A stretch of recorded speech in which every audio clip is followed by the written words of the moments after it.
Live with Umineko instead of Night Rain. Summer Games Fest something or other soon. I guess we'll stream that too. Alright, link is out. The link is out. It's an out link. Joe should do angle because it annoys me. What's angle?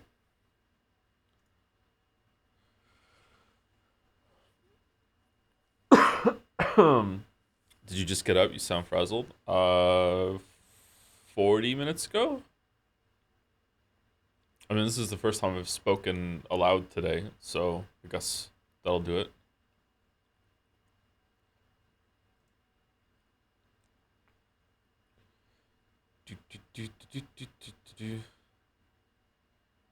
This is angle?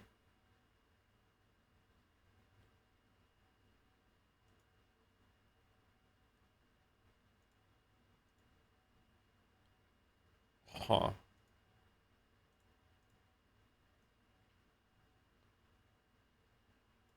Well, I got here early. Me too.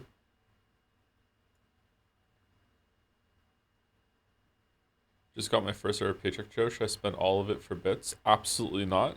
Absolutely not. Here's what you should do. First ever paycheck. Take some amount. Doesn't matter how much it is. Anywhere between like 1 to 10%.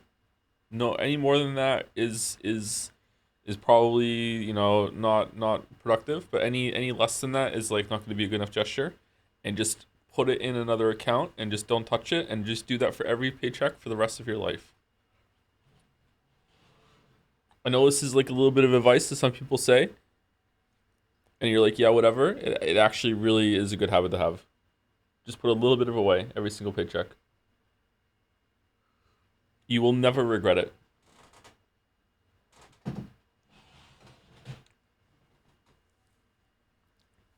I do at least 20% personally. I invest in them in ETFs. I mean, it's the chatter's first paycheck if they're being like genuine. So I wouldn't go up to the 20%. But yeah.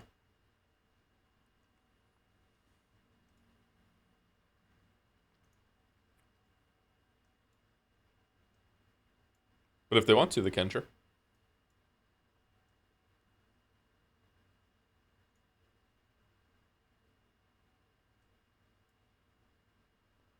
Did you see the Witcher 4 Unreal thing? I saw it posted somewhere. I didn't watch it.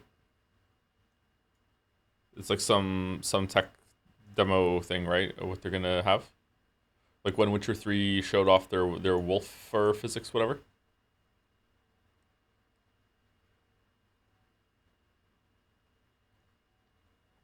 Where's the Witcher 4 video? No one ever asks, how is the Witcher 4 video? Alright, let's do our dulse.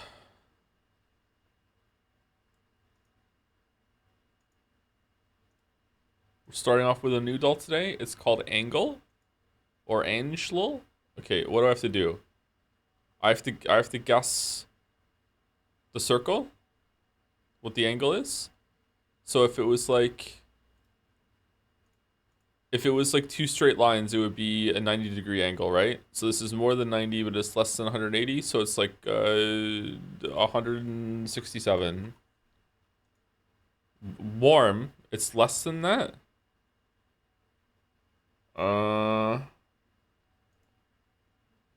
Warm? Like, would it say hot if I was close to it? Let's go 156. Okay, it's still lower than that. All right, 148. It's still lower than that. We have one more guess. Well, shit. I don't know. I'm not good at this. 143. Hot. It was 137. Oh, I was really off. Holy shit.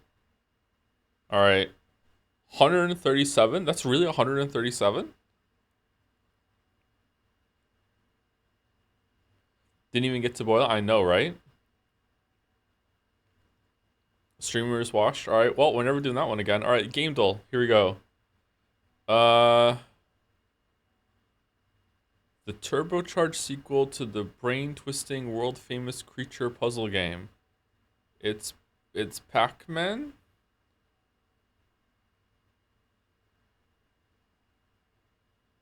Everything looks like Pac-Man to me, but I don't think that's a world-famous puzzle game.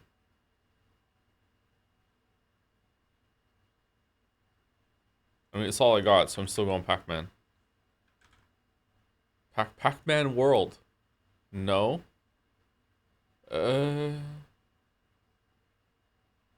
It's The Witness? The Witness?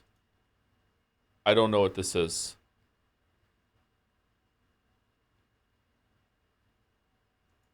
It's Professor Moriarty. No, it's Professor Layton. Whoa. This is an old game. Okay, I don't know what this is. I've never heard this one before. Something something 2. Game Doll Game 2. The Incredible Machine 2. Okay. Never heard of it. All right.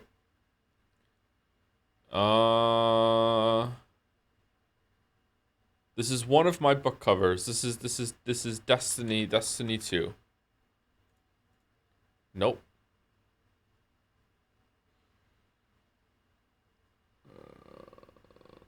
It's RuneScape. It is RuneScape. It is RuneScape. It's RuneScape for sure. Yeah. With an axe and a shield? Is it Halo? Is it Halo ODST? No. What the fuck is this? It's Helldivers. It's Helldivers. It is Helldivers. It's Helldivers 2. It's not Helldivers 2. Oh, whoa. Okay, I can see the whole image and I still don't know what it is. Does anyone know what this is? It's Endless Legend. It's Endless Space. Okay. Is this game good?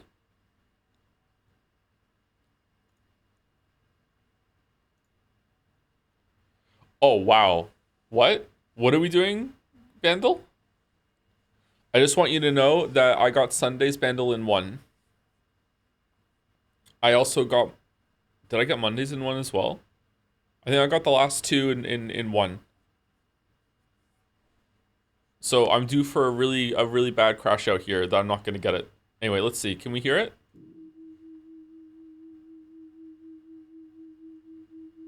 Yep, this is certainly an electric guitar.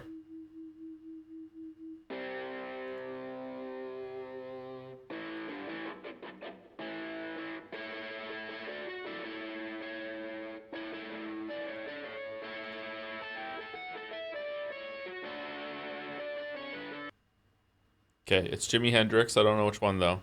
All right, drum me. Really? We Will Rock You? All right, well, that was easy.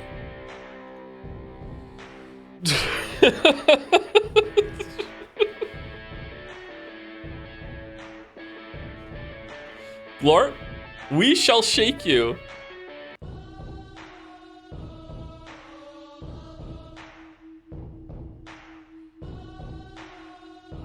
We will glorp you.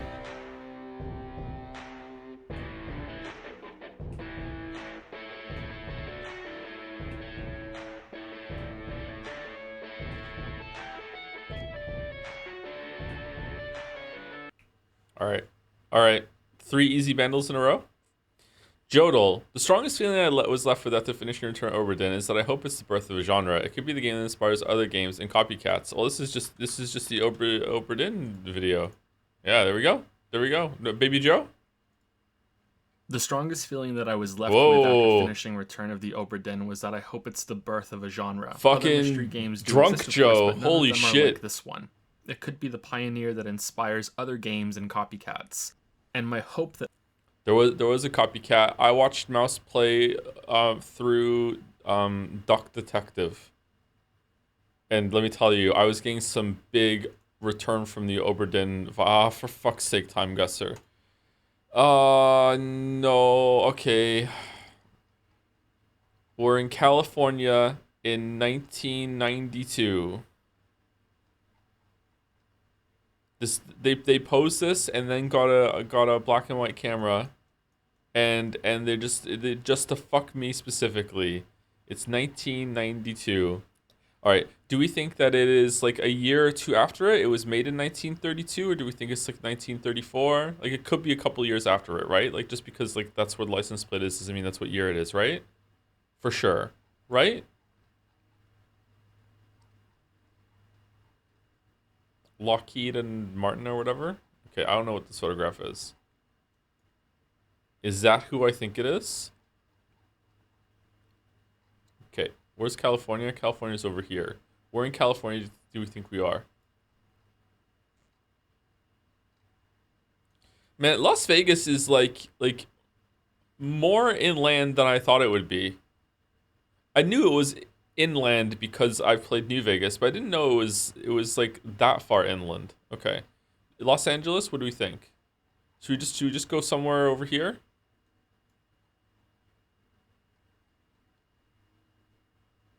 Let's go here. All right. This is my guess. I mean, just because it says California on it doesn't mean we're in California. We could this car could be traveling. Like we could even be in Australia. Here we go. Whoa. It was just straight up on the license plate. All right. Amelia Earhart standing next to her Lockheed Vega 5B, in which she became the first woman to complete a solo transatlantic flight. Anyone spend like an appreciable amount of time in their teens wondering what the fuck happened to Amelia Earhart? Just sitting around being like, I wonder if I can solve the mystery just by thinking about it. I wonder what happened. The Bermuda Triangle was somehow always involved? No? It's one of life's great mysteries? I mean, she just crashed.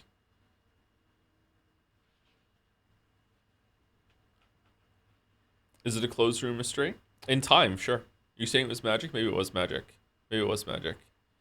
Okay. So we're outside McDonald's. Ronald McDonald. There's a pigeon. All right, pigeons are only in the northern hemisphere, quite famously. So that narrows it down. We've cut out half of the planet.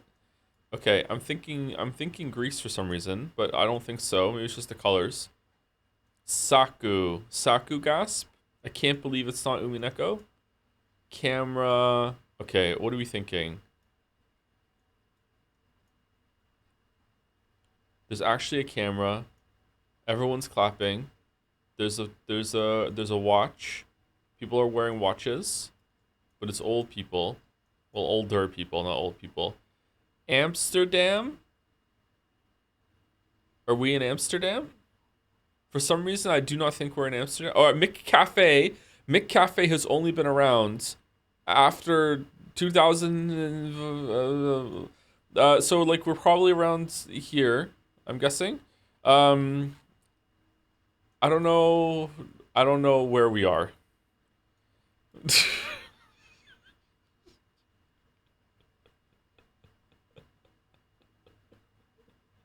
The flag, Joe? What flag? I don't even see a flag. And even if I could see the flag, it wouldn't matter. I wouldn't know where this is. I'm gonna guess Amsterdam because this lady has an Amsterdam bag. Who gives a shit? I'm guessing Amsterdam. It's not Amsterdam, is it? It's not Amsterdam. To the right? What do you mean to the right? To the right where? Oh. Oh, there's a flag. Oh, okay. All right, yeah. This is the flag of Amsterdam? It's the Amsterdam flag. Hooray! It's the Amsterdam. I was right. It's the Amsterdam. Everyone's saying Estonia. Like I'm just gonna know what that is. Where is Estonia? Are we really far away? Let's pretend I don't know where Estonia is, and people have to help me find it. It's next to Finland. It's over here. You know what? Close enough. Hooray! Y'all, chat was right. Okay, a wedding couple on a horse-drawn wagon in Tallinn, Estonia. You're 1 year. Oh, pretty good on the fucking time there. All right, that's good. That's good. That's really really good, man. Man, why was this time guesser ruin her time travel in this picture with an Amsterdam bag if it wasn't in Amsterdam? That's crazy. That's crazy. Place General de Gaulle. All right, so we're definitely in Germany.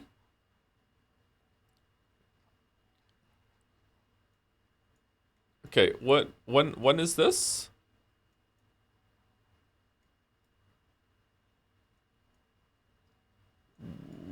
World War One France somewhere? Whoa. Yo, another time traveler? What the fuck is this guy doing?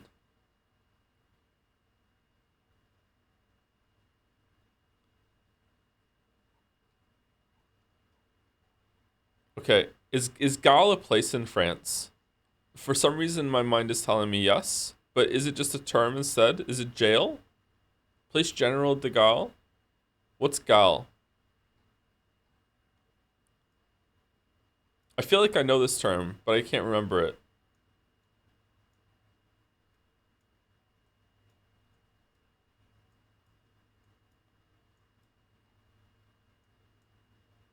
Whoa, we have a bunch of red signs on the map today? That's new. Is this a new clue for Time Guesser? Holy shit.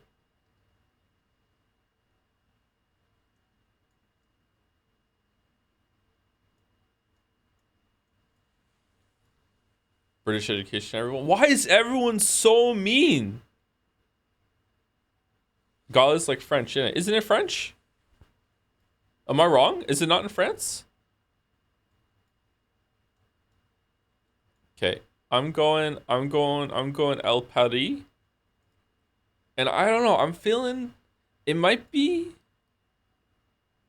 What are these helmets? This feels like I don't know when this is. I don't know when this is. I'm going 1915. I'm going 1915. I'm going 1915. There's a flag. There is a flag. What is flag? This looks like the Canadian flag to me. This looks like the Canadian flag to me. I don't know. It just doesn't feel like World War II. I'm not getting World War II vibes, except for the helmets. I'm not getting big World War II vibes. All right. You gotta look up who General de Gaulle is, my man. No, I don't. I don't have to do that. I can live the rest of my life not knowing that. It's fine. It's fine. Here we go. Here we go. I have never been more wrong. It was World War II vibes. Damn, this photograph looks a hell of a lot older than it is. The mayor of Cherbourg unveiling a plaque renaming the city square to Place General de Gaulle during Bastille Day celebrations held just days after the city's liberation from German occupation. Damn. Damn. Zero on the time. 0 on the time. What was in France? Why was everyone being so mean?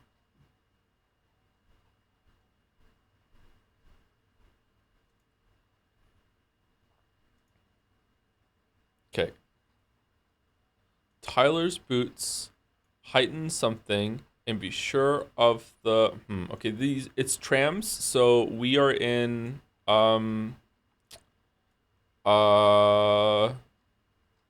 Los Angeles. No, not Los Angeles. What was it?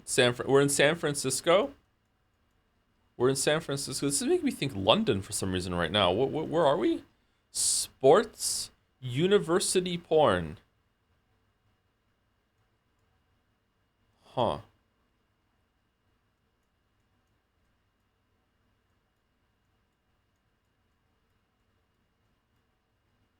Grand Central Cinema. Donnelly's Bacon. Bacon. Dalkey?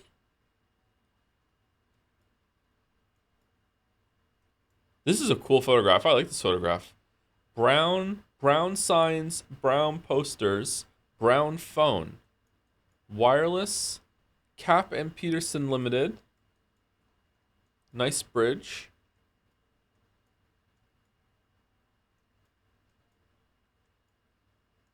Oh, there's a flag. What flag is that? I don't know what flag that is. Does anyone know what flag that is? There's another flag here. What flag is that? Something. More flags. What is this?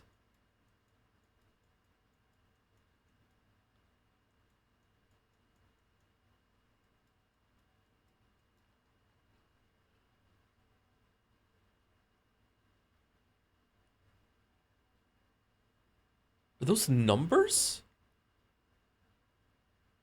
8-2.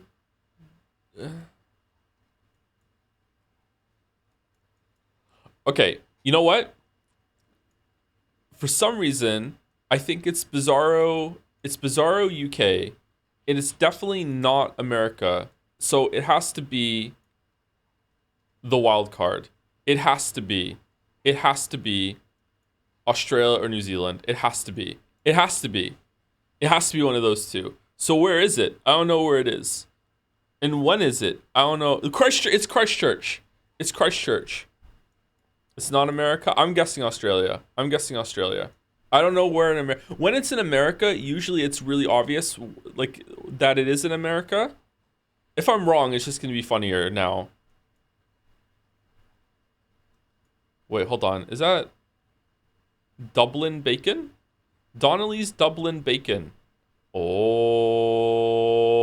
shit.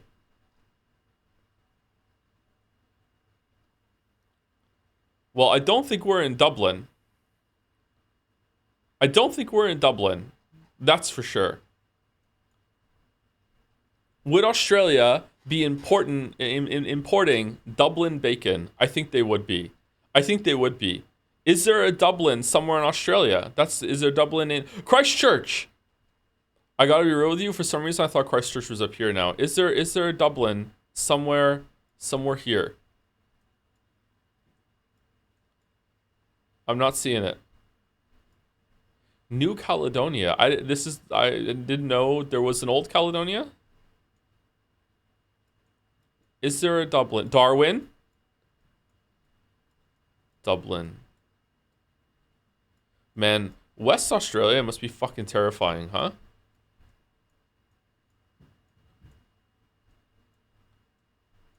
Okay, I'm not seeing Dublin anywhere.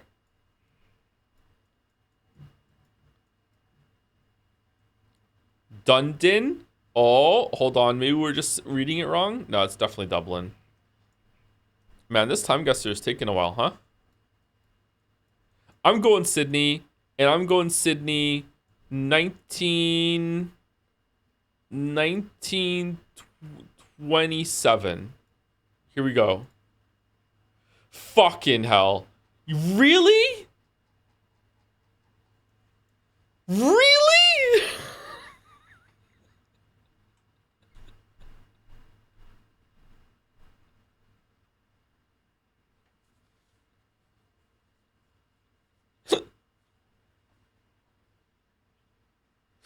Really? Wow. Wow. Man, Rand reads Dublin, goes to the. I thought it was an advertisement for Dublin, something that they were importing, or like a brand or something. I didn't think this would be Dublin. Really? Damn.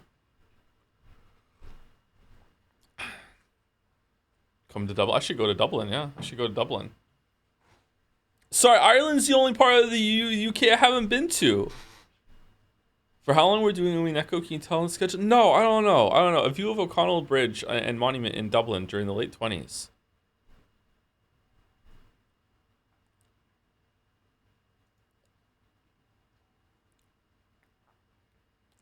Hmm.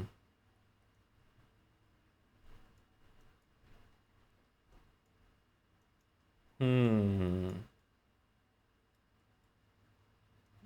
Hmm. All right. So we're in Canada.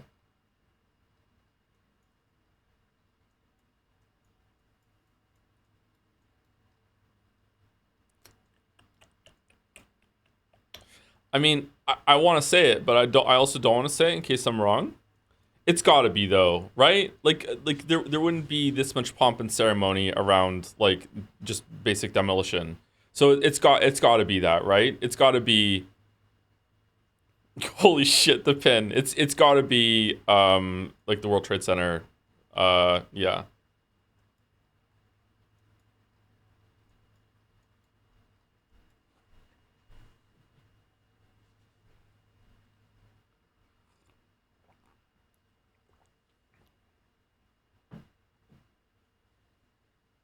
Can't believe is it like the year after though, or is it the same year?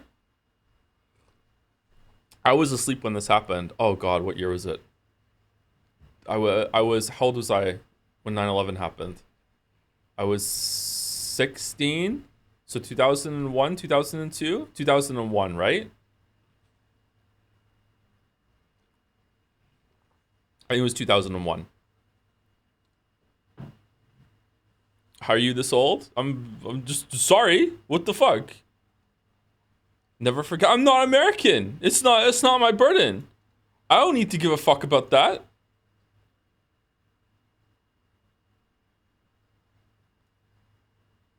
All right. I think this looks recently after it happened. Well, would they have like shut it down and they wouldn't have like things around like the next building's damaged right next to it still, like visibly damaged. It doesn't look like winter. Are we getting some September October vibes here? Probably. I think it's 2001.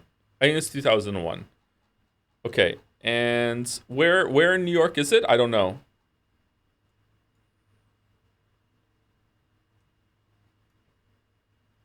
I was never I went to, when I went to New York, it was after this happened. Yeah, it was after this happened. I've never been to New York City before 9/11. I don't know where it is. I'm just going to go Empire State Building and just hope it's somewhere close. Okay.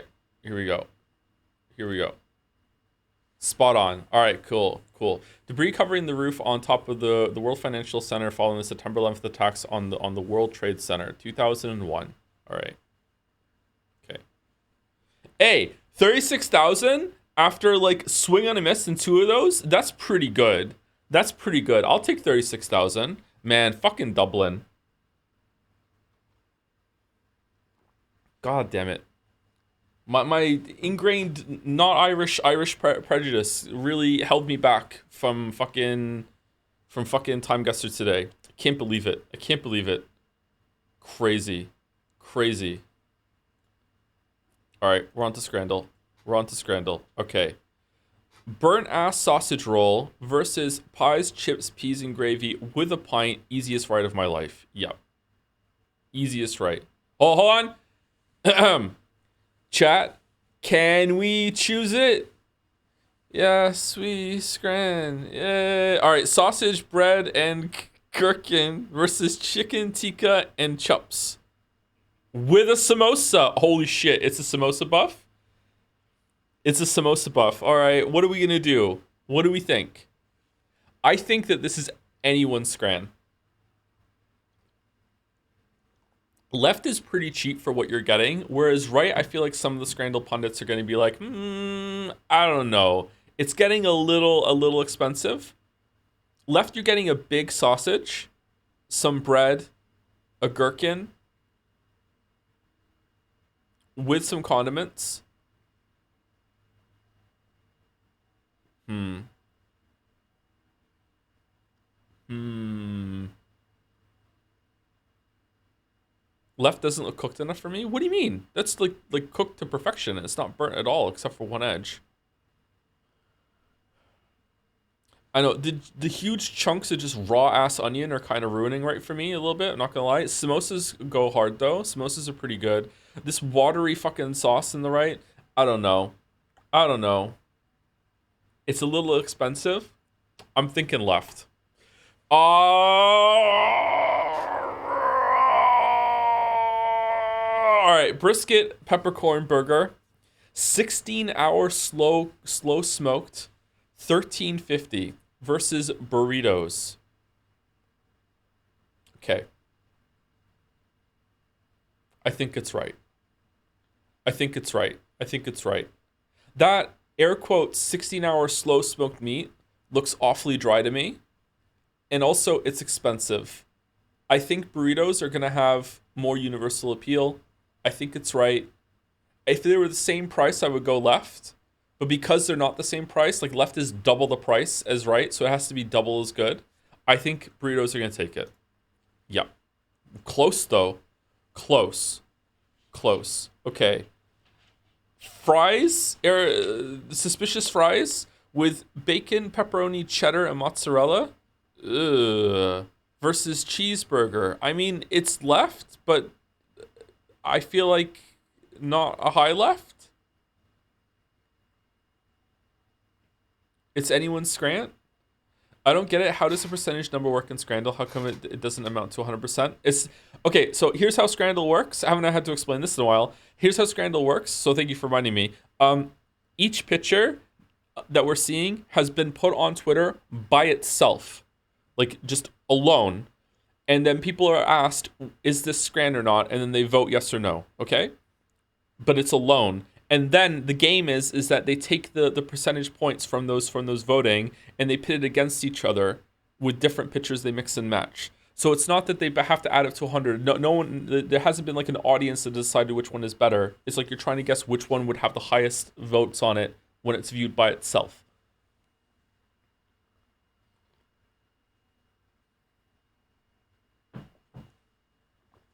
It's got to be left. Yeah. 65 for that goopy fucking mess? What? Easy left. We don't even have to deliberate. Or on the left. All right, we're so back. We're so back. All right. Oh shit, it's anyone's Scran. It's fucking over. It's fucking over. Honey chili chicken and chips versus chicken and chips with buffalo fries. It's fucking over. It's fucking over. Okay. Oh, hold on. Right is 27 pounds. It's left. Yeah. Still 75. People are not looking at the price when they're voting on that. That's crazy expensive.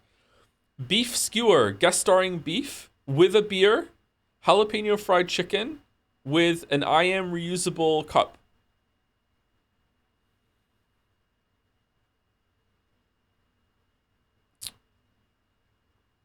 £11.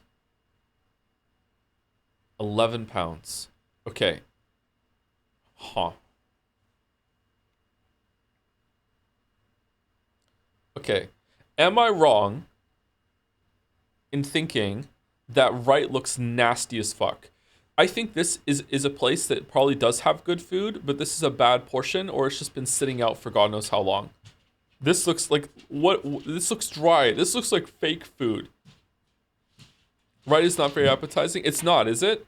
I thought it was, but the longer I look at it, the more I'm seeing like everything just looks like it's congealed and dried with all the sauce and the cheese down here. Like I don't know what the fuck is going on with the gherkins up here. They look like they're made of rubber. I think this would be a very good meal. Like look at the dried pieces of the fucking breading here too. I think this would be a good meal if it was fresh. I feel like this is just a bad batch of whatever they sell. I'm going left. 74% for this fucking mess? Are you kidding? Uh-oh. Steak sandwich, but it's actually a pigeon with chips, onion rings, and a drink. What kind of drink is it? Versus choripan, yaki choripan, chorizo sandwich with added toppings. Again, isn't chorizo like the aliens from Metroid Prime or whatever? 27 pounds for the thing on the left? Are you crazy?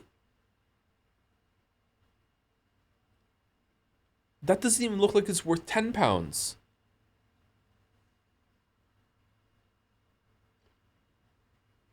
Oh, it's Arsenal. Yeah, that makes sense. It's gotta be right. Yeah. It's gotta be right. It's gotta be right. Okay. Short rib poutine. Oh my god. Yo, that's actually curds? Oh, it's Canada. Oh, okay. Lebanese chicken flatbread. Alright. Here's the problem. People that aren't from Canada have this weird, fuck you Canada, you don't get to have a tasty food, and they just hate poutine on principle, even though they never had it. Americans are really fond of doing this. for some reason. Fuck you, you don't get to have that, Canada. So a lot of people might be like, to hell with poutine. Left looks really good to me. Left looks really good to me. Right also looks pretty good.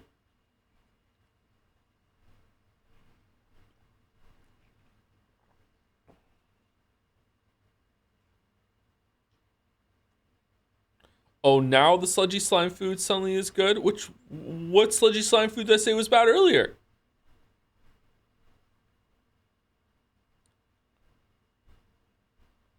Hmm. Hmm. It's Pride Month, pick right? What the fuck does right have to do with Pride? Isn't this just soggy fries? How are you seeing these fries as soggy? Because they're Lebanese and that, for fuck's sake.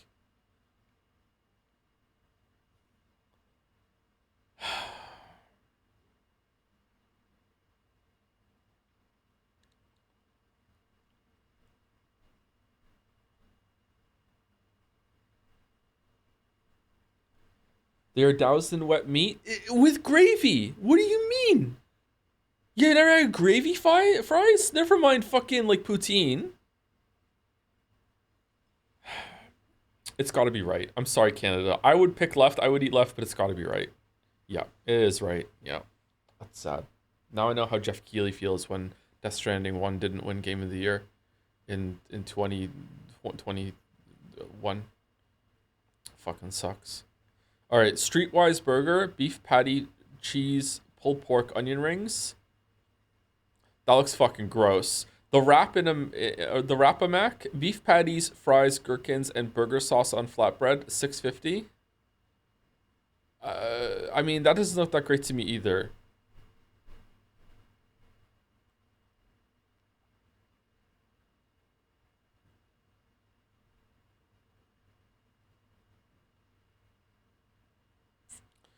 Okay, do the people who vote on Scrandal, are they usually drunk when they do it? Because if they're drunk, left is passing. It's like, okay, yeah, they'd be like, yeah, burger, all right, oh yeah, it looks fucking tasty. But if they're sober, they're gonna be able to see that there's something wrong with it. Hmm. Has to be left. You know what? For you, chatter, I'm going right. You were 93%? Fuck off. No, okay, they do Scrandal drunk. They do Scrandal drunk. There's no way that was a 94% fucking burger. No way. They do it drunk.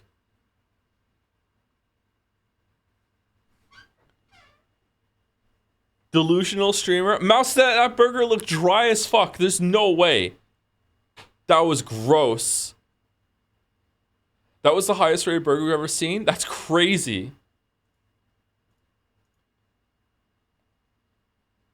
Actually threw up after seeing the state of that burger. I don't care about being wrong about that one. I don't care about being wrong about that one.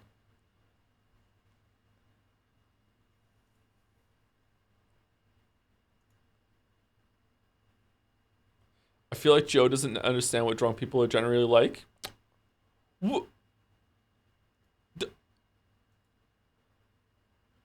With my family, growing up with my family, you're gonna come in and backseat my drunk knowledge with my family and my upbringing.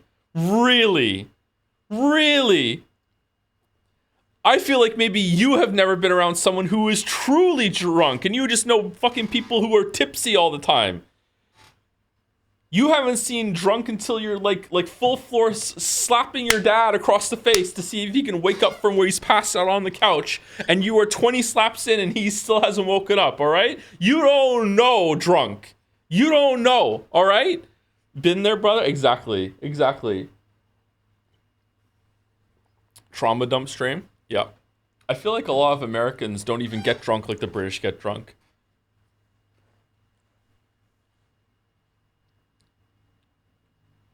How are you realistically finishing Metal Gear Expedition 33, Baldur's Gate 3, and Umineko while still meaning to play Death Stranding 2? We don't have to get all of those done before Death Stranding 2, Chatter. Definitely, Expedition 33 is scheduled after Death Stranding 2, so that's a big one. I have to play it already. Umineko is a weekly feature that's still going to be going while we're playing Death Stranding 2, so that's fine. I don't know if we're going to be finishing Baldur's Gate 3 in time, to be honest with you, so it might be a little late. I should have done extra streams on the weekend, but I just really wanted some time off. Metal Gear, we can interrupt the Metal Gear game or do it in between Metal Gear Solid titles in order to do Death Stranding 2. Expedition 33 yuck. Oh wow, it's starting. Oh, hold on. Expedition 33 yuck. Well done, Chatter. Well done.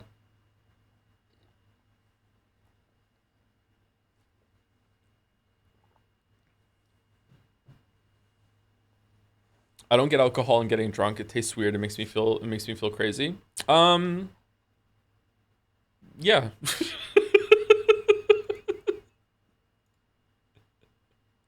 Yeah.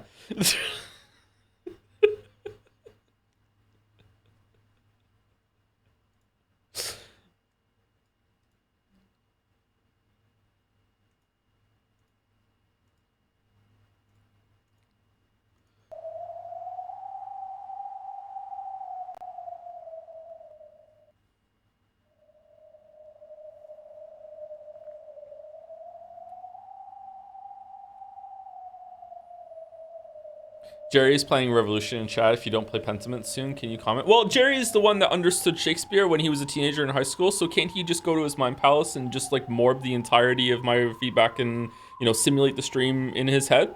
And we don't have to stream it for Jerry. Jerry could just make that happen himself, right? Like it's a waste of time. I don't know when we're doing Pentiment.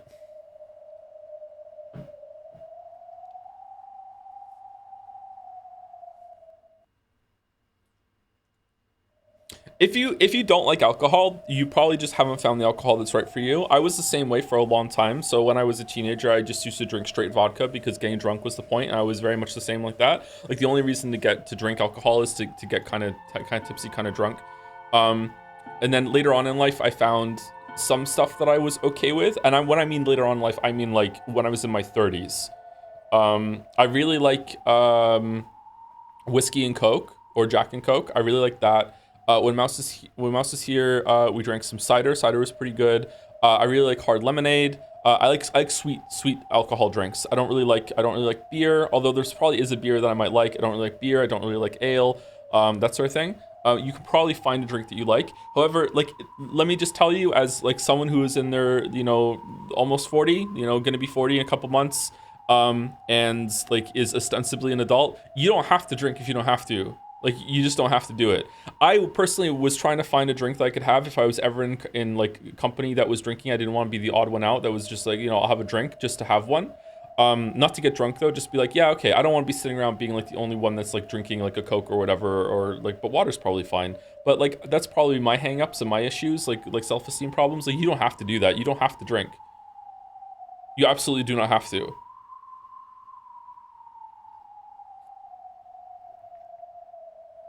And if you don't like who you are when you're drinking, then you don't have to. Then just don't do it. However, it seems to be like I'm the odd one out, and you're probably the odd one out too, Chatter. Most people seem to enjoy getting inebriated to some extent. Getting like drunk is probably destructive, and no one should really ever do it. Like if you're getting drunk to the point that you black out and you don't remember things, like what would happen to me when I was a teenager, then that's probably destructive and it's not a good idea. And my family used to get that drunk as well. But you just probably want to just have like a drink or two just to make everything kind of like, a little bit more fun. That's it. But if you don't like doing that, then don't do it.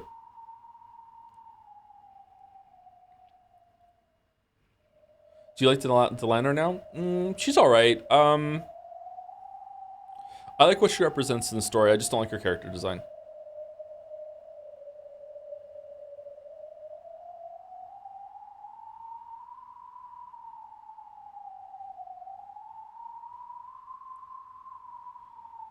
A drink or two of what, Joe? Beer or moonshine? I don't know. Like, aren't you like alcohol servings kind of standardized or normalized? If you have like a serving of beer, no, I guess not. I don't know enough about this. If you have like a whole ass beer, Is that a comparable amount of alcohol to like taking like a shot or something, or like is the same amount of alcohol content in like a whole? I guess it depends on the beer. Yeah, this is gonna be like all over the place.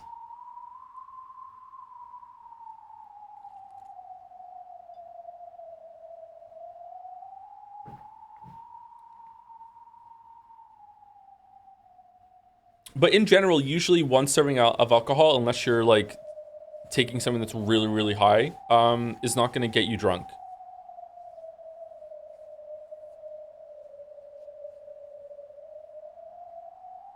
What do you think Delana represents?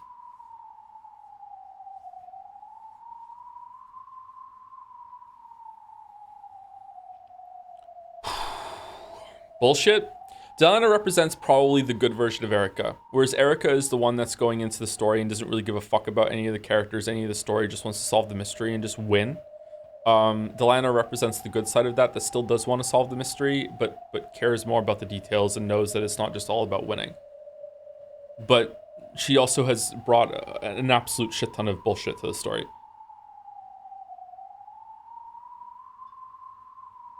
But let's not fight. Anyway, we're supposed to do the AP test today, but I don't have it set up, so I think we're just going to read today. I don't know if we're going to do the AP test another stream or we're just going to skip it. Maybe I should skim through the questions and see if I would be comfortable doing that on stream. It would also be a lot of typing on stream, and I don't really like typing on screen.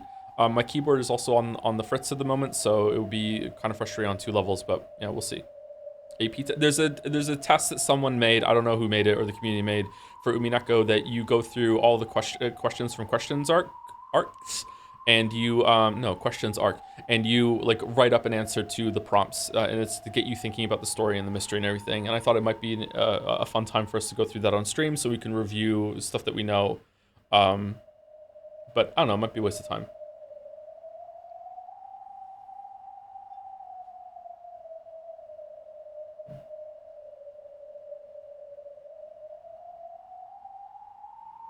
Skip Metal Gear cutscenes to cut the time playing in half. I'd be even more than that, Mayo. Even more than that.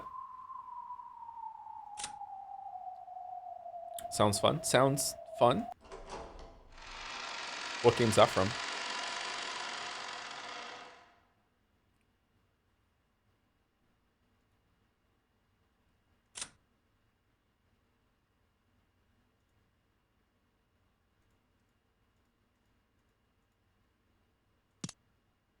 Okay, we have no music. We have no music. Hold on. Do any of these past scenes have music? Does this one have music?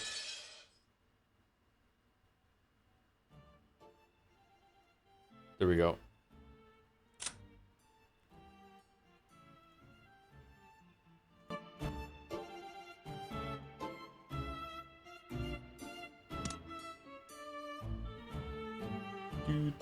Can we hear it?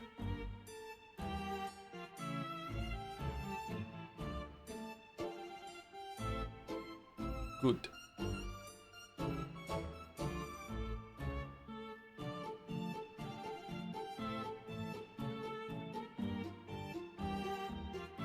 Mouse is too quiet. Mouse is not here today, unfortunately.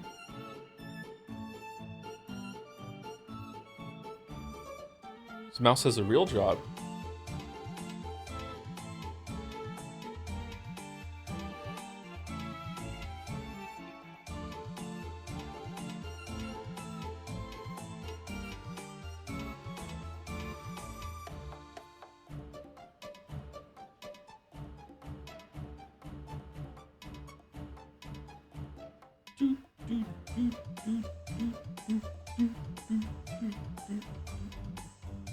Your job is real in our hearts too. It is to me as well, but too many people disagree for it to be objective, unfortunately.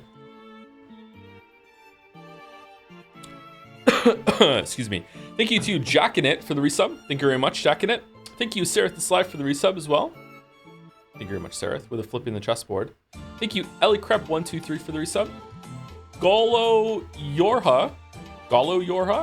It's a Nier Automata reference. Thank you very much for the new sub. Welcome, welcome. Yorha2B. Thank you, Chud2112, And Liru Geta for the resubs as well. Thank you, Double Jumper, for the resub with a message after watching for around 7 years. Oh my god, you're right. Fucking hell. I'm finally able to show some support. Thanks for all the fun moments, and most of all for the community and enabling its offshoots, which turned out to be truly essential for my 2025. Also, let's go Mets, baby. Love the Mets. Oh, nice. Good luck to the Mets. And also, because we're centrists here, whoever the Mets are against. May the best team win. As long as it's the Mets. Thank you, Ranch Double Jumper. Thank you to Mezzo Lunatic for the sub 2. Life is not getting any easier, so slowly developing a Baldur's Gate 3 persona. Still alive, so that's progress. Still me despite everything. Still breathing despite everything. Wretched thing, pull yourself together into the bloody fray. Unleash me. Thank you, Mezzo Lunatic. Some greatest hits. Wonder when we're gonna finish Baldur's Gate 3. Oh, when is the Summer Games Fest? Are we doing that this week? Is it Thursday?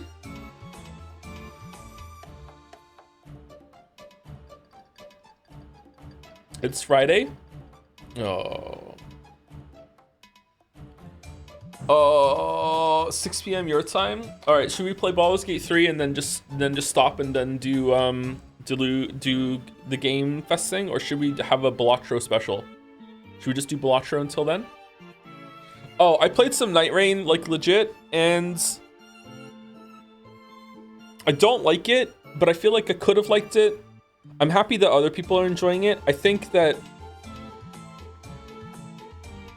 So, like, I got into, like, almost a fight in Discord about it. Just a couple of messages, and I was getting a little testy because there was a couple people in there that were pissing me off. Because, like, the From Defense Force was building this narrative that the game is meant to be co-op only. And anyone who's playing solo is playing the game wrong. And like it's never meant to be played solo, and there's a nuanced set opinion there. So I agree that the game is designed to be played co-op, and it is better played co-op. Probably I haven't played co-op, but it's probably better co-op. However, it was not like only meant to be played co-op, and it wasn't marketed as a co-op thing. Though that's the distinction. So defending it being like anyone who goes into this thinking that a solo experience is going to be a good time is just an idiot. That's the part I don't like. That's just demonstrably not true, right? So I don't know. Like, so it can be true that it's better as co-op and it's better balanced around it, and it's not balanced for solo. But it's like, yeah, I think that's where it's good. The line's going to be like absolutely 100%. You can say that it's better and designed for multiplayer. But it wasn't only for that, unless they're just really bad at designing shit. Anyway, I've played solo. I've gotten to the first Night Lord once. I've done, I don't know, like 10 or 11 expeditions, I think. I've tried to do different characters and see what they all are. My favorite is the Wilder. I've played the Wilder the most. I've also played the Duchess a little bit. The Duchess is really fun. I have only seen one new enemy type that I have not seen in another game before, and that was the first Night Lord. Every other enemy and every other boss has just been a remix from different games, which is kind of disappointing. I think the idea of the game is really cool, but the ring of fire around the map like condenses way too fast. You know what? This is not going to be it. There's a lot of problems in this game. If IMO I hate to have this opinion, but like I feel like it's a really cool idea, but the execution just fucking sucks. I don't know, man. Like I feel like there could have been a way better game here with some better decisions. Like the items you get are boring. Like the bonuses aren't impactful enough. Like even something like the talismans. Like you find the fucking glowing bugs and you pick up a talisman and you pick it up, and if it's not for the character, like a lot of times it's not applicable for you, and the bonus is kind of weak. It just feels getting power in the game just kind of sucks. Apart from just getting levels, I don't know.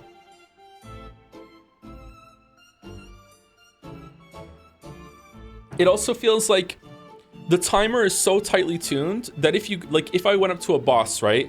And like I was doing this when I fought the difference between fighting a tree sentinel as a roaming world boss and fighting one of the tree avatars, the Erd tree avatars, right? Well, as a melee guy, when the Erd tree avatar does his like ground pound thing into summoning a bunch of like projectiles that follow you around, that is a lot of downtime where I cannot safely attack the boss and I just have to wait, compared to the Tree Sentinel, which I can have like almost 100% uptime, like hitting it all the time, right?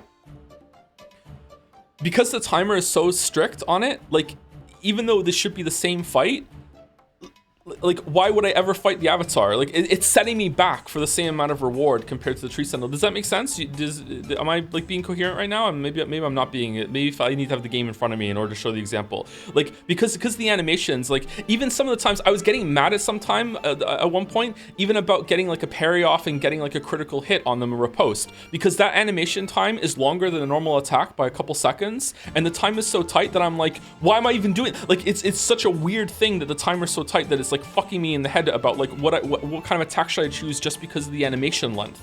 Like, it's so odd.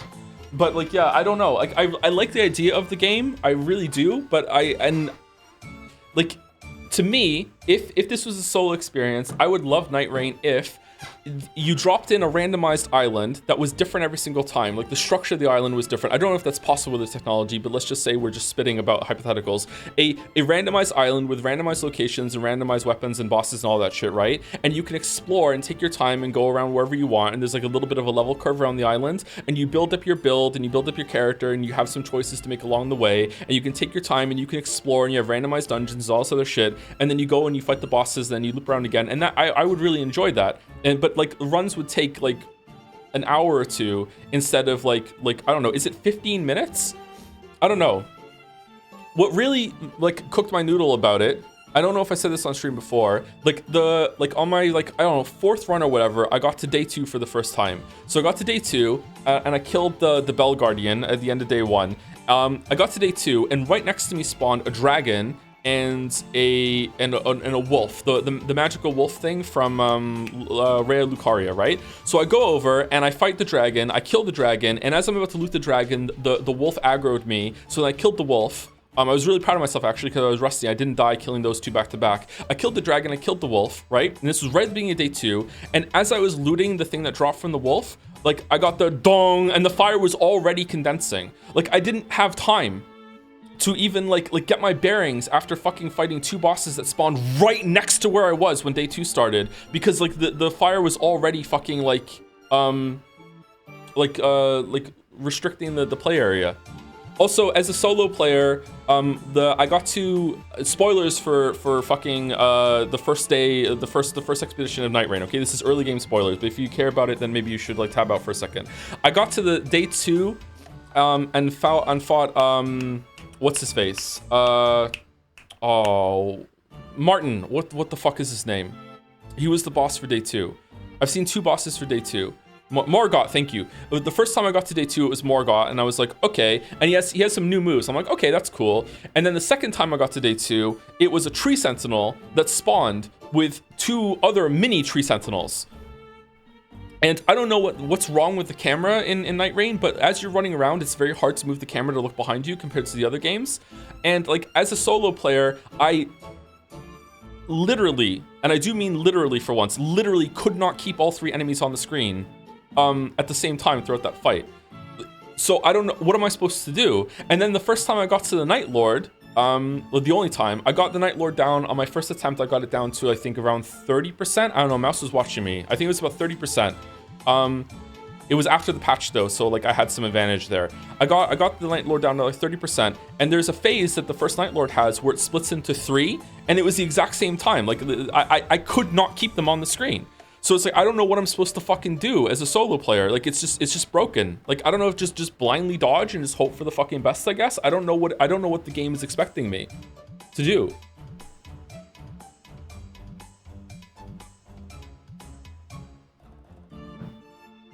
It's also bad that because it's a new fight, you know, you get into the traditional Souls experience, right? Of like getting to the boss and practicing again. It's a long time to get back to fight that Night Lord again to get a second attempt. You know what I mean? It's like, yay, okay, cool.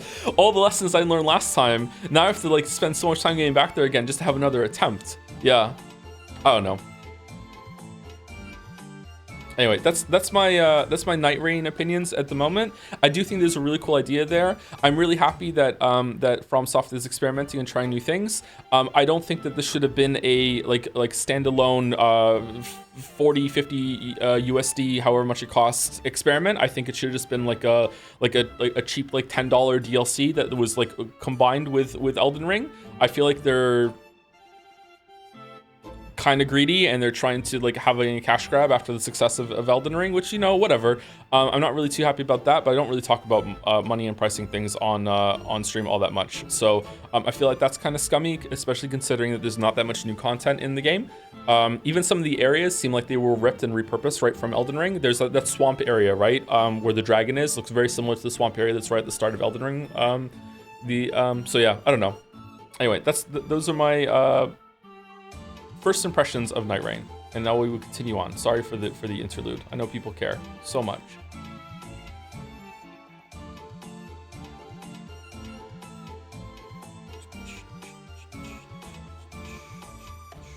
Thank you, Mezzalunatic, for the resub. Life is... Oh, I read this one already. Thank you, Waifworth, for the resub. Hey, gamers. How's it going? Hello, Rodney. Thank you very much for the resub. I don't know why I said hello, Rodney. Tier 2 resub. Thank you very much. It's been a long road getting from Persona 3 to here, Umineko Episode 6. It's been a long time, 6 months, but... What are we doing? But my time to read the rest of Umineko is finally near. I don't know where I'm going with this. Mouse is a weeb. She can't deny it. It's true. It's true. We're learning more about that every stream. Thank you, Rodney. Thank you, Safra Poe, for the resub, and Diana Lesky for the resub too. Hey Joe, gotta leave because spoilers, but are you going to play the full Deltarune release anytime soon? When Deltarune is fully out, we will stream it, yeah. But I don't think the full thing is coming out soon. I think it's just another couple chapters, so I will not be streaming that until it's all done, unless chat makes me. I don't know. Thank you, Cave99, for the gifting out a sub. I think it was Cave, or Cave? Probably Cave. Thank you, Timbo DX, for the resub too. Finally caught up on Umineko VODs. Also, Silksong is real hype. Is it? Was there news? Thank you, Adros5, for the resub. Woo, half a year. Thank you very much, Adros. Thank you, Shebeat, for the resub too. I'm a live boy for once. The live boy in the chat. The game files got uploaded to Steam.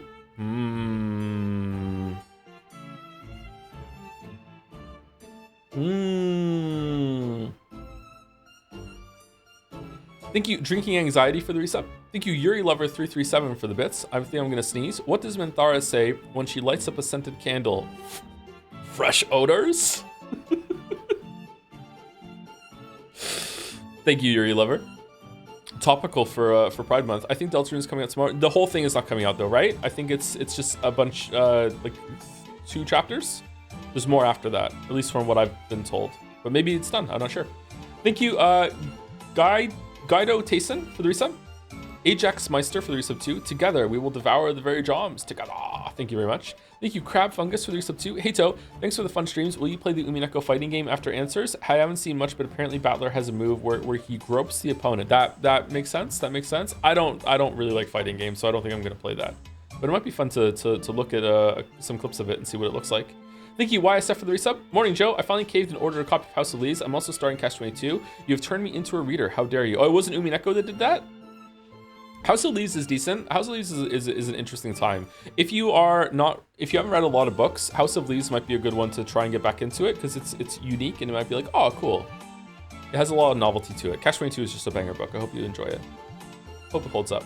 Thank you, Cave99, for another gifted sub. Just blindly into the community. Thank you very much. Thank you, Lady Nika, for the resub. Wow, time flies. Already another month. If you're wondering, my name is pronounced like Nico, but with an ah sound instead of o. Nika? Nika, I think. It's short for Nicole. Been loving the streams. Still glad Umineko is back. It's been fun. Thank you very much, Nika. Hopefully I'm saying it right now. House of Leaves is really good, but it's an insanely difficult read if you haven't read a book in a while. Do you think so, Jelly? Because it's hard to like actually physically like hold the book properly as you have to turn and everything.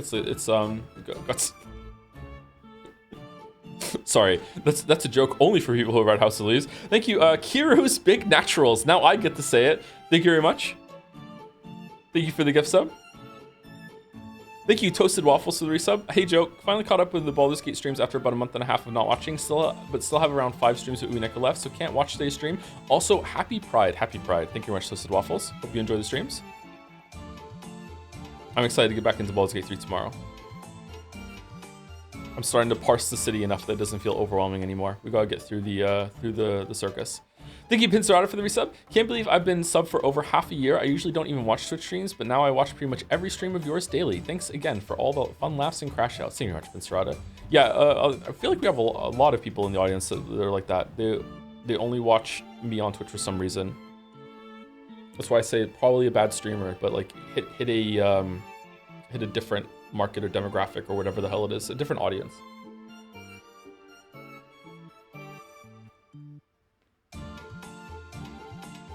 Thank you, Uber Supersoft, for the bits.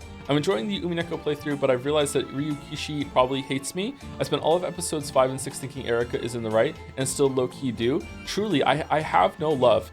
I think that Erika... I don't think anyone in the story, except maybe Kinzo, I don't think anyone in the story is completely wrong all the time and completely in the dark or completely irredeemable. But you are clearly meant to be able to see Erika as... Erika is a villain. Like, clearly she's a villain.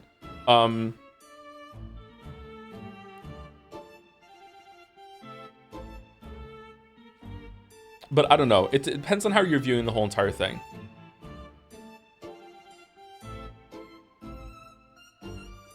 I wonder what the hate interpretation of this would be. It's like, yeah, without love it can't be seen, but what about hate? Just hating everyone involved.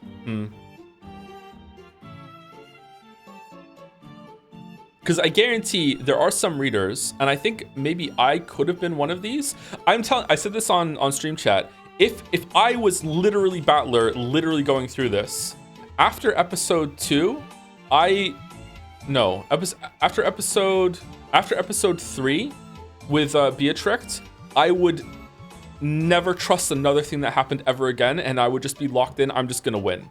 I would have become Erika Joker after episode 3 if it was personally me in that situation, right? And I think that's the interpretation of like hate, seeing it with hate instead of love, right? And I think that after what you go through in episode 3, I don't really think that's completely illegitimate, right? Like, there's still a part of me, it's a small part at this point, that is expecting what's happening right now to just be Beatrix 2.0. And it's just, once again, like, oh yeah, we're just trying to build sympathy and get you to believe in magic and everything like that, right? So, like, yeah, I don't know. I think that's the hate interpretation.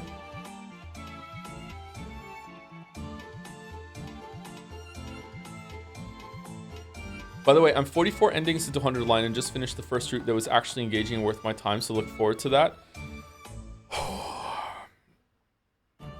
Oh, man. Oh, man. Oh, man. Oh, thank you, Chill Chief, for the resub. With you being a writer and all, that maybe you could add spell check game to the daily games at the beginning of stream. It might also make reading Umineko easier for you. Fucking Chill Chief woke up today and chose violence. Holy shit.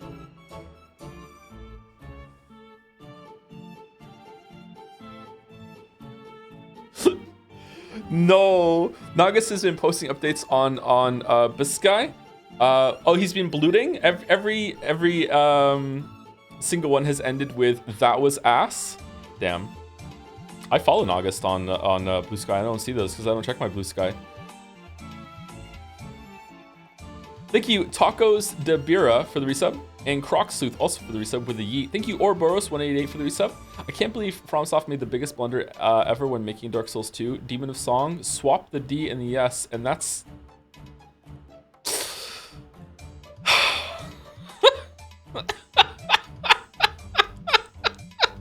and that's a truly hard-hitting name. Holy shit.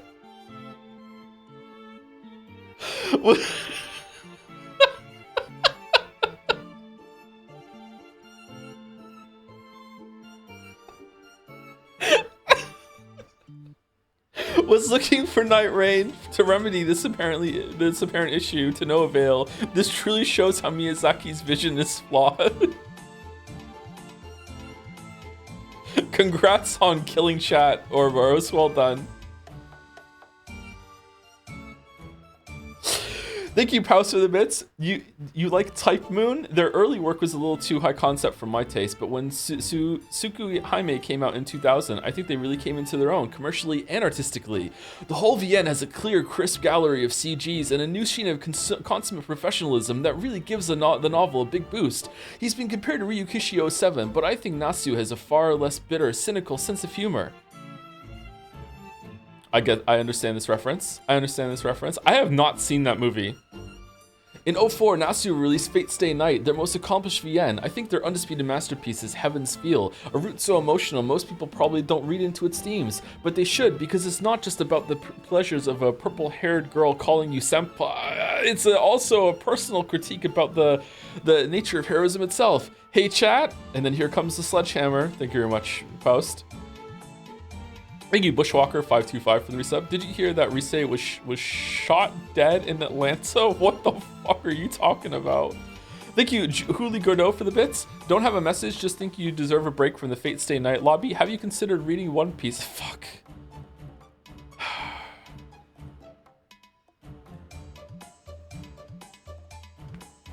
Thank you, Jaeger Master Sword, for the resub. I'm really hyped for the Persona 4 remake because I will finally see Tom fold to Rise in real time like a paper napkin, then profusely deny he is a weeb. It's just Laura Bailey, okay? I'm sorry. It's just the Laura Bailey buff, all right? It's got nothing to do with Rise. Nothing to do with it. Thank you, Kai Shinra for the resub. Night Rain, yay or nay? I would say that if you are just gonna do solo, unless you just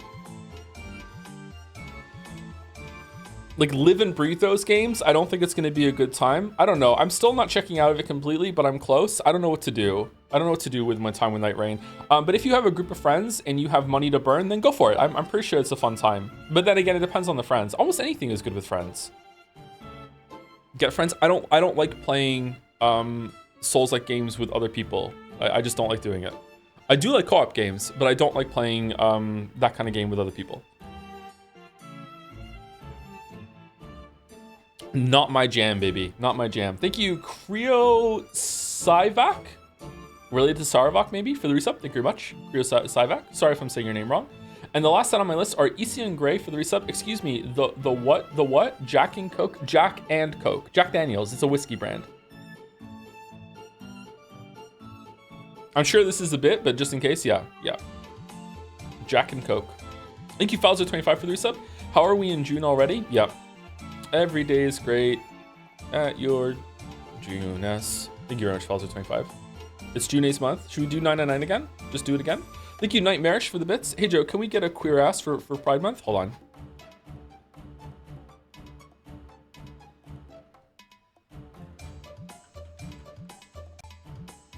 Queer ass.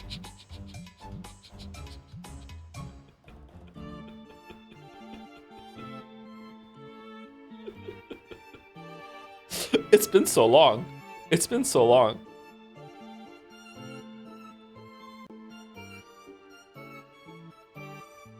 Thank you very much.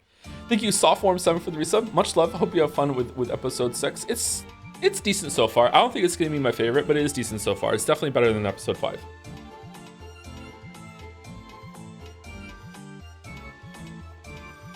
Thank you, Mijik. Or is it Magic? Is it Mijik? For the resub. Butt fangs, eh? What are those? What are we talking about? What? Thank you, RR Dino, for the bits. Can't catch the stream today, so I can't wait to watch the VOD where Joseph Anderson has reasonable reactions to mysterious story elements that will likely be explained reasonably or unreasonably 60 hours later. Have a battlerific day. Aw, thank you. Off to write my witch fanfiction where I fantasize about cheese. That sounds like a good time. Enjoy.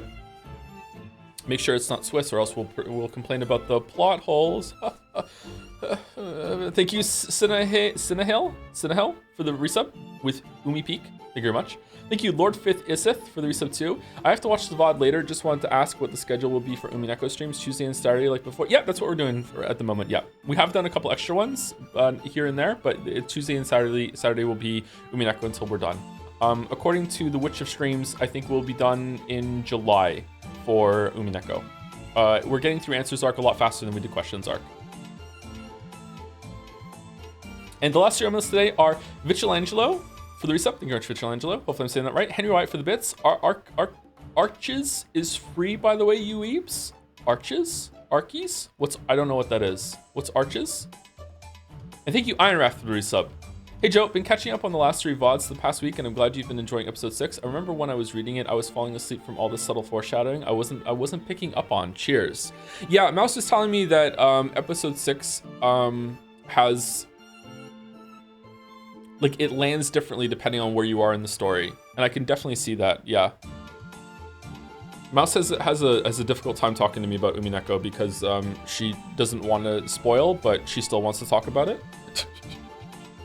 Very unenviable position.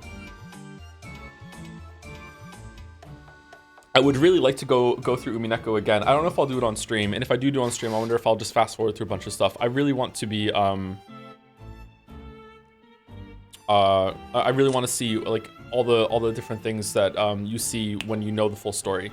I'm not explaining that very well. I think it's a very different experience when you go through again. Sorry, I missed it earlier when you streaming Echo VN. I already did. You have to go find it on YouTube. You need to be more confident in your jokes. You get hit by unnecessary -2s. You can do better. Have faith in yourself. No, sometimes the bad landing is the point. It's on purpose. It's like episode 5. It's bad on purpose.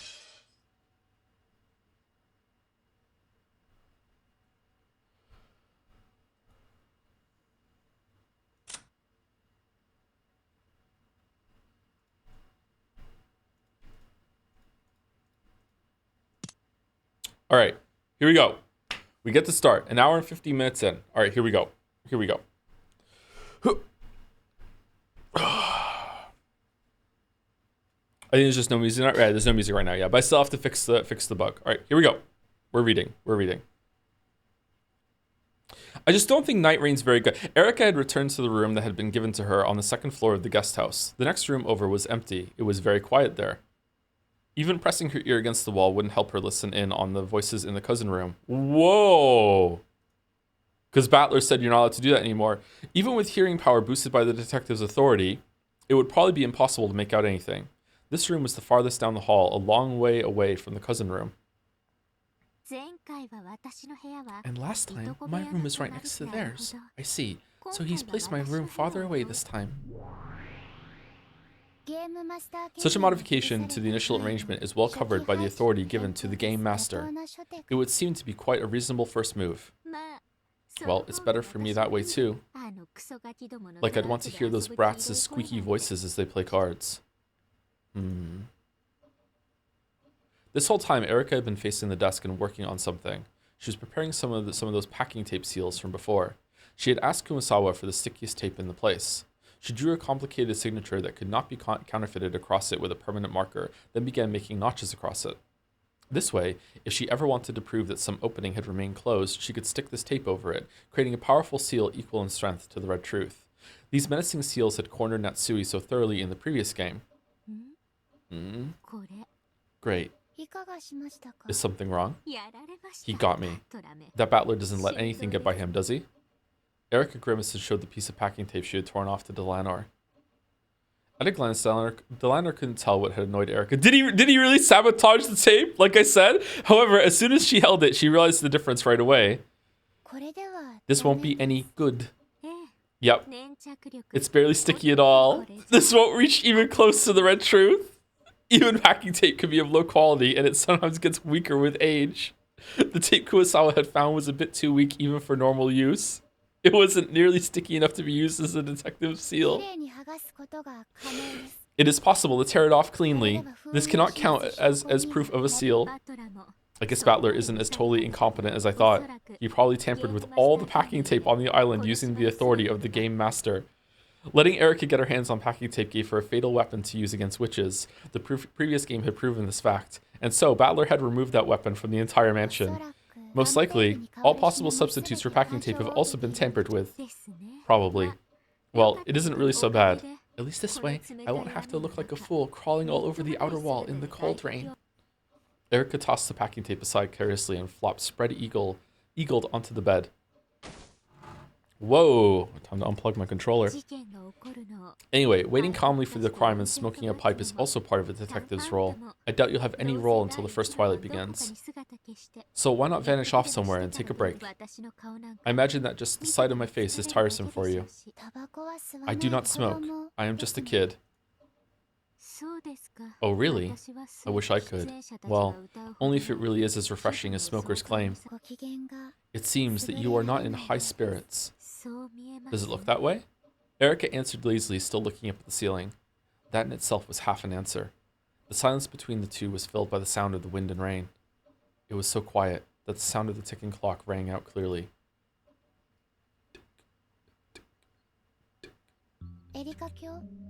Lady Erica, may I ask a question?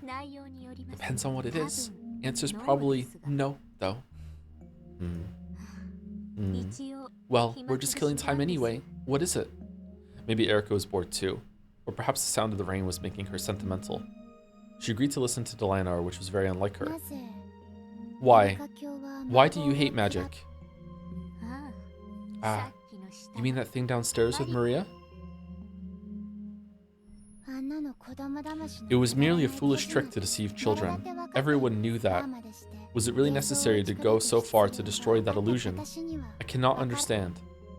Erica didn't need Delanar to tell her that it had been a childish fight. Well, I am a self-proclaimed intellectual redditor. I can't stand having magic confuse the truth. So you feel pleasure from exposing that? I sense a different emotion. A different emotion? What's that? To me, it feels less like pleasure and more like a different negative emotion. Huh, you really are a murder doll, aren't you? Even your eyes are like knot holes. Knot holes? Is that like the holes on a button? Like when you on a teddy bear or something? Oh, like a mark on a tree on like a plank of wood? Things in wood? Okay. My apologies. Please forgive me. Fucking hell, I thought chat wasn't going to go there, but they are. Erica rolled over grumpily, turning her back to Delanar. So Delanar couldn't see her expression. Even so, for some reason, she could guess that this completely unobserved expression was one of pain. Interpreting this to mean that Erica wanted her to go away, Delanar gave a bow and made to leave. Then, Erica suddenly spoke. The words seemed so utterly out of place that Delanar doubted her ears, so she had to ask Erica to say it again. What did you say? They're taking the Hobbit's two eyes and... I love you. It really did seem utterly out of place. Delanar wanted to see what Erica really meant, but the latter still had her back turned and her face was out of sight. Thank you very much. I was going out with someone else a while back, but we've completely broken up. The others might say things out of envy, but please ignore them. I'm going to devote my whole life to you, so I want you to do the same for me. Let's find happiness together. Delanar avoided asking what she was talking about and stood there in silence.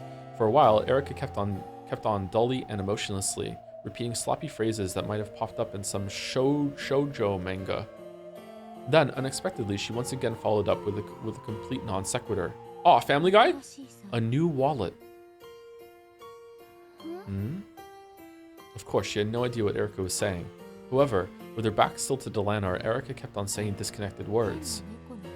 A strange cat keychain, a type of cologne that didn't suit him, a music tape that's not his style, which he said he borrowed from a senior at the theater. His senior was asking, so he had to go. He suddenly got a new part-time job. He said he was talking with a friend on the phone who just wouldn't hang up. Made too much curry. Went to theater practice more often. The way he folds paper towels. Thanks, I've already eaten. He knew more about cosmetics. Sorry, I was sleeping. The toilet seat was left down. He spent the night over at his stage friend's place. My acting friends had a party here earlier. Someone must have left it behind. The drain and sink were cleaned out. Receipts and point cards from places he never goes. The muddy soles are evidence that you went out on Sunday when it was raining. That matches the strange symbol on the calendar. None of your theater friends have hair this long. That's a leading question. How do you know the plot of a movie you haven't seen yet? Evidence, evidence, circumstantial evidence, observation, surveillance, tracking, tailing, information gathering, wiretapping, asking around, questioning. I found tons of evidence that I loved you. I found tons of evidence that you loved me, but I can't find any evidence that you haven't been cheating on me.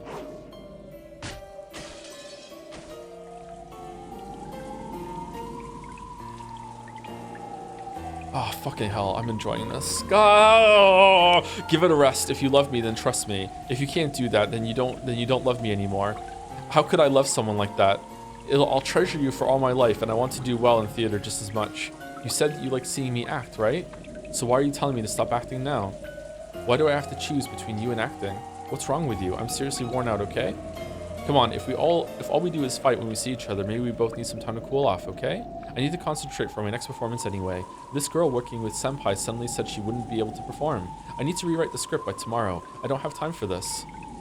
And anyway, if you really find it that hard to trust me, we're through. Stay away. Just go home, bitch. I don't love you anymore. I'm sorry I said it like that. Don't cry, damn it. It's disgusting. Just die.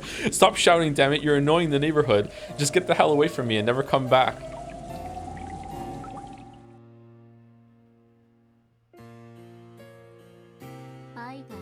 Without love, it cannot be seen? Huh. That's backwards. Because of love, you end up seeing things that don't even exist. Wow, it's actually going there? Is it gonna develop on it? How love can make you end up like in a bad situation? Huh. It's nothing more than an illusion, one that no one but you can see, and one that even you can never touch. Without love, humans would never need to sift through truth and lies. Because we can see things like that, we doubt, we suffer, we cry out loud.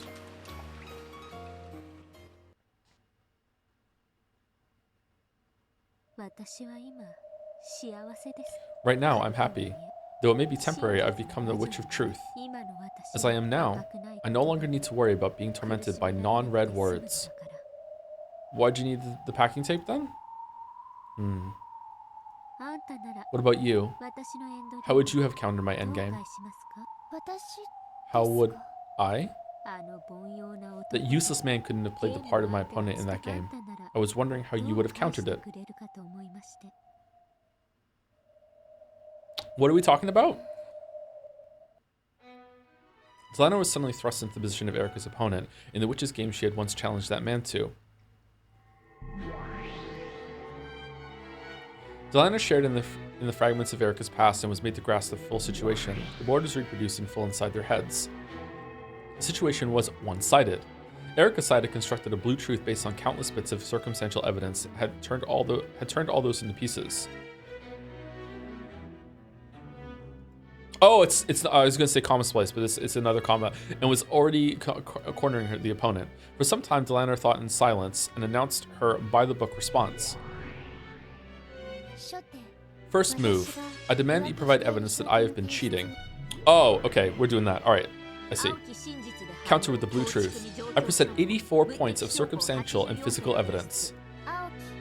Counter with the blue truth. I present 6 points of circumstantial and physical evidence that I still love you.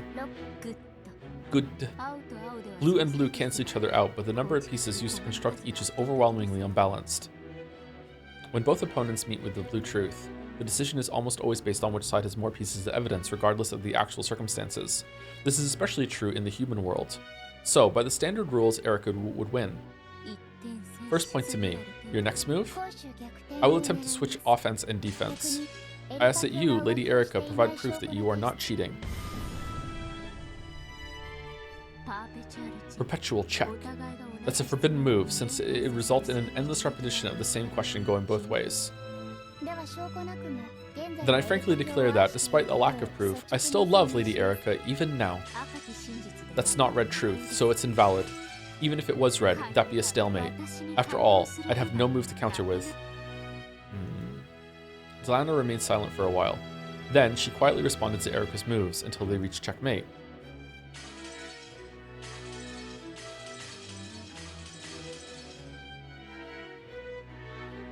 A stalemate is a forbidden move in the game of witches, since it means the ruin of the game. However, in chess, it also represents a draw. Because of this, it's a splendid final move that a weaker player can pull off if they're unable to win outright. In this situation, Erica clearly had the advantage. So it was natural that the landowner would seek a stalemate to obtain a tie. Chat, in chess, is it ELO in chess as well? Or ranking or whatever? I can't remember. I don't remember. They didn't call it ELO when I was playing chess competitively. I think it was just ranking. If like someone who has, I can't remember how much it goes with the scale. It was like 1,000 to 2,000 or something like that. Like no, you could be below 1,000. If a player that has like 800 ELO plays up against a player that has 1,600 ELO and it's a draw, does the 16 ELO player lose points to the 800 player? Or is the draw just neutral when it comes to it? Yeah, they do. Okay. They lose a ton. Okay, so a draw can definitely be like a worthwhile thing to go for a lower ELO player. Okay. So it was natural that the landowner would seek a stalemate to obtain a tie. However, that would only be the case in chess. In the game where witches fight over the truth, it's a forbidden move. So it was already checkmate from the very beginning. The landowner had no way to turn the game around. However, regardless of what the real truth between the pair of them had been, this game would be. Any other moves? Oh, witch hunting archbishop, protector of the truth? No, I resign.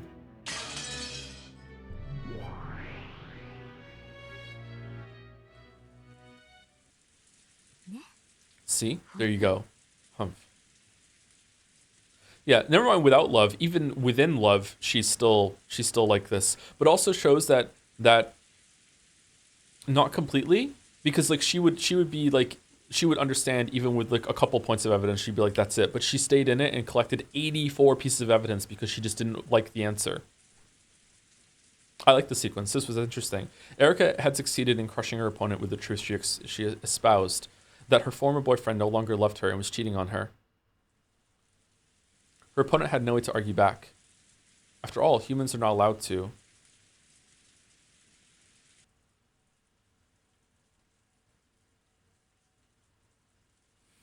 Humans allowed to what? A splendid game, a splendid finish from a superior position. Regardless of the truth of her opponent, Erica could win. A splendid victory. The landowner could only respond with silence. And with that, Erica spoke no more. She was probably done talking and wanted the landowner to leave. The landowner understood this, but even so, before leaving, she wanted to tell Erica one thing. A splendid game, Lady Erica. It's only natural that the detective wins. Even before you became Lady Berncastle's piece, you truly were a splendid wielder of the blue truth. However, Lady Erica, humans are only allowed to use the blue truth, and the only thing that can counter blue truth is red truth. And humans are not allowed to use the red truth, except for... In that case, how should your opponent have shown his truth? Who knows? Maybe he should have used that gold truth or whatever, which is supposed to be stronger than the red truth at times. You certainly were the victor in that game. However, allow me to say this as a protector of the truth. What? I imagine it's something unpleasant, so say it and go away. Yes. This game is your victory. However, you still have not denied the 6 points of blue truth evidence I used to claim that I still love you. Even you are human. You cannot use red truth to deny those points. Later on, I used the detective's authority to have all 84 points transformed into red truth. By the power of my master, I am human, yet superior to humans, a detective and a witch. I am the Witch of Truth, Frodo Erica. Any other questions? Parting remarks? I have none. In that case, please excuse me. The landowner bowed and disappeared. After that, all that remained was a single Witch of Truth laughing off a bitter past, with an equally bitter smile.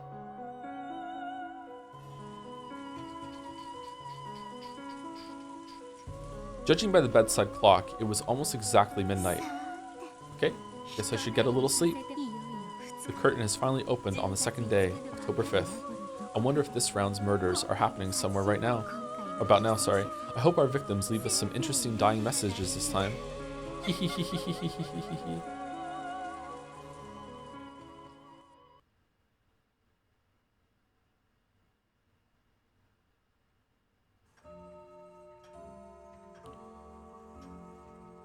Hi Joe, been enjoying stream highlights for a while. First time catching a stream. I was just watching the AI Somnium streams to get me through this bad case of a flu. Oh, good luck with that. This is not a good first stream to be on because we're really deep into this hella long story, and there's gonna be a lot of spoilers and stuff like that. So, thank you for stopping by. But like, if you have any interest in what's on screen right now, I would encourage you to leave.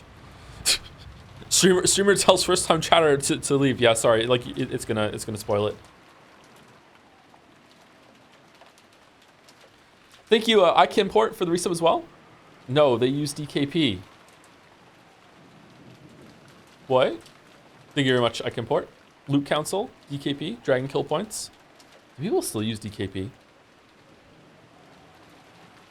For chess, they use DKP instead of ELO. All right, thank you. Sorry, I forgot the question I asked.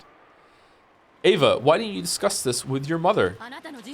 This is about the partner who's supposed to support you throughout the rest of your life. Oh man, you're really mad at Jessica. Holy fuck. Oh, it's Jor. That's right. She's the woman I want to spend the rest of my life with. And that's why you need to choose very carefully, right? How can you be so rash? Ava and George could have... Okay, so did you win? Or wasn't there a trial or something? Ava and George can be seen beneath the eaves of the guest house. Is it? This looks like the mansion to me. George had revealed his engagement with Shannon. Ava's anger had exploded almost instantly.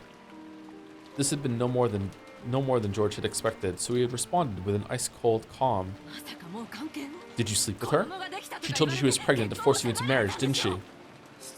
How rude. I'm a strong believer in preserving chastity before marriage. Fuck off! Then why an engagement? I asked her. She accepted. What more could be needed? No, it's all wrong. Marriage isn't as easy as it seems in manga or whatever you're thinking of. What about her parents? Relationships between the two families? Are you some stray alley cat or are you Ushiramiya George? How can you be so rash now when you might even be selected as grandfather's successor? Why didn't you consult me? I'm consulting you right now. No, not consulting. I'm just reporting. I've never counted on being selected as grandfather's successor. In fact, I'd rather refuse it. I'd rather refuse if it did come to that. I want to build up my own country and castle from the empty wilds, just like father did. All right, once again, too late for that, bro. It's way too late for that, bro. You do not understand. Now listen here. Do you realize how hard your father has worked to get here? That's not something you can duplicate just by imitating him. Do you understand how often he was saved by luck and coincidence before now? And he got through it because he had a wonderful life partner by his side, you. Sayo is the kind of person who'll support me and make me be reborn as an even stronger man. You've praised me for becoming the adult I am, but that could never have happened without her. What? Are you listening, George? Just let your mother handle this for now. Cool your head and think very carefully. Shen isn't the only person interested in you, right? Ayumi-san? Ayumi-san? From the marriage meeting really took a liking to you. First I've heard of it, I thought you knew. Her parents were also very impressed by you. If you really dream to build your own castle like your father, Ayumi-san is the one who'd really be able to help you, right? Do you intend to betray her feelings? There's nothing to betray. There was never any special relationship between Ayumi-san and me. We just had a marriage meeting and our parents got all fired up afterwards. We made us go out together several times but we never even looked at each other. Ayumi-san is a well-bred, modest woman, isn't she? She just couldn't look at you because you're a man and it would be embarrassing and ill-mannered. If you can't feel anything from her unless she looks at your eyes, then just tell her that. I'm sure she'll look at you in the future. You want me to marry Ayumi-san because it will benefit you. You aren't pushing that engagement for the sake of anyone but yourself. George, how can you say that? Have I ever failed to think about what's best for you? I haven't, have I? What is a parent's job? It's to look after the long-term welfare of their children, right? We've been looking down upon your entire future from a great height. What a line. And from our vantage point, we can see that you're letting your momentary youthful emotions lead you down the wrong path. That's why I'm saying this, even though I know you'll hate me for it. If I didn't care for you, we wouldn't be having this fight. I'd just tell you to marry whatever strange girl you like and leave you be. You hear me, George? Leave this to your mother. There's no need for you to meet with Shannon Chan anymore. We'll take care of everything for you. Don't worry, we won't do anything bad to Shannon Chan. After all, it's thanks to her you've grown so much. We won't forget that, so leave the rest to us. Georgie. Sometime during Ava's rage, tears had started to drip from her eyes. As though those tears had caused him to hesitate, George turned his back and sagged his shoulders. Even George is a child of man after all. Feathering? Though he understands that marriage requires nothing more than the love of two people, he can't get over his desire for his parents' acceptance. And so, he is trapped between the tears of the mother who has always helped him and the fiancé he chose. Fucking hell, Joe. Or is he? Or is he? Okay, I think that's about enough. Huh? All my life, you've done a great job raising me, and I'm grateful for that. When I have children and become a parent, I'll become a parent like you. I'll be the kind of parent most worthy of respect in the entire world, one who can truly fight for his children's sake. George. With his back still towards her, George threw away his umbrella and slowly stepped out from beneath the eaves into the rain. Then he slowly turned around. Behold my power! It was, without a doubt, the familiar face of Ava's beloved son. However, he was now his own man, self-controlled and independent enough that their blood connection might be forgotten. I think it's about time. For what? I think it's about time you learn to let go of your son, mother. Gio. From now on, let's stop talking as mother and son. I am George. You are Ava. Let's forget that you're my parent and let our true intentions ring clear. The reason you want to choose the person I marry is for financial reasons, public appearances, and so that you can look good in that continuing quarrel between you and your siblings. You have no other reason. Man.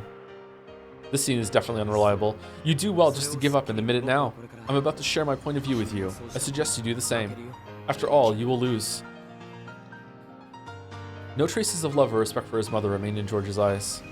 There was only a frigid glare as he gazed ruthlessly down at the witch who was trying to bind his future.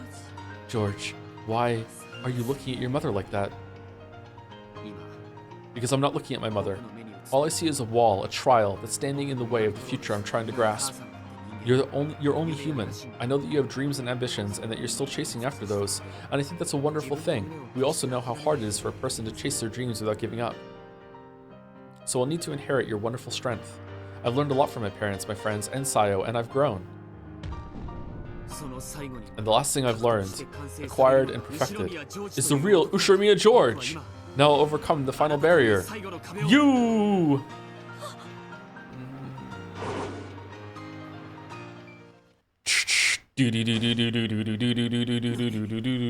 What?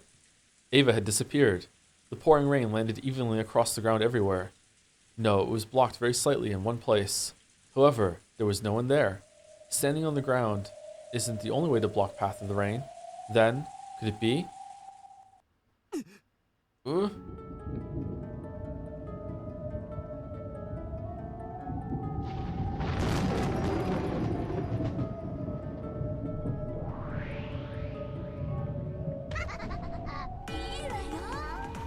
Sure, it's good for people to let their true feelings show every once in a while. I'll speak my mind too. So why don't you just lay it all out as well? In the rain-filled sky, with a moon that shouldn't have been visible behind her, was the golden witch of the future who had finally obtained everything of the Ushirimiya family. Even the drastic change in his mother's appearance didn't faze George. On the contrary, he seemed to be moved by her boldness, because his mother had honestly and truly displayed her true nature. This way, I can confidently show her my true self. Here we go, mother. Here we go, Ava. This is my first step towards escaping from your shackles. First step. With that first step, he felt something odd beneath his feet. He knew that the sticky sensation, different from that of mud, represented his mother's arrogance trying to prevent him from making that first step. I used to read to you all the time when you were little, didn't I? Do you remember your favorite story, Journey to the West? That takes me back. It's probably the first fantasy I really loved. Sun Wukong, the Monkey King, wanted to become a god and was tested by Buddha. If you can jump free from the palm of my hand, I will acknowledge your wish. Then, Sun Wukong managed to reach what he thought was the end of the world and found 5 pillars standing there, only to discover that they were Buddha's fingers and that he still hadn't left Buddha's hand. I mean, you're at the edge then, aren't you? Just keep going. And you likened this to my first step, me declaring my intention to break free from you?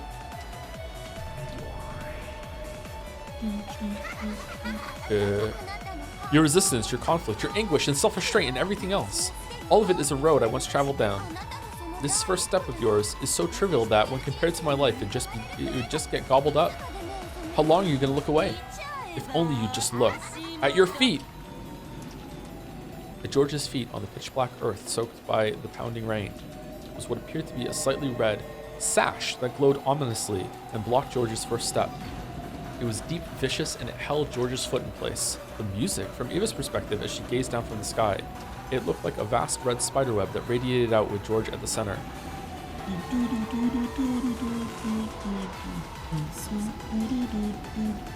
Thank you to Stormhail for the resub, and a tiny rat for the resub as well.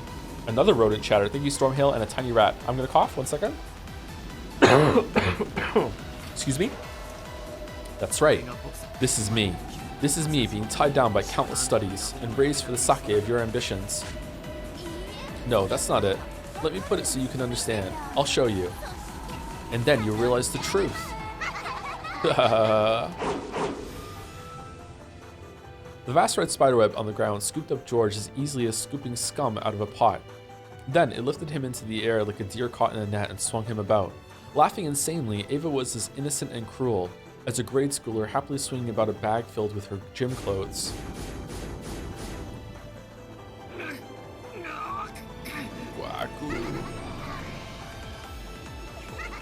Giggle, giggle. Come on, try to remember, okay? What happened on Tuesdays? Umineko.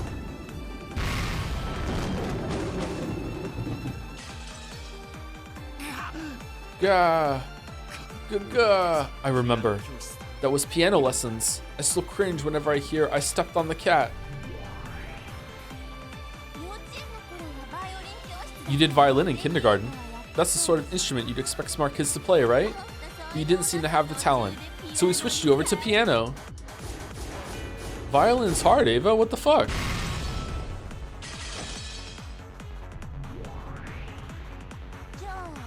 Then do you remember what you did on Wednesdays? Baldur's Gate 3, I remember. That was the day I had cram school. It was so far away and a real pain to have to travel to. And Thursdays?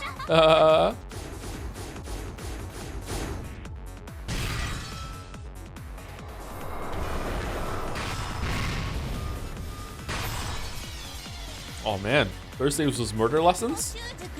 That was the day for supplemental lessons. You were just terrible at subjects with memorization, weren't you? You could apply your knowledge, but were horrible at learning by rote. A classic, he can do it if he tries, kid. That one stung. Those are the most annoying words a kid can hear at a parent-teacher conference. You can lead a horse to water, but you can't make it drink. That's a British aphorism, isn't it? Aphorism is a really good word. Making you get and stay motivated was the hardest thing to do. It was the hardest thing to do.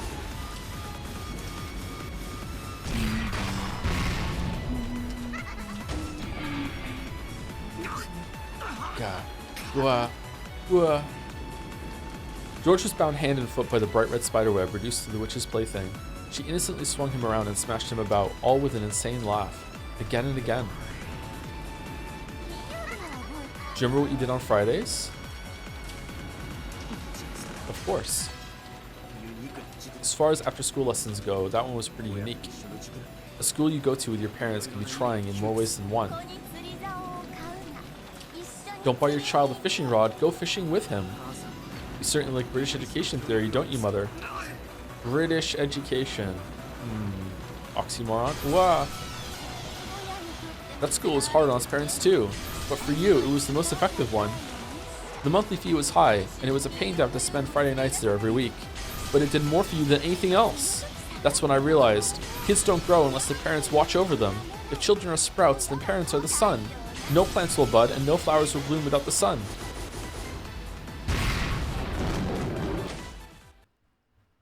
Man, it was a really good parent. Still bound hand and foot, George was thrown, slammed, and smashed. He could do nothing. He was still like Sun Wukong, unable to leave the palm of his mother's hand. However, since he wouldn't surrender, he could still show resistance at any time. And what about Saturdays, huh? That's when the tutor came. He came to our house, which made it much easier, right? It was a pain having to invite some other person into my own private room every week. I hated the smell of sweat left behind when he left, so much that I can still remember it. Good line. He was a wonderful teacher who drilled a scholarly attitude into you. His monthly fees were on par with a lawyer's consultation fee, and it was well worth it. Then, on the Sundays and Mondays that followed, I didn't have any extra school and could finally rest and play some Minecraft. How ironic. Have those extra classes from Tuesday until Saturday held me down all this time? I really am, just like Sun Wukong. Cackle, cackle. Yeah, if you're arrogant enough to think that you can escape from the palm of my hand, you'll be crushed by Buddha's 5 mountains. Sun Wukong, who wanted to become a god, was crushed by the 5 mountains of fire, water, wood, metal, and earth, and sealed away. These are the 5 elements of the days of the week. Tuesday through Saturday are named after in Japanese. Are they? Only now did George, who had always admired Sun Wukong, recognize this greatest of ironies. Just like Sun Wukong, you need to reflect upon and be punished for your arrogance. If you can show that you're willing to reform yourself, I'll release you. It's not being released, it's brainwashing. This is a bathtub. There's no need to think about anything. Why not just leave everything to Mama? I'll decide everything for you. That's the best kind of life for you.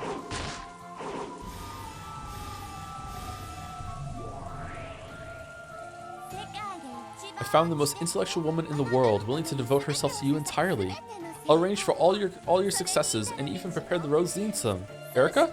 And eventually you will be chosen for the highest honor in the Ushimiya family, the position as successor to the headship. Only then will you begin your true life. First step? Don't make me laugh. You still haven't even been born yet. This isn't my web that you're caught in. You're still inside my caring, nurturing womb.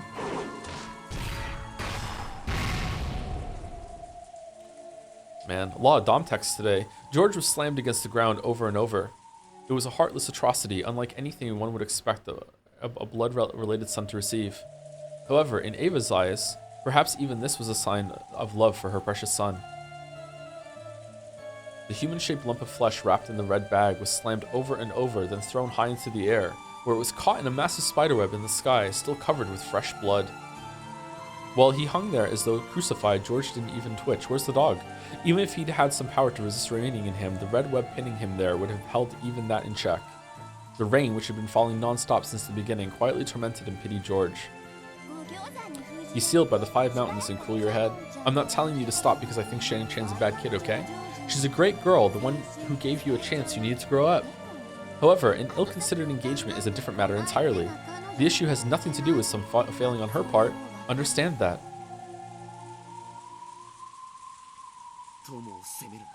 Blame the problem, not the peer. Right? That's another British saying. Is it? I really did raise you to be a smart kid. No, I am raising you. You're still inside me, right? You need to be nurtured a little longer. Okay, that's enough punishment, so apologize to your mother. What do you think, everyone? The spiderweb released George reluctantly. Then it threw him to the ground beneath the cloudy sky.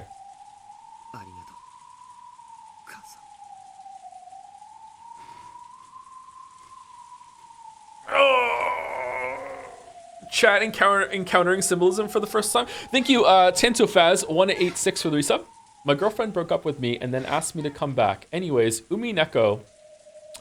All right, kind of topical for today's topics on Umineko. Thank you very much, Tantofaz186. Good luck with that.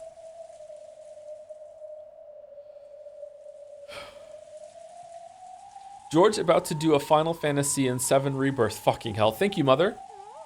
It was all George could do to get up on his hands and knees. Get up on his hands and knees. Though he wiped the mud away and stood his ground, he still couldn't raise his head. Everything you've done so far, you've done for me, haven't you? Thank you. Thanks for everything. Meanwhile, this topic in a Persona game or any other anime game of that caliber. Oh no, Social Link Senpai, my mother just wants me to go to school and doesn't give me any free time. What should I do? 3 options. I don't care, this burger's tasty. Why don't you try talking to her? Just rebel anyway. Oh, okay, all right, okay, next Social Link, they did it. I don't know, my mom's kind of mad at me. I don't know what to do. I don't know, I'm kind of sad. This burger's still pretty good. I don't give a shit.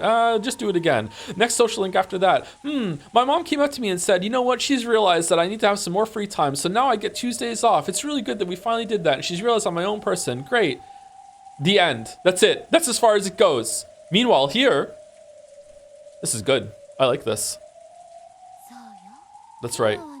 You must hate me now, but one day you'll thank me. I'm sure you'll understand how much I loved you.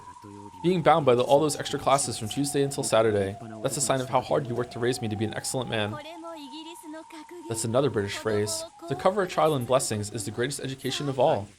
Thank you. In return, I'll give you a British saying. Fuck off, Gov! Sorrow, my mum? What's that? Even if you strike all the trees in the forest once with an axe, you will not fell a single tree. Hmm? What does that mean? It means fuck you. Maybe this one is clearer. To spend too much time in studies is sloth. Sloth. Francis.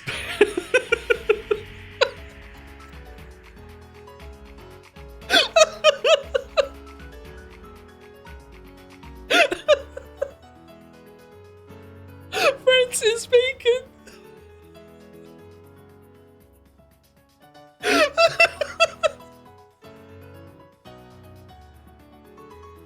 Sorry.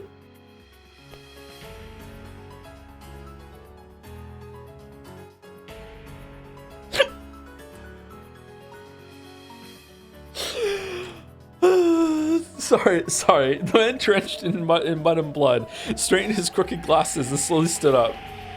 Though he was covered in filth, his appearance had a divine quality to it, something that could only appear on a self-controlled man, not one who had merely been dozing in his mother's amniotic fluid. I cannot count the number of things I've learned from Sayo. She taught me courage and chivalry, how to be ambitious and witty and humorous and just a little stylish. Could we have seen that? It's ironic. Almost all of the things you say are so wonderful about me didn't come from you at all. George, are you still? Time to get back in mother's womb. I'll nurture you in a sea of warmth once more. Francis Bacon.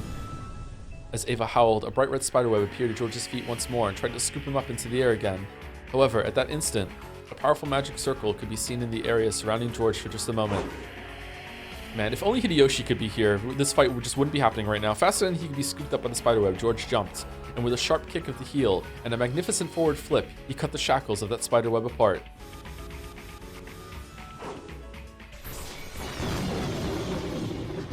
What? That smooth movement proved that he had possessed the power to escape from those shackles all along. He had willingly allowed himself to be bound by that web. Everything I owe you for that. Everything I owe you for what you've done. My God, I've paid back now with pain. Thanks to that, I think I'll finally be able to leave the nest for good. You really do need these every now and then. Fights between parents and kids.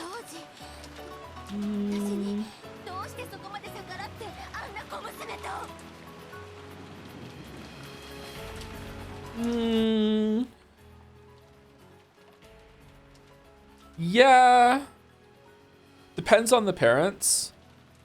Not to get all too real for me right now, this is a problem with the boomer generation, is that they don't know how to accept the kids rebelling, and a lot of times like it just becomes this toxic repetition until like the kids are just like, okay, I'm done with you then, and they just cut the parents out of their lives because the parents can't handle it. I don't know what it is about that generation. Maybe it's just recency bias. Maybe it's always been a problem, but there's something about that generation that can't handle this, because he's right. This is actually important. There is a time in every child's life that they do have to rebel. They have to make mistakes. They have to go out on their own. They have to do it. But for whatever reason, that generation just didn't let that happen. I wonder if that's going to repeat as well.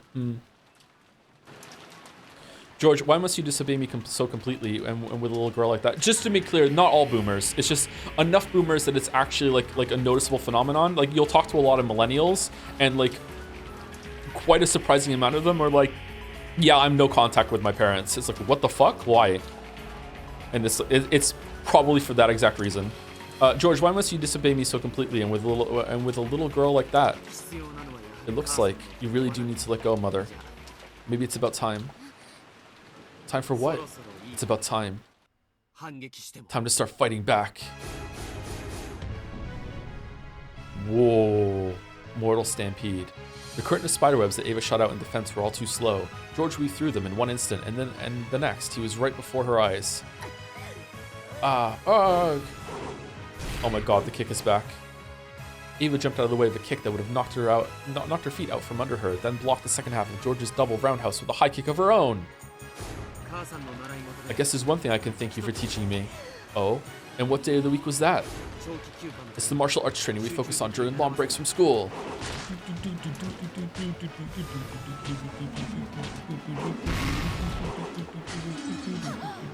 Ha, yeah.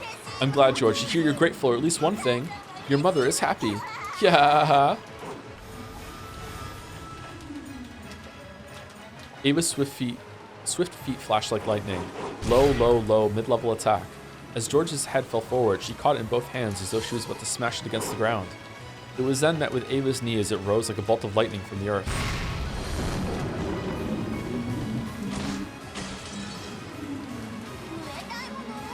You should have learned Muay. How do you say this? Muay? Muay Thai.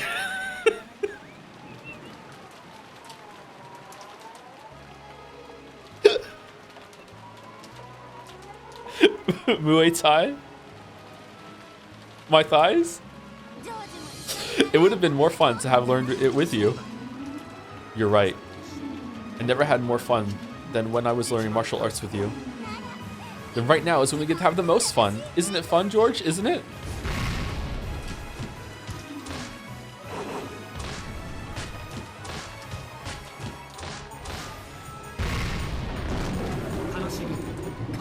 Is it fun to play with your son like this? Mother? Yes, it is. You're my precious son, and I love you lots and lots inside my womb. I even love it when you kick in there. Understood. This kick's coming from the outside of your belly. All right, Ryukishi, you're going a little far with it now. I was on board until right then. Okay, come on. George's knee buried itself into Ava's abdomen. An instant before she felt the pain of that fierce attack, Ava watched her son's kick with a proud smile and then vomited. Oh, man. Okay. Gua, gua, gua. You're getting on in years, mother. Maybe it's about time you held back on wearing childish clothes like that. George? Okay, too far. Bro, her chin still covered in vomit. Ava looked at up at George in twisted anguish. She could see how pathetic her face was by her reflection in his glasses. Both you and I need to leave our childhood days behind. So long, mother. Meanwhile, across the estate, Battler goes up to Rudolph. Hey, old man. Hey, you old bastard. I got some news. What is it, Battler? Me and Sao just got engaged. Just want you to know. Oh, okay, up top. Up top. You hitting that already? Not yet, but soon, baby. You know how I am about marriage. Yeah, all right. High five. All right, there we go. Done. All right, see you at breakfast tomorrow. That fierce lightning and rain made time freeze. George's beautiful kick had stopped an inch from Ava's chest. However, the power of the red magic surrounding George had already pierced Ava's body. Though he had stopped without hitting her, blood poured out of Ava's back. No wound had been left on her chest, but her heart had been punched through. Ava slumped backwards and landed in a puddle with a splash. Just to be clear, though, like that dynamic also has its own problems. That's not like just better in every way than what's going on here with George and the reverse birth. There were no convulsions. Her life had been ended without leaving her even an instant to writhe about in pain. I know you're somewhere over there, Gap. As he straightened his glasses, George spoke to the rose thicket behind him. Then a pitch-black hole opened in the air there, and Gap jumped out. Impressive. Even considering that it was before her ascension, I can't believe you managed to defeat Ava Beatrice. I thought you'd be there. Thanks for not interfering. I'm glad we were able to keep it between mother and son. How do you know? How do you know? I don't, you're a knower? How are you a knower? Okay. But of course, I wasn't here. You summoned me just now. It doesn't matter either way. I have something to ask you. Is there any reason I should listen? Will you refuse to listen? With his back still facing her, George reset his glasses. The threat in his voice held the solemn presence of a king who could control demons. That presence made Gap gulp, and she licked her lips before bowing respectfully to his back. I like hot guys, but I like monarchs even more. Yeah, we know. Your wish is my command, O Demon King. I want you to lay her body to rest in a place fitting for a woman who admired the head of the Ushimiya family and who lived her life with the misguided dreams of that position. So, in Kinzo's study? No. The VIP room will do fine. That never-opened VIP room on the second floor of the mansion. Ah, that room. As you wish, Your Majesty. Where Battler's fucking interstellaring right now. Gap approached Ava's corpse and lightly tapped the ground with her right heel. When she did, a large hole opened up, swallowed both Gap and the corpse, and closed. After a while, a small hole opened in the air, and the staff Ava always carried, marked with the one-winged eagle that symbolized the Ushiromiya family's leader, is spat out into a puddle. Because the corpse would no longer have any use for it, George slowly approached that staff and stepped down hard on the tip. When he did, the staff spun violently into the air, and after passing by the blue moon that honored the Demon King, he caught it. It flew into George's outstretched hand. Georgiatress? No. The instant he grasped it, another fierce lightning bolt landed nearby, and by the time the flash disappeared, the staff he held had become a spray of gold butterflies and vanished. It was as though George had crushed the staff out of existence.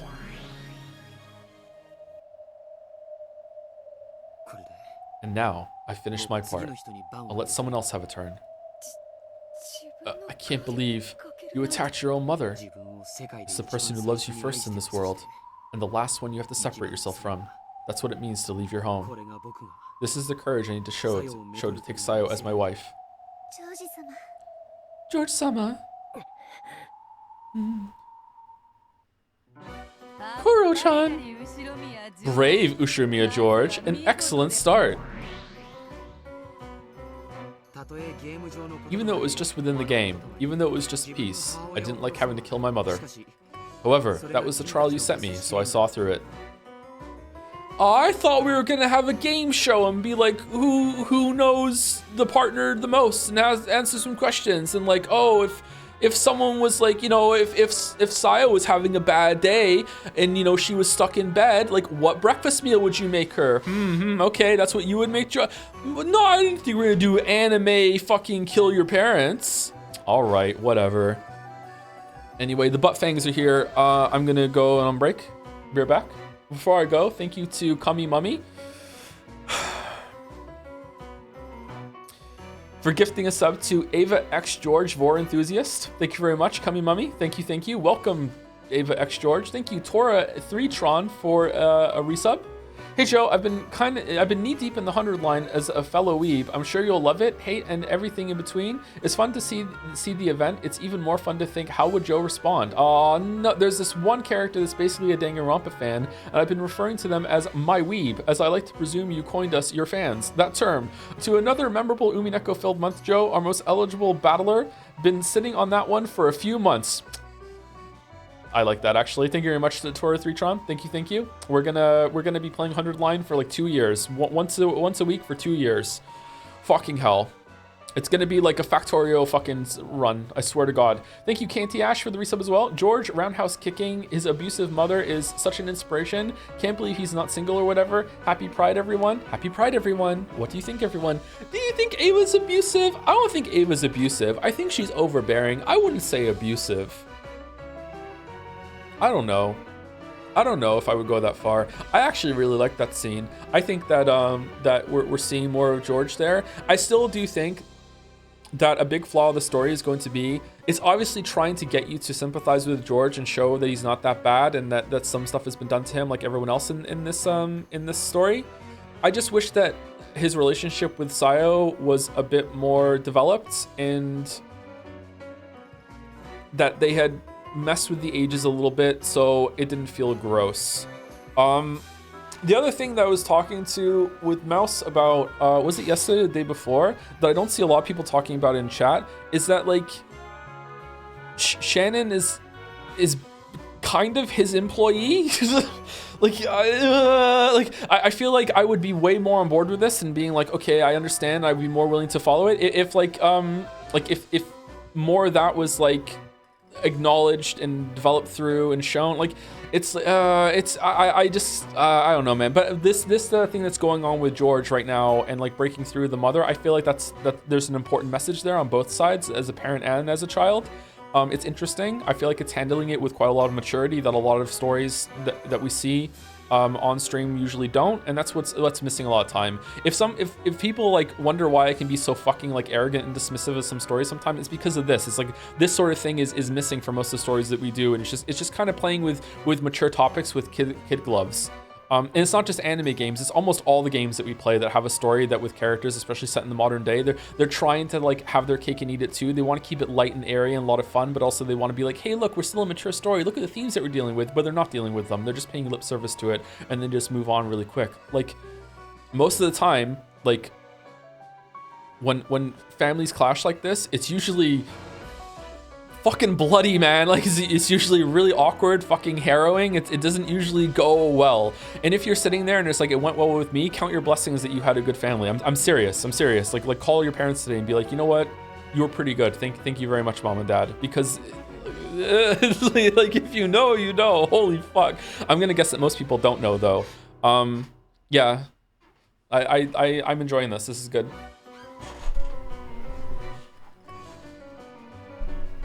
Anyway, be back. 5-10 minutes.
All right, chat. I'm back from outer space.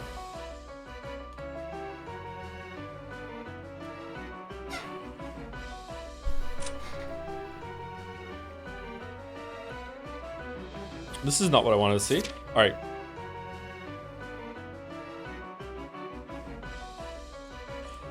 I wonder what parallels we can draw between the upbringings of all the kids.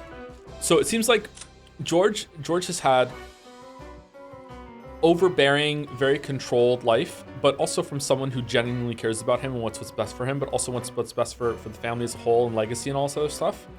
I do think that Ava really does love George. It's not from like purely from a place of like you must do the family proud. I feel like she really does care about him a lot. And a lot of the things that she went through and gave him really is a gift. She's focusing on the money and you owe me, but that's also how George is viewing the mother, not necessarily what Ava thinks, although she must think that sometimes. Parents can get kind of bad like that sometimes when they're confronted, even if they don't mean it. They'll be like, you know, they'll look at the sacrifices they made and they'll say those things to you, but it's like a knee-jerk reaction to being challenged sometimes. I feel like Kraus and Natsui don't give a fuck about Jessica whatsoever. She's just there. It was like something they did out of obligation. Natsui definitely cares more about the Ushiromiya head and the headship of the Ushiromiya family and being the head of the Ushiromiya family and doing the headship and the ship and the headship with the head on it. Definitely more than her daughter. We've barely seen these two interact with their kid, actually. It's just usually just go off to school. They're trying to give her a good education and everything, but they're not putting any pressure on her. But I feel like she would respond better to that pressure, like a little bit more. So they're similar in that they care about legacy and everything, but they don't have enough of a interest in their child to really go into it. But I don't know, like, has Kraus ever even spoken to Jessica? He must have at some point, like in some, and they ever had like a one-on-one? Technically, Jessica has more of a fun life. She's more fun in life. She's a singer. Yeah, that's what I mean. Like George being forced into all the musical things, whereas Jessica seeks them out on her own, and he's even hiding from her parents the fact that she has hobbies and interests, and she's actually kind of good at it. Is what I mean. It's like she would respond more to pressure. Like they need to balance it out, right? Like whatever Ava has turned up too high could go over to these two, and it would be better for both of them. But I really just think that these two don't give a fuck about Jessica whatsoever. Whereas Rudolph and Kyrie, I think, do care about Battler, but they're hands off even more so than Kraus and Natsui. Like, they're just like, Battler, just do it. It's like what I went through when I was a teenager, when I became like fucking like 13, and my parents were like, just do whatever we want, we don't give a fuck anymore. Like, that can be its own kind of like destruction. Whereas Maria is like abandoned a lot earlier in life and is just gone.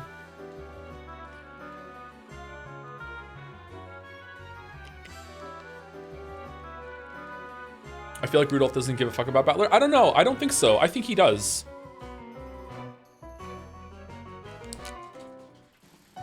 Like, these two have parents that stay together and have a functional, supportive relationship, right? These two don't. This is not his mother, or it might be, but like his mother was like, Rudolph is not with Battler's mother that raised him. So, and also Rose's father, Rose's father, Maria's father just dipped. So these two are the broken parent too, and these two are the linked united parent too. And I see the mistakes here and some parallels here, but I also see some down here as well. I don't know. I'd probably like to think about this and write it out and really dig into it.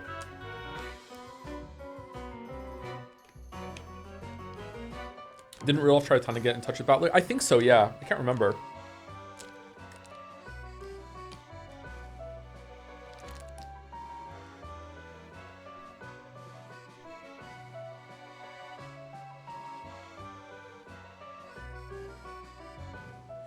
Oh no, they're also like... Education is important, chat, but a lot of people think that it's...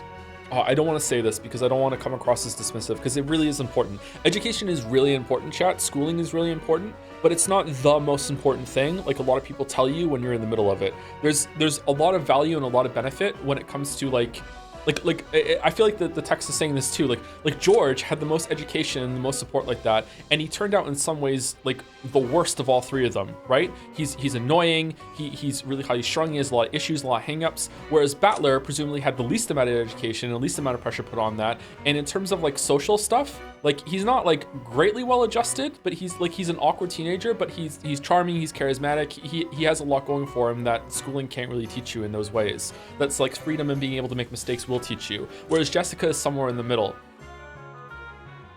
The worst thing you can be is annoying. Yeah, and having a lot of school can make you annoying. But I don't want to like dismiss it. Like what Ava just described about George's schedule and everything, that is a gift, man.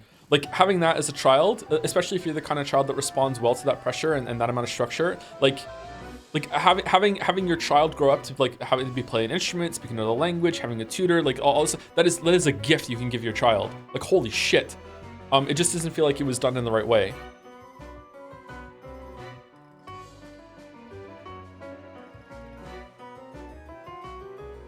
Where's Maria in this? I don't know. Maria's just been completely abandoned. Maria, I would guess, would actually grow up to be more like Battler than the other two. Like Maria's raising herself. And she seems to be quite competent. She knows how to self-teach and learn on her own. But I feel like Maria's just a good kid. Like Rosa just got lucky.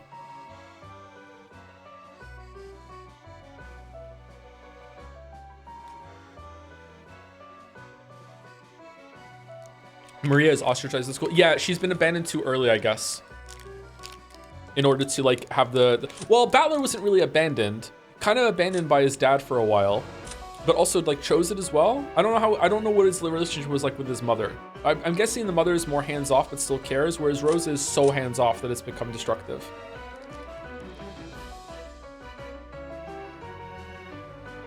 The fact that these gifts are used as a way to guilt George into giving up marriage to someone he loves is what makes it fucked up. Oh yeah, for sure, yeah. That whole thing was fucked up, but it's also quite realistic. This is how or not realistic. It feels true, it feels authentic, but not realistic. Saying realistic is the wrong word. Because it's like saying like that's how everyone would respond. It's not. This kind of parent would respond that way. There's a lot to think of here with the kids. Yeah. Jessica's been kind of a nothing for the whole story to me, and these two have been like the most nothing of the groups down here too. Even though she's gotten quite a lot of time. I'm interested to see what Jessica's trial is going to be like now, and if we're going to see more development with her parents.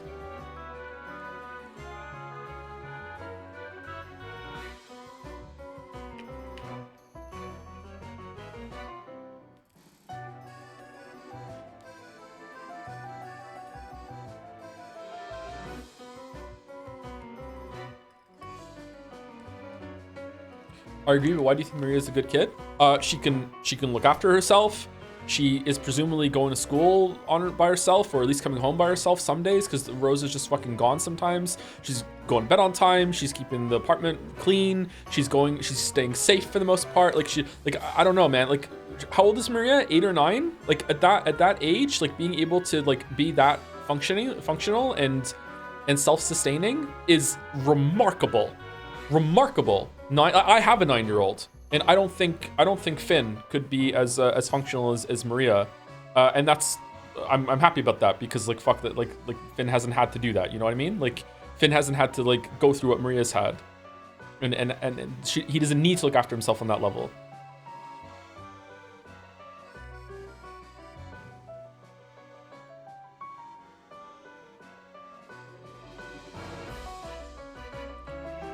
She can also speak Hebrew. I don't know. Then we get into like fantasy bullshit. Like I don't even understand how she just becomes another person sometimes. That might be the supernatural side. I don't want to put that on her or praise her for that. I don't know what that is.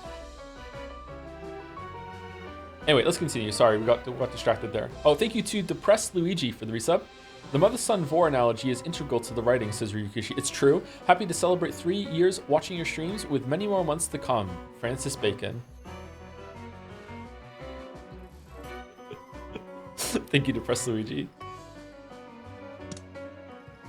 He stared at the two demons. The demons looked at each other, then showed their surprise with their now familiar exaggerated gestures. Wonderful! Wasn't that splendid, Zapar? Indeed it was, Furfur. George-kun's determination is the real deal. It seems I've misjudged you. Please accept my apologies. George chose not to go along with this theatrical conversation. He just quietly looked down upon the game board, found the piece representing his mother, which was right next to his, and tipped it over. Symbolism. That was the trial that Zipar and Furfur had set for him. So that the love of the pair will stand true, offer up the life of one person by your own hands. It was similar to that trial during Beato's games, where they were given 3 options as part of a test to select the next family head. However, a pair of lovers will never abandon each other's lives, so they were automatically left with the option of sacrificing the life of another instead. In fact, it was merciful that they only had to choose the life of one person other than themselves instead of all, and besides, it only meant taking those lives as pieces on the board. So they're talking about the scenes where George had to fight Gap and Jessica had to fight Renove, right? For the versions of themselves to whom the game board was the only world, this was a tragic parricide. Parricide?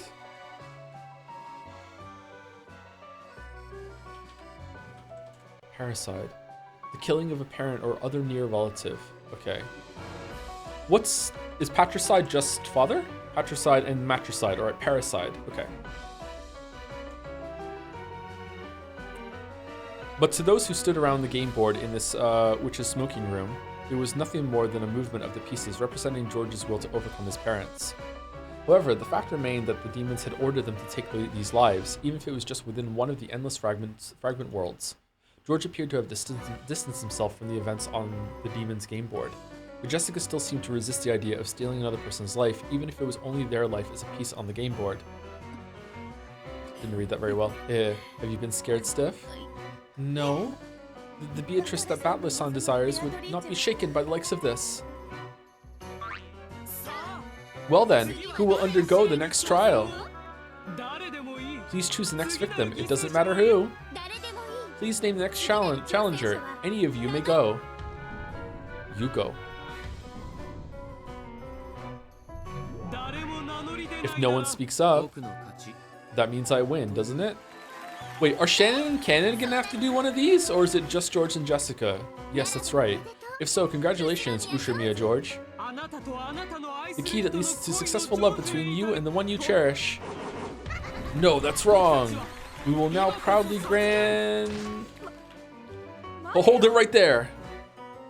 As the demons delightedly named George as the victor, they were interrupted by the next challenger. Jessica-san.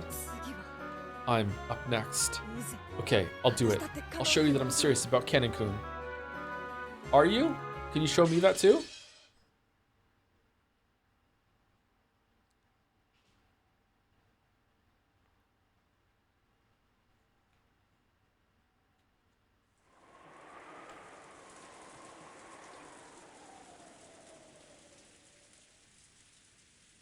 In case you ever leave those two or other characters on screen during break again, remember to press escape so the text box disappears so I can enjoy those two to the fullest, or other characters, I guess. Sure. My 1,000 pardons, my weeb, I'm sorry.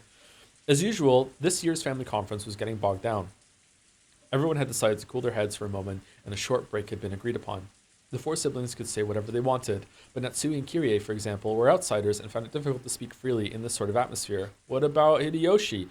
A conference where you aren't allowed to say what you want can be tiring even as you just sit there quietly. Even Kirie couldn't help letting out a deep sigh.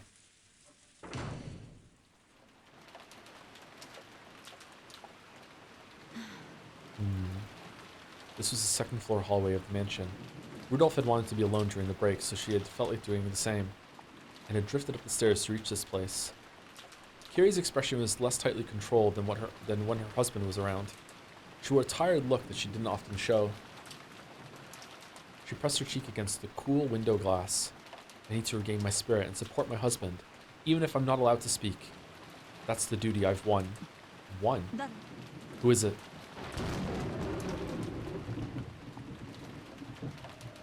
She suddenly sensed another person, turned around to look behind her, and saw Jessica standing at the other end of the hallway, with a knife. Oh, it's you, Jessica-chan. Didn't you go to the guest house? Well, I sort of decided to head back to my room to get a book. I see. And you're on your way back to the guest house now? Yes, that's right. Interesting. I can't stand this rain. Is the wind really strong? It's weak right now, relatively speaking. Wouldn't she be drenched? Oh, umbrella? Nah, you'd still be drenched in a typhoon. As Kyrie looked out the window, Jessica watched her back, looking agitated. And Kyrie, I'm sorry, but you've only got your bad luck to blame. Ah, Zapar, Jessica's roulette of fate has chosen Kyrie. What? It's just kill anyone? It's not like a fight against struggle or whatever? You're just gonna kill... And George still chose his mom?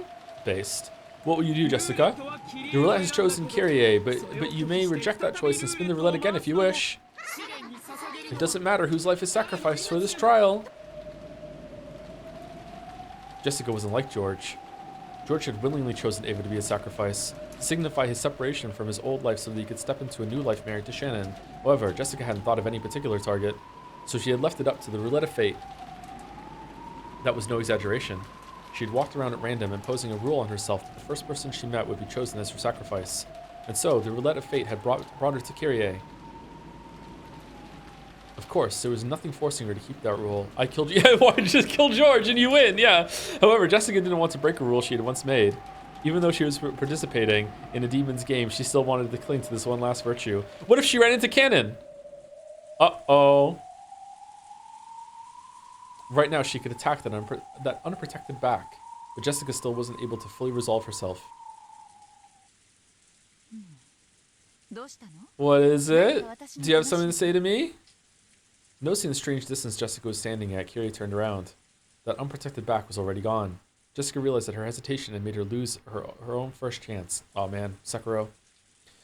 She had taken on this demon's game to prove her love for Cannon. However, would it really be okay to sell her soul to demons for the sake of love? She had energetically consented to this demon's game, not wanting to let George, who had already taken an open-minded view of the situation, get any more of a lead on her, but her heart still wasn't ready. Maybe I shouldn't be asking you this, Aunt Kyrie. What is it? It's rare for you to ask me questions, Jessica-chan. I hope I'm capable of answering them for you. Actually, I have someone I like. Oh, really? That's wonderful, Giggle. Then is it love you want to talk about? Yeah, pretty much. Very well. I'll help out if I can. Thank you very much. Actually, is it still one-sided? No, I guess you could say that it's just become mutual. But, well, there's this trial for us to be joined together. A trial? Now, what could that be? There's the two of us and another pair of lovers, and we have to fight each other. You mean a love triangle? Or is it a square? Man, what are you kids into these days? Sounds complicated. And? Only the pair who wins can be together. It's something complicated like that. In other words, Sumari. That sounds awful. A love where neither side can succeed unless they use the others as stepping stones. Yeah, if we're rejoined, then they'll all fall apart. Stepping stone, Hajime, and the same other way around. I think I see where you're going with this. Something like this, right? How far is a person allowed to take advantage of others to find happiness, right? Yes, Kyrie was very smart. She already guessed the question that Jessica had wanted to ask most. If you don't fight, it automatically becomes their victory, and you'll lose. However, if you fight and win, it means they'll fall apart. It's nasty either way. Oh, what a great person to choose to have this conversation with. I'm mad. However, the answer is obvious. Yes. Kyrie giggled. If she wasn't willing to stick to her love until the end, then that would show the limits of their relationship. If that were the case, she should just let the other pair of lovers win. However, this was a love she couldn't abandon. She couldn't abandon her chances at victory either. So, she had no options other than to fight. Oh, thank you, VaultBoy127 for the resub, and thank you to Dr. Alburn for the resub too. How many bacon would a Francis Bacon of a Francis Bacon could Francis Bacon? I said it right. I did it. 5. It's 5 bacon. Thank you, Dr. Alburn, and thank you again, VaultBoy127. Nightmarish is the new top clipper at 36 views. What's going on? Clip leaderboard. In the end, Jessica's hesitation was caused by guilt over forcing the others to split apart as a result of her inevitable decision. George didn't feel any guilt. I guess. I really am. Just looking for an excuse. Yes, that's what you're doing. Still, that doesn't make it any easier to step over someone else for the sake of your own love. In that case, will you give up on your lover? That's... I can tell you one thing for certain. Doing that will be even more painful. You'll be forced to crawl through hell for the rest of your life. Hardness had entered Kyrie's gaze. I was just 6, so I don't remember much about that time. Oh yeah, this is your mom! However, I found mom's notebook among her belongings after she died. Was it a diary? It was more a collection of her thoughts. It was much vaguer than a diary would have been. I found it and read it right away after she passed away. But I needed to wait until I'd grown for several years before I could understand it. I see. So, did it speak for Kyrie's worries about her marriage? It was practically a book of curses. It cleared up several questions I'd vaguely felt back when I was 6. When I was 6, it seemed as though my parents were very close and had no problems.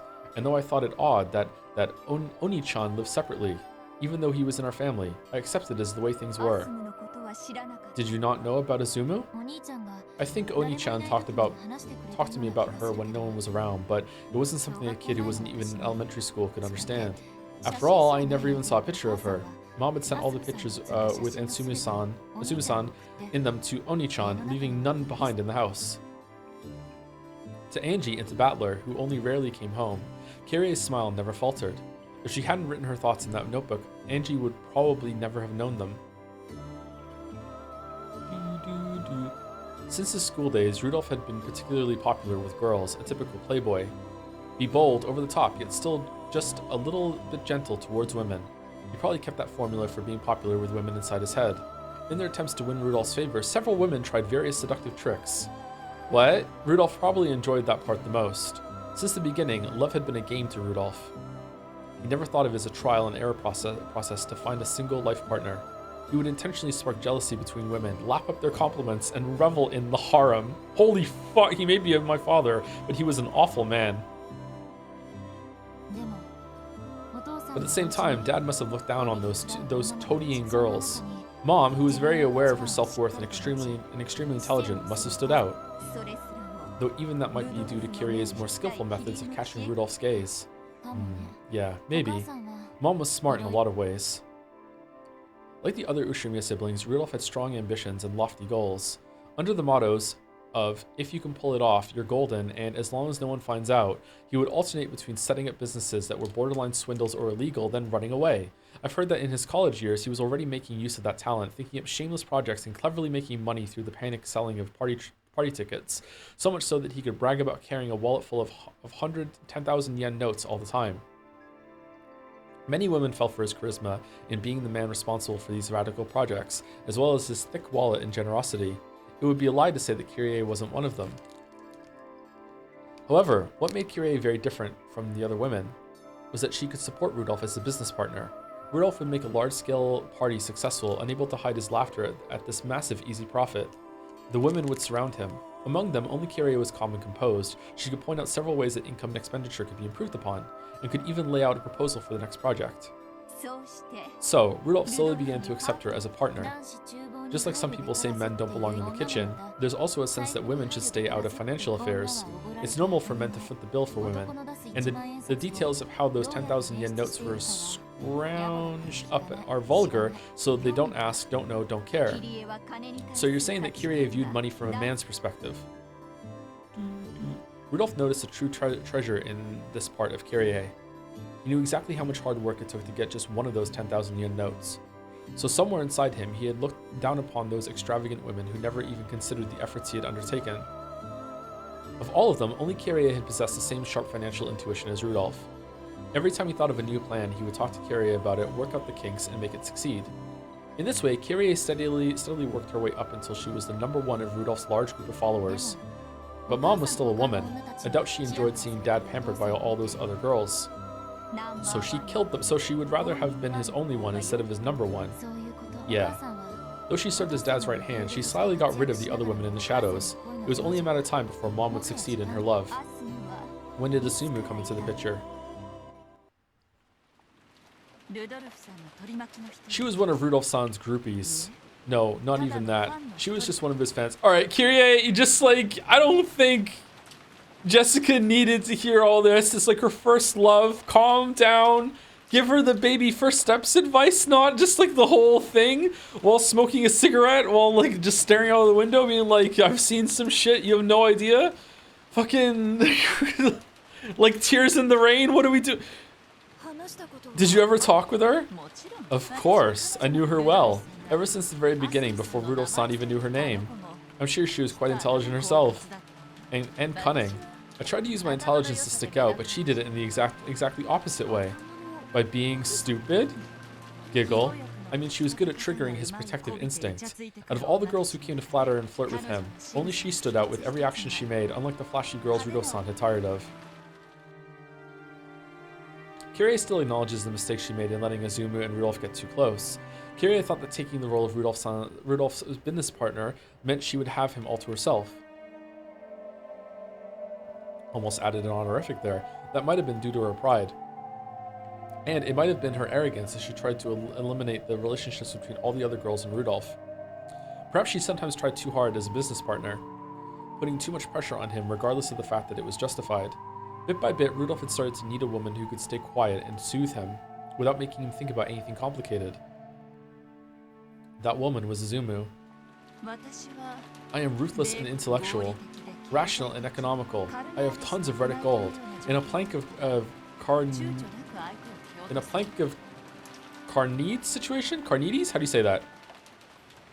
Carneades? I don't know how to say that situation. I would push the other person off without hesitation. I thought that was the kind of partner suitable for him. However, though that ruthlessness had made her reliable on the business side of things, it might have disturbed Rudolph deeply outside of business. At some point, though Rudolph still acknowledged Kirie's skill, he began to yearn for a quiet, warm acceptance. Azumu had satisfied all of those conditions. She would never talk about anything complicated. Even if he did, she would just shake her head and say she didn't know. However, she would care more for him physically than anyone else, quietly putting a blanket on him and staying by his side until morning.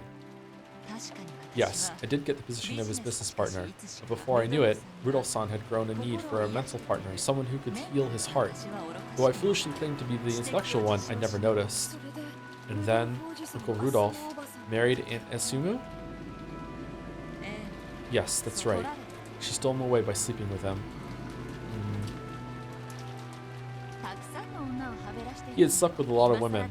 By that point, he wasn't the kind of guy to let his emotions be captured by a woman just because he slept with her. After all, sleeping with women was just a game to him. That's why I used something other than my body to attract his attention.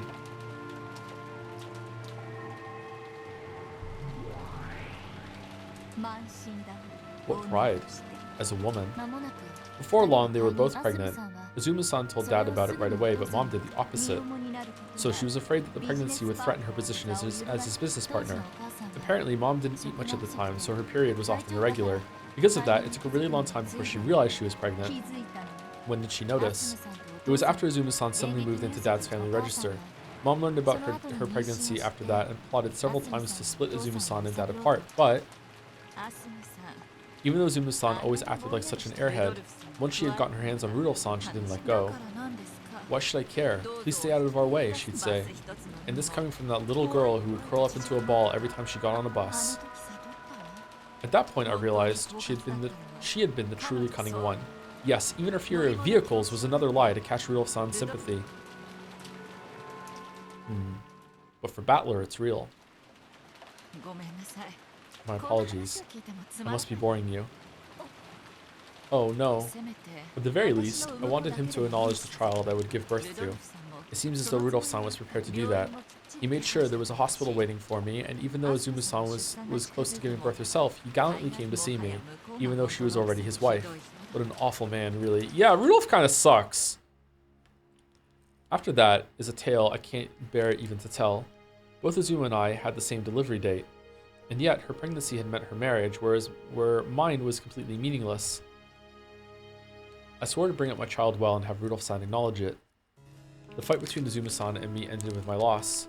However, I wasn't down for the count. Kinda. Oh, I mean, it seems like Azumu and Kirie suck too. Everyone sucks here. Rudolph sucks a little bit more though. If I can make my child excel far more than Azumu-san's, if I could make it fully acknowledged by Rudolph-san, I would be rewarded. That's what I believed. However, that child was a stillbirth. Yeah, Azumu-san gave birth to Oni-chan, but Mom didn't give birth to anyone. Even Mom's final hope of being left the spot as Dad's second wife was destroyed. Oh, was it a stillbirth? I thought the child died shortly after it. Was it a stillbirth? Okay, I forgot about that. All right, so there was no baby switching then. Huh. Oh, shit.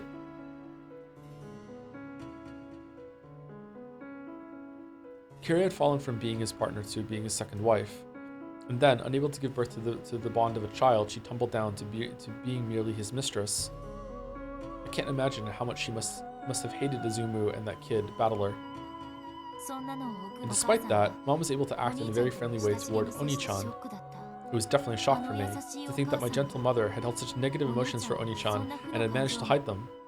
She must have despised Battler. Probably. If Izumu-san had had a stillbirth and Mom had given birth to Oni-chan, history might have changed in some way.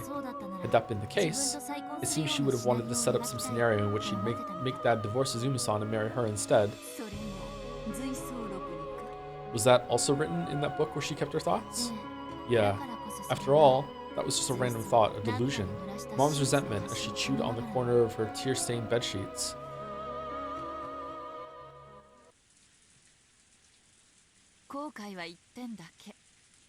There's just one thing I regret.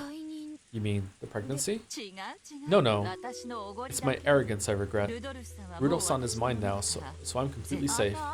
I'll never lose to that Izumu kid. When she was busy screaming her head off on buses and planes. The fuck? As a bit? To make him feel protective, I was capable of properly managing the arrangements and expenditures for them. And so, I was overly confident that I was the one Rudolph-san trusted the most. They say love needs to be nurtured, right? Yeah. That's not wrong. The two of you need to water it, care for it, and nurture it. And in the end, it will finally bear the fruit called love. Did you know? Love doesn't end when it bears fruit. If you don't harvest it as well, the romance you started with will never amount to anything. Harvest it? You need to think about that yourself, Jessica-chan. If you make it bear fruit without harvesting it, it can sometimes grow rotten, and bugs will often gather around it. In fact, sometimes thieves will come by and pluck it off the branch. Kyrie, what the fuck are you talking about? She's like 18! What the young kids like you, Jessica-chan, think that love ends with nurturing. That is naive. If you don't harvest it, you will never be rewarded for your love. Harvest love. At a glance, it may seem to be a matter of just between the pair of lovers, but that isn't true. Putting off the harvest because you assume you can do it at any time just gives thieves a chance. What if that fruit you've worked so hard to nurture gets pulled off the branch the next morning? You'll regret that you didn't choose to harvest it the previous day instead of complaining. That regret really hurts. It'll make you crawl through hell. I'm lucky. My hell ended after 18 years. So I'll never misjudge myself again. That person is mine. I won't let him get away. I won't let him out of my sight. And I'm grateful to my master for giving me that chance.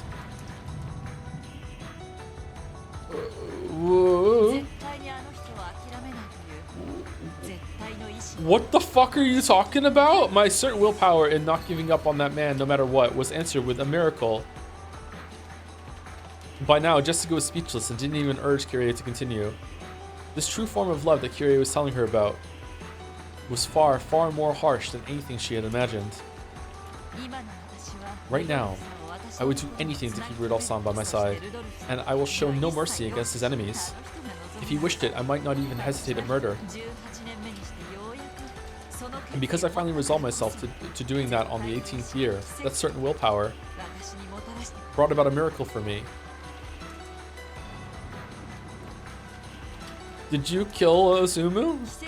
You know, miracles only appear for those who can bring them to completion themselves.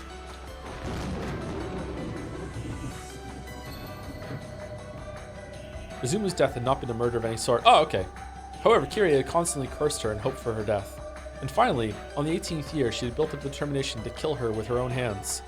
And she actually had gotten herself a blade to do the deed with. That was when the miracle had occurred. Izumu was just walking along a cliff that day, and then suddenly, Natsui, wanting to relive the glory days, jumped from a bush screaming and just pushed her as hard as she could. And Natsumi passing away was a miracle. Wrong. That wasn't even close to a miracle. Huh? After all, if she hadn't died, I would have killed her. In other words, Sumari. She was fated to die no matter what. The miracle is that even though she did die, I didn't have to get my hands dirty. That's all. Until now, Kirie had never shown Jessica. No, she had never even shown Rudolph that glint in the deepest depths of her eyes. It told plainly and clearly that romance and love are not the sweet and fluffy candies that young girls imagine them to be. Jessica was overwhelmed by that pressure and stunned silent, and she had to acknowledge it. This was the power of will that can make love be realized. Man, Kirie is just more and more best girl the more we interact with her. With the force of this willpower, Kirie had supported Rudolph as a wife, and it was the same as George's. He had already developed and proven that he had the willpower to oppose all obstacles to love between different classes. Right now, Jessica could clearly understand. This was the magnitude of George's determination, which had allowed him to coldly carry out his part of the trial. Then, what about her? Did she really have the resolve to make her love with Cannon bear fruit? And then to harvest that fruit? Whatever the fuck that means? Giggle. I'm sorry. You probably just wanted a little advice and I've scared you. Giggle, giggle. Blame the weather. Jessica, you could have come up to Kirie and asked about anything and she would have launched into this diatribe. Holy shit. Blame the weather. I just wanted to pressure you a bit, but I've gone overboard. Kirie let a relaxed smile rise to her face. Overboard, huh? Like the plank? The tense atmosphere finally slackened. However, her words had been gouged into Jessica's heart. Oh, second twilight. I don't know what your love has been like, Jessica-chan, but if you have a rival and neither is willing to back down, you can't let yourself become complacent. If you do, you'll end up like me. For the sake of love, a woman should be prepared to kill at least once in her life. Fucking hell, I can tell you that all women in the world who call themselves mothers have been through that. After all, women who don't do that are chewed to bits by the others and forced to crawl through the hell of envy and regret for the rest of their lives. My hell lasted 18 years. I was lucky to be pardoned after just 18 years.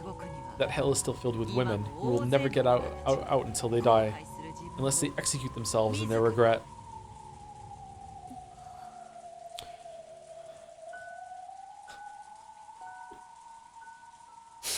Holy fuck! How should I put it? I have nothing to say. Yeah, I know! Giggle. I was trying to cheer you on, but here I've gotten scared you too much. I'm truly sorry. Love can be much more easygoing than that, okay? Love really is like playing with fire. Anyone can play easily and lightheartedly, but when you mess up and get burned, that scar stays with you your whole life. Giggle, giggle, giggle. Regrets from love never fade. And Kirie, what should I have for dinner? Dinner, well, you better make your choice soon. Many young girls think that dinner of love is finished after cooking. But if you don't eat it, then the delicious calf steak of romance, go to smiles in the distance, will be stolen from you. Thank you, Hatsune Mika, for the resub with a message. Hi. Hey, how's it going? Even I can read that version of Hatsune Mika. Thank you very much. Regrets from love never fade. That was all that Kirie had been trying to communicate. Was it? It wasn't like Kirie to start telling stories from her past, stories you would normally expect her to avoid, instead of giving a brief answer. However, Kirie might have thought Jessica deserved to hear. Jessica had timidly brought up the subject of love. Perhaps Kirie had opened up and told everything, because she had seen the fires of Jessica's determination in her eyes.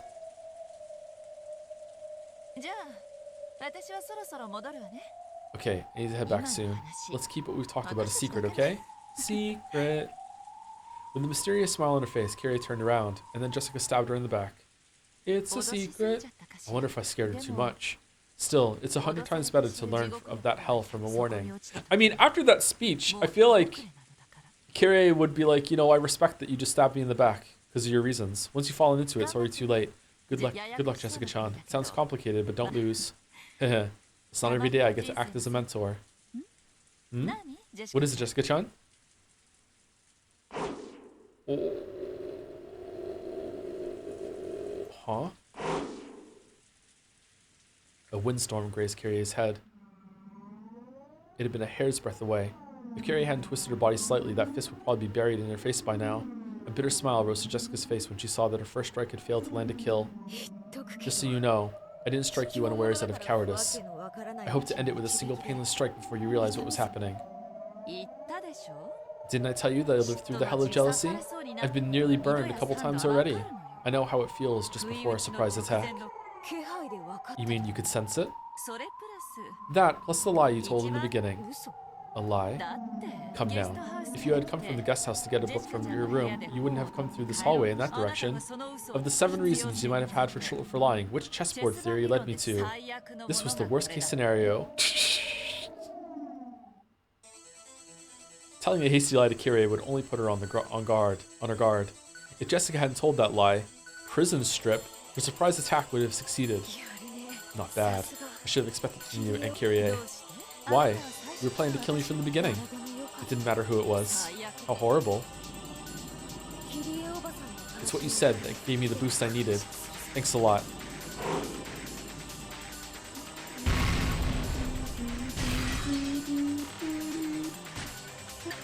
What? Kyrie dodged the punch, placed her hand against that fist, and slammed it against the wall. What? So she grabbed the fist and slammed it against the wall? Okay. Normally, Jessica would have hurt her hand on the wall and rolled around clutching in pain. However, Jessica's fist had left what looked like a meter-wide crater in the wall. Instead of wearing a look of anguish, Jessica clicked her tongue in irritation at having missed. Incredible. I see that you are your father's daughter. Have you taken up boxing too? The moon crater in the wall! Impossible. Jessica is barehanded. She isn't holding any sort of weapon at all. Did you just reload your fist? Please don't resist, Aunt Kyrie. Just one strike to the head. I won't let you feel a thing. Kyrie tried to look confident, but she couldn't hide her confusion at this unreal destructive force. If that punch had hit, her head probably would have probably split open like Jessica had said, killing her without any pain. Here I go.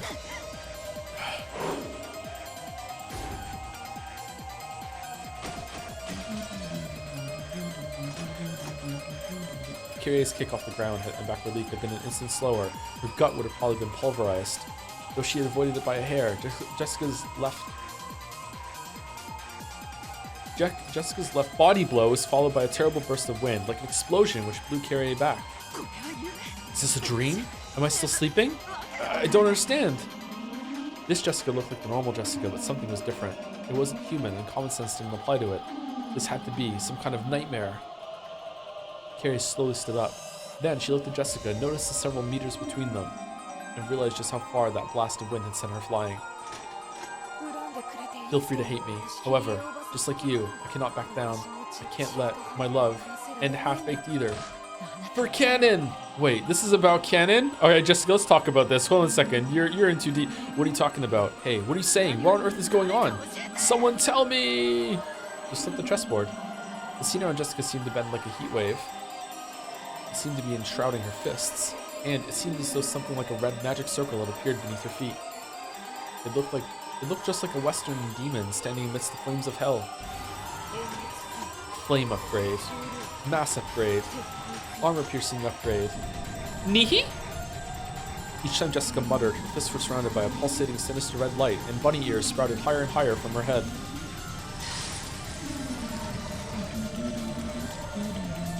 Those fists, which were actually smoking, surely represented the iron hammers of hell wielded by demons. Goodbye. This is just a nightmare. Kyrie dashed away with lightning speed. Yes, right now, that was her best option. Fortunately, she was smart enough to realize that pinching her cheek wasn't the best way to wake up from this nightmare.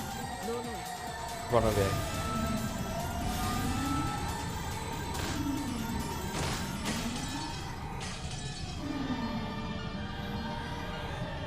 When Jessica muttered once more, a blood-red magical barrier cut across the corridor. Kyrie slammed into it hard and realized that her path of escape had been cut off. Gah! Make this stop, I don't understand! This is a nightmare! It's a nightmare! Let me wake up! Quickly! Yes, this is a nightmare. If you want, I'll wake you up right now. Just one strike. Don't move. Wielding her flames, Jessica slowly stepped forward towards her. Falcon! Each time her foot lifted off the floor, a scorching steam hung around her footprint. This was a true nightmare. Kyrie clutched her head in her hands, shaking it over and over again. It's a nightmare, right? This is a nightmare, isn't it? Please tell me it is. Yeah, it's a nightmare. It is, right? It's a nightmare, right? I acknowledge it. This is a nightmare. I do too. Whoa, big Kyrie. I acknowledge that this thing is a nightmare, so I'll wake you up. Just one strike. Wah!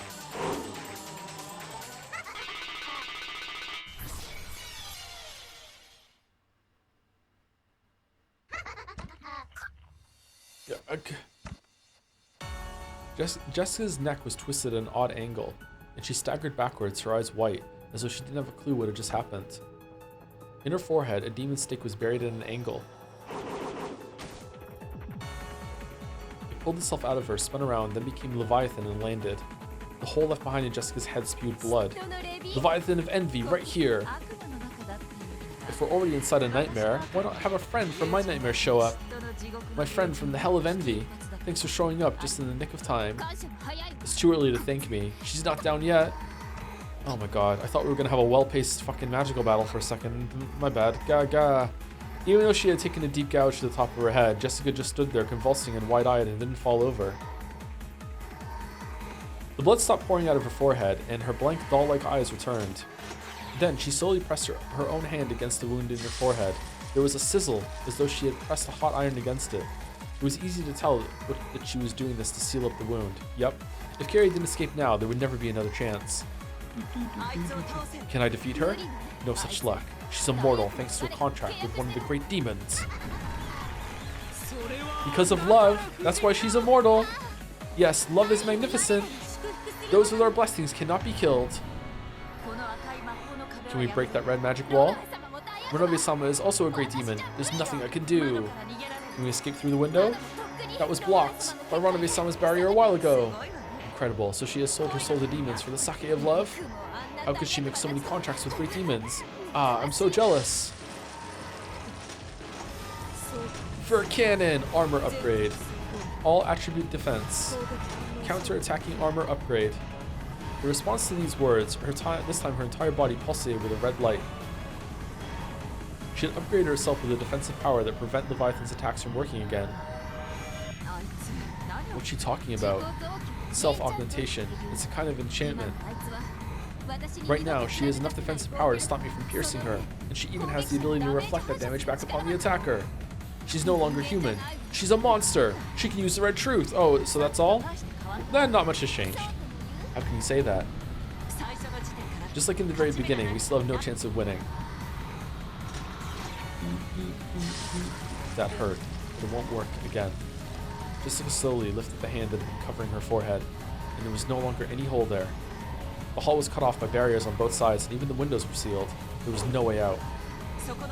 Is the door to this room sealed? No, it's just locked. But it's just a normal room. It does have a window, but that's already been sealed.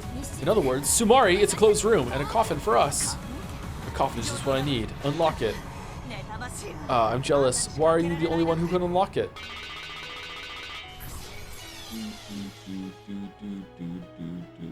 Leviathan's stake flew about at high speeds, ramming itself into the keyhole into that room. The tip of the stake had become a key.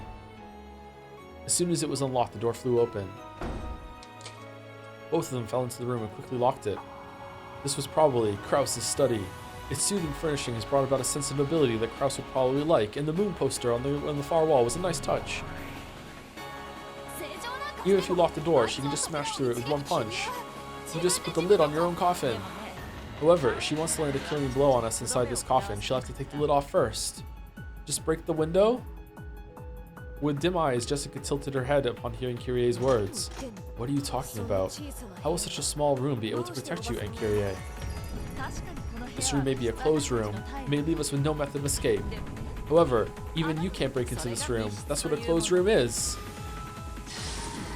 You know what? When you're right, you're right. What are you talking about? How does this tiny room with this tiny door make you think you can escape me? Jessica wearily looked between her own burning fists in the door, with a confused expression on her face. Then slowly she sent that pulsating red light into her fists. I'm like one of the time travelers and time guesser. I realize I'm in a mystery and it has to be a closed room. You can't break the closed room. It wouldn't be fair for the murder mystery afterwards. She repeatedly enchanted her fists to give them the destructive power for the killing blow. Finally, the power to break a door. I'll smash this door to bits. If you think you can, give it a try. Kyrie! After sealing the door and calmly saying these words, Kyrie placed a single index finger on the door. Is she gonna open it when she tries to punch it, and then she's gonna fall through, and then she's gonna run through the hallway? Jessica slowly raised her fire-wreathed demon's fists. So long, and Kyrie. Kyrie! Huh? Rog limitation. Whoa! Oh!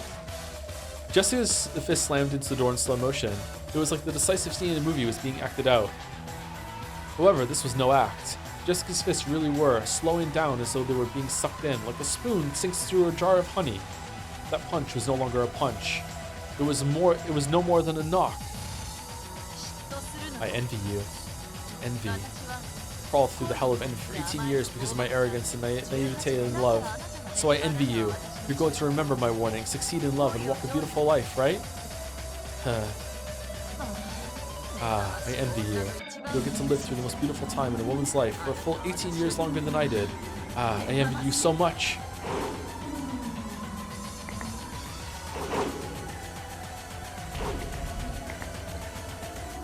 Jessica tried to slam her fist against the door over and over again. However, as soon as her fist approached it, its speed plummeted.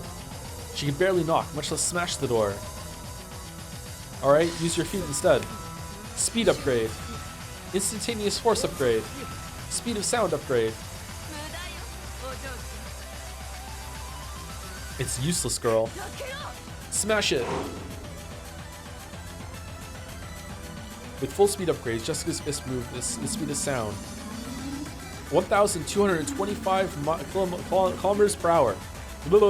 However, how long had Jessica been in envy to gain that speed? She had started to envy George and Shannon's relationship about 2 years ago. On today's episode of Weeb Math, 2 times 365 equals 730 days. 730 times 24 equals 17,520 hours. However, she wasn't envious all the time. It only happened when Shannon started going on about George. When Shannon shift on about 3 days of the week, it's divided 7 fucking times 3. It wasn't as though she would go on about George all day long. Her final fond words for him would only leave a mark on Jessica for about an hour, right? So it was only 1/24 of each day. 17,520 divided by 7 times 3 divided by 24 equals 312, removing the fractional part. The number of hours that Kyrie had been jealous was 157,680. In other words, Samari, this wasn't even 0.2% of the time Kyrie had been jealous. Even 1,225 kilometers per hour, the speed of sound becomes just 2.45 kilometers per hour in the 1 by 500th world. Understand? You're lacking in both love and jealousy. She increased the speed of her fist. In Kyrie's world, Jessica couldn't make it any faster than a walking child. So, the strongest woman is the one that has endured the most trauma? What did Ryukishi mean by this? Jessica ground her teeth, her fist still pressed against the door. If someone could have seen this from both sides of the door, it would have looked as though Kyrie was holding it shut with a single finger. Way to go, Kyrie. See, this room is a closed room. Leak days have already caused enough trouble around here. Oh my god. See, this room is a closed room. At most, Jessica-chan can knock on the door, but she can't lay a finger on us inside.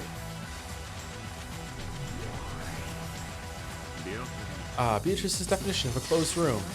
What the heck is that? At this rate, this closed room will be troublesome indeed. It is impossible for a human to carry out a closed room murder. Only magic can do that. My weeb, she's trying to open the door! Until you truly understand magic, you will not be able to crush it. Jessica-chan can't corner me any further. As time passes, the relatives will eventually realize that I haven't returned and will start searching the mansion. Then you will be observed. Both witches and magic disappear when they're observed. The nightmares. It's already over, girl. Damn it. Oh. Can't believe that Jessica's suddenly getting eliminated. Oh, please give it your all. Do it for your beloved canon. Come, Jessica, believe in love and show us a miracle. I revised that. There isn't even any need to wait for time to pass. After all, there's an internal phone line right here. Of course, the line hasn't been cut. I'll just pick up this receiver. She said, narrating what she was doing to own the weeb outside. This is my checkmate. Instruction complete. Closed room murder. My. I do believe that's valid. Permeation upgrade? Attack transmission. Indirect attack power upgrade. Kill her through the phone. Huh? Jessica's fist, which was pressed against the door, glowed red and then white hot.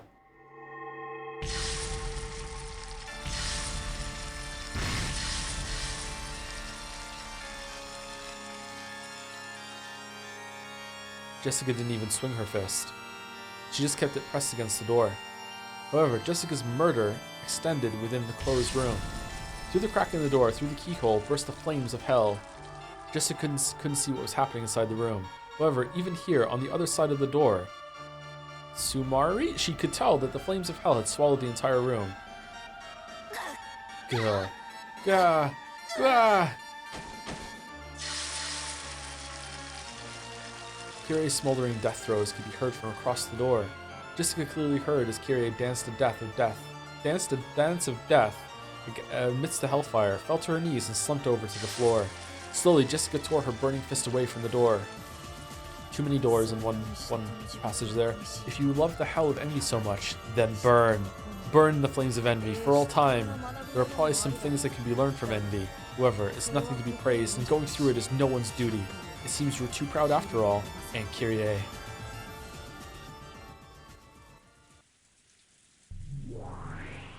Damn. Holy shit. Holy shit. Thank you, Dolomitos, for the resub. Kinzo just got excited before he realized. Dang, those six years Battler spent away from the Ushiramiyas must have led him to not be irrevocably psychologically damaged. I think it's irrecoverably. I think it's spelled wrong. Sorry, it did trip me up there for a second. Thank you, Dolomitos. Thank you very much. Or Dolomitos.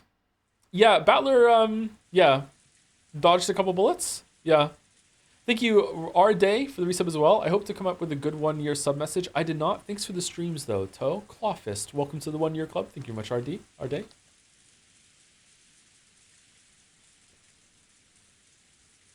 And thank you, X Hexel, for the resub as well. Right now. Thank you, X Hexel.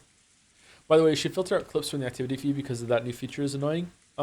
Is it showing up in chat too, or is it just showing up for me on my end? Is it showing up on the mod view for everyone? All the mods can see the same activity?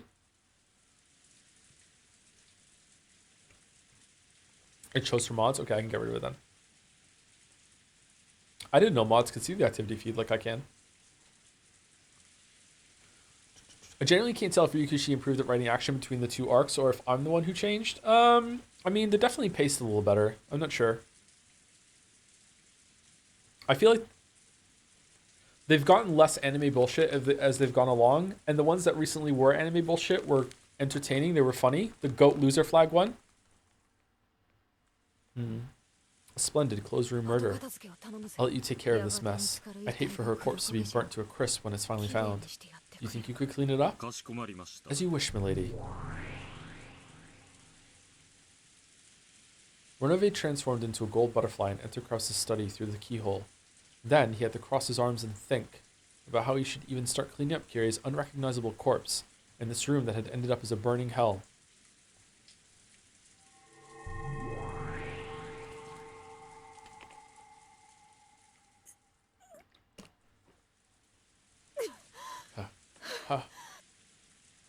Jessica finally let out the breath she had been holding down in her chest. Her normal human glint had finally returned to her eyes, and then she couldn't help but shudder at what she'd done, even if it had just been a trial on the game board for the sake of her love. Is that good enough, demons? Yes, well done, Jessica. Your love is the real deal. However, George killed his mother, and you just killed your aunt, so George wins. George welcomed Jessica with a crisp applause. Yato timidly tried to join him, but Jessica yelled at her, and she stopped. It's just something that happened on the game board. There's no need to look so sad about it. I know that logically, but still, how am I supposed to just accept it emotionally? Milady. Kennen-kun, I love you. I can't give up. That's why I've shown you how I feel. I didn't do something wrong, did I? I'm not wrong, am I? Milady. As Jessica started to sob, Kennen held her quietly. And he realized that he would have to carry on the determination she had shown him. You didn't make any mistakes, and it also isn't a mistake to keep your human heart and be sad. I just happen to be a bit more of a stoic when it comes to that sort of thing. Not everyone can match up to George Sama's level. But in any event, you have completed your trial, milady. Well done. I admire the strength of your determination. I see. Both George and Jessica have splendidly succeeded just the same. Very impressive, Jessica. That closed room murder just now was wonderful enough to fascinate even a witch like myself. Jessica used magic to kill Kyrie, who would hold up inside a closed room. In that instant, Jessica had constructed a closed room murder, had it acknowledged by the demons, and raised it to the level of magic. Your 2 trials have been completed. So then, who will take the next challenge? Will it be Beatrice-sama? No, it might be Shannon. Oh, they do have to do them. No, this has to be Cannon's time to shine. Come, speak up. Who is next? Who will take the next trial? What witch would hesitate at committing murder on the game board? Even shyness can kill love. Alright, who will carry out the next murder of love? Oh, Rouge of Love. The 3 who remained looked at each other. If none of the others raised their hands in the next few seconds, they would raise their own hand. All 3 thought this at the same time, and all 3 raised their hand. So, they all raised their hands at the same time. The ones they loved had already shown their determination. They had to carry on.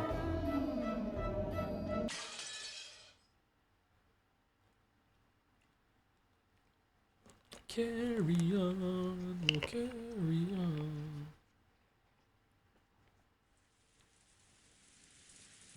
The fate of those who do not fight.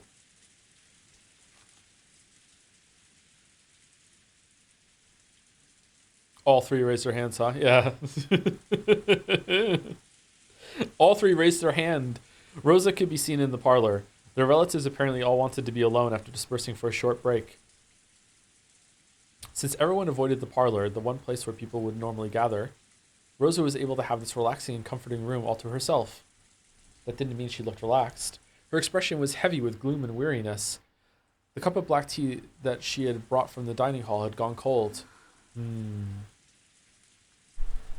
pleasant silence. No ooh-oohs at all. Now that no one was in sight, Rosa's heart finally awoke. She was always treated like a kid in the conferences with her 3 siblings. She had no influence at all. But, possibly because of that, she was apparently considered to be a neutral party. The siblings would often ask for her agreement, sometimes even treating her like a referee or a judge. I have to make use of that and turn the discussion in the direction I want. I have to find almost 100 million yen by March. That was supposed to be my great commitment, a burden I bore to help support that man's business.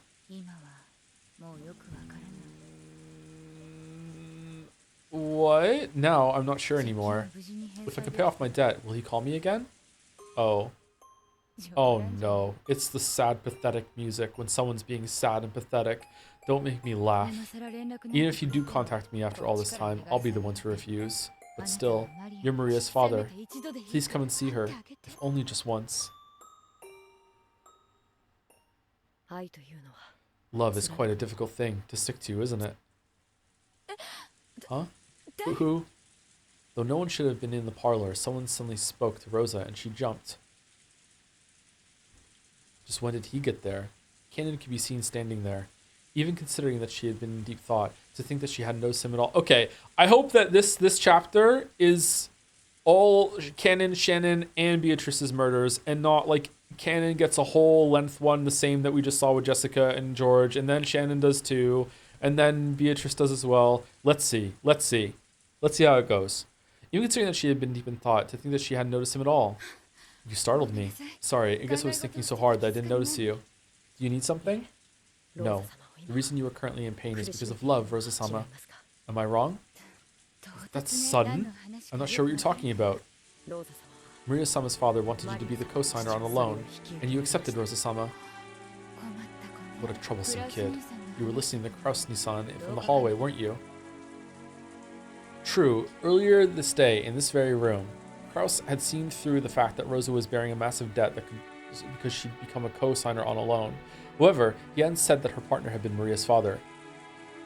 Why did Cannon know so much? You are a very wise person, Rosa-sama. You wouldn't have become a co-signer without thinking carefully about the consequences. I hadn't yet moved to his family register, but I thought of the man I would soon marry as my partner. If he couldn't borrow the money without my name, I figured that helping him out was my responsibility as his future wife. And did that future ever come? D20 pass? No, it hadn't. So afterwards, Rosa was always alone, and Maria never had a father. However, time moved on. Nothing changed except that Maria, who should have been a symbol of their union, just kept growing like a living hourglass measuring the length of the hell Rosa had crawled through. Because of that, Maria's growth hurt. It's ironic. I tried to forget that man several times, but you know, forgetting him doesn't get rid of that debt. It was only natural. That's why she had to forget her love and do all she could to pay that money back. But you know, I also think of it this way. If I can manage to pay everything off, it'll mean that I've passed the trial of love that he gave me. I'll have to pay off my debt anyway, so how can I abandon my reward, the love I'll gain as a result before it's over? Is it really so wrong to put off thinking about that until after I paid my debts? It may have been a trick of words that only those who have suffered through love could understand. Even Rosa was vaguely aware of the possibility that she'd been deceived. However, if she was able to succeed in paying back the loan, he might acknowledge her usefulness as a wife. When that happened, she might be able to regain that love. And if she abandoned that love, this debt, this trial that he had given her, would become completely meaningless. Yes, for her, the debt itself appeared to be a trial of love. Actually, the very fact that she tried to view it that way might have been the blindness of love. Proof that she was still bound by her regrets and obsessed with the past. That pain still continued within her. At the very least, it would again another example of bad love. It would remain until she paid back that massive loan, and even then, it would take quite some time before she'd be able to lay her feelings for him to rest. I'm not reading very well today. I'm sorry. Like, I don't know if I would go so far as to say that what Rosa needs is hate to see the truth here with whatever this guy's doing to her or did to her, but it's definitely love is blinding her. I like going to hate. Could this be that hell Kirie-sama spoke of?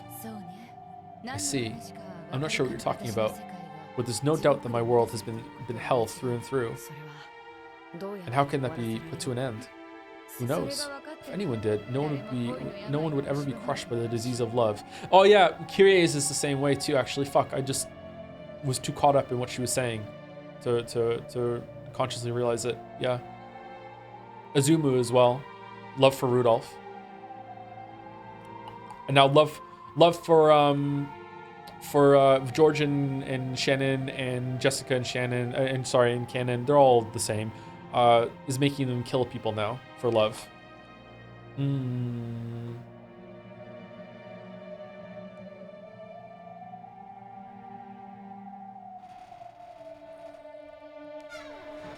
Love is bad? That disease is a serious one. It sometimes eats into a person for their entire life, spreading to and hurting the people closest to them. That disease was torturing her now as much as it ever had. Well, since you bring up Kirie-san, her story is like a wish or a dream to me. Though she had her man stolen from her, she persevered for 18 years. She never fell to despair and instead continued to support Rudolph, keeping her head down and waiting for a miracle. Maria is still 9 years old. I've only waited as long as the first half of Kirie's 18 years. If I gave up after just this, she would laugh at me. True.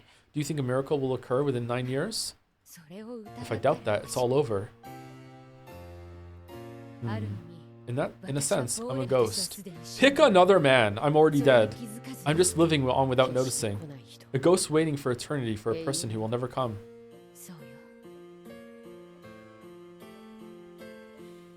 Alright, that one was a hard roll. That's right.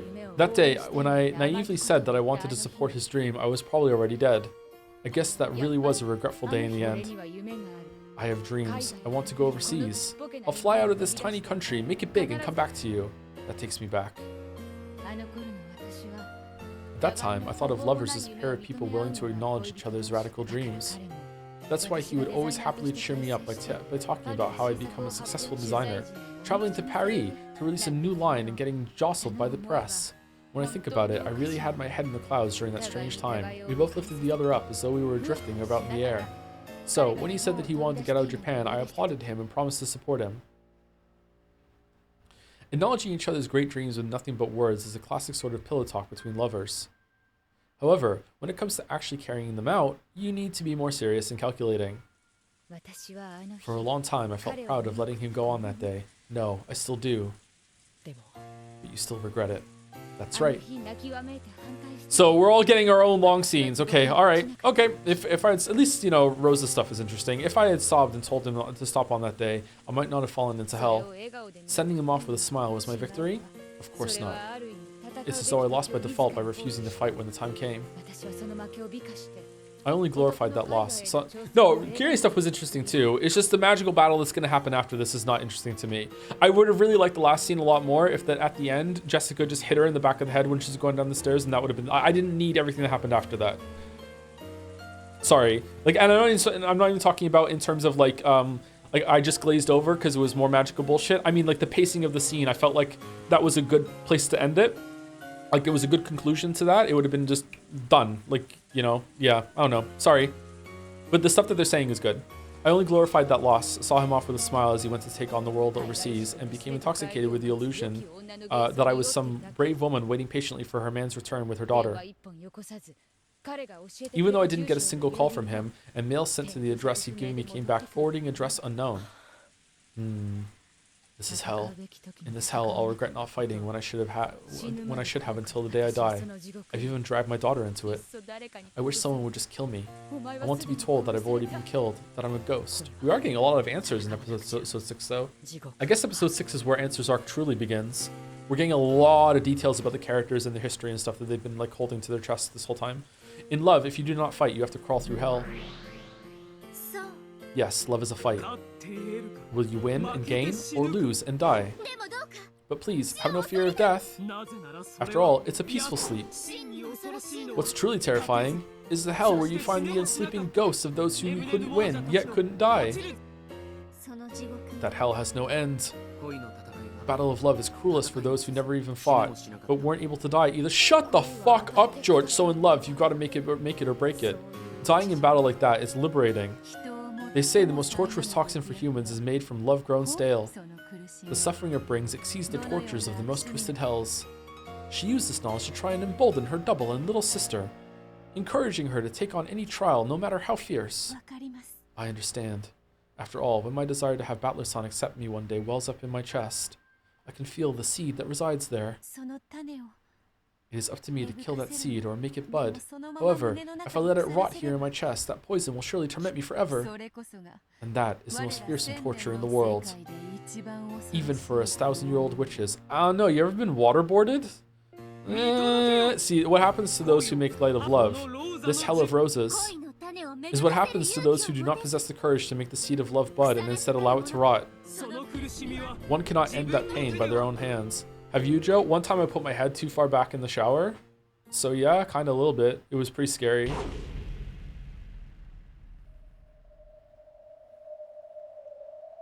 Huh? Just now, was that a red light?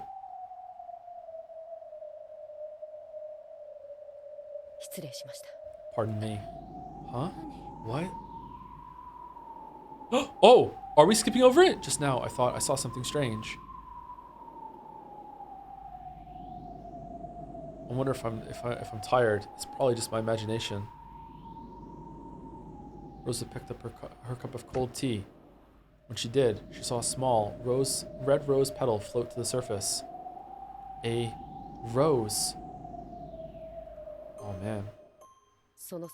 So it was Kanon that attacked Katsuki in the elevator. Oh shit. I've heard that. In your youth, you would love to lie on that sofa.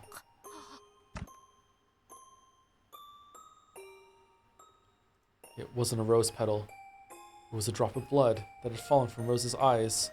In an instant, Kanon had beautifully and precisely cut just a single thread of Rose's life. There was no wound on Rose's body. However, several drops of blood dripped down from her eyes. Her pain, her uncertainties, and her worries were all gone now. Slowly, she fell down onto her side on the sofa. Oh, it's going to be ruined with all the blood. No, sofas are expensive. That's $30,000. This had been one of the happiest things she had done during the happiest days of her life. Sleep well, Rosa-sama. Your hell has ended. Kanon took a blanket out of the cupboard and gently covered Rosa with it. To anyone, it would have looked just as though Rosa was sleeping peacefully. Those demons had not exaggerated when calling this a trial of battle of love. It was at least accurate on this cruel but unassailable fact. I kind of wanted to see Rosa slapping Kanon around in Spartan Raid. No, you don't understand. This is why it had to be that way, because like you can't let Rosa fight. She's too powerful. She would have channeled Rosa Umineko and put a shotgun underneath Kanon's like in a second. So like it had to be an ambush. I should have seen this coming. It can't be a fight. It was at least accurate on this cruel but unassailable fact. Those who had their love shattered meet with death. Now, my part is complete. Did you see that, demons? Witness me!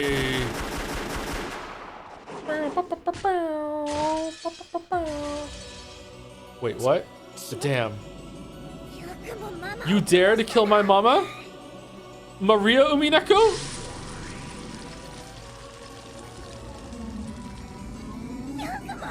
You dare to kill my mama? That's for me to do.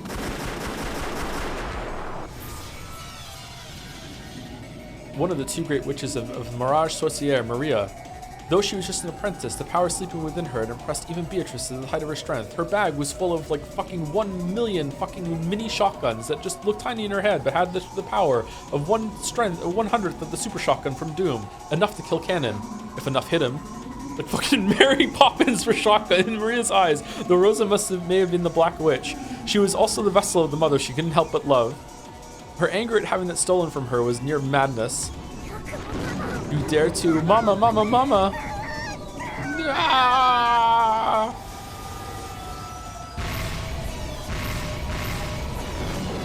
Alright, we almost got through this. Oh well, Maria's attack was too emotional. Because of this, she didn't notice that Kanon had vanished for several heartbeats, and she released her barrage at what had become an empty space. Is she a Gundam? In the meantime, Kanon jumped from wall to wall, like a spider, around to Maria's back. Uh-huh. I don't want to kill past my quota, but I will. But I'll clean up the messes I've made.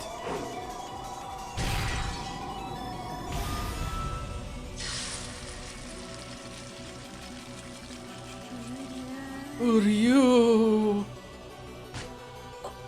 How is he here? What are you? Diplomatic immunity. I won't let you target Maria or me.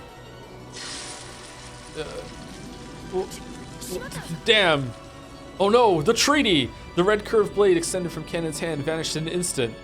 He tried hard to make it reappear, but when he attempted to use it on Maria or Sakataro again, it vanished once more. Because of Sakataro's power, he was unable to make either of them the target of his attacks. There you are. How long have you been there? Uryu.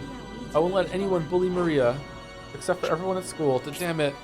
Maria finally noticed where Kanon was, and she slowly turned around. Kanon made his sword materialize yet again. Okay, wouldn't diplomatic immunity go both ways? Maria can't kill him then, but no matter how often he tried, it kept fading out, like a flashlight with a bad battery. I won't let you get away now. I won't forgive you for the sin of stealing my mama away. I'll kill you. Just like Mama killed all of them, I'll kill you without mercy. You remember episode 2?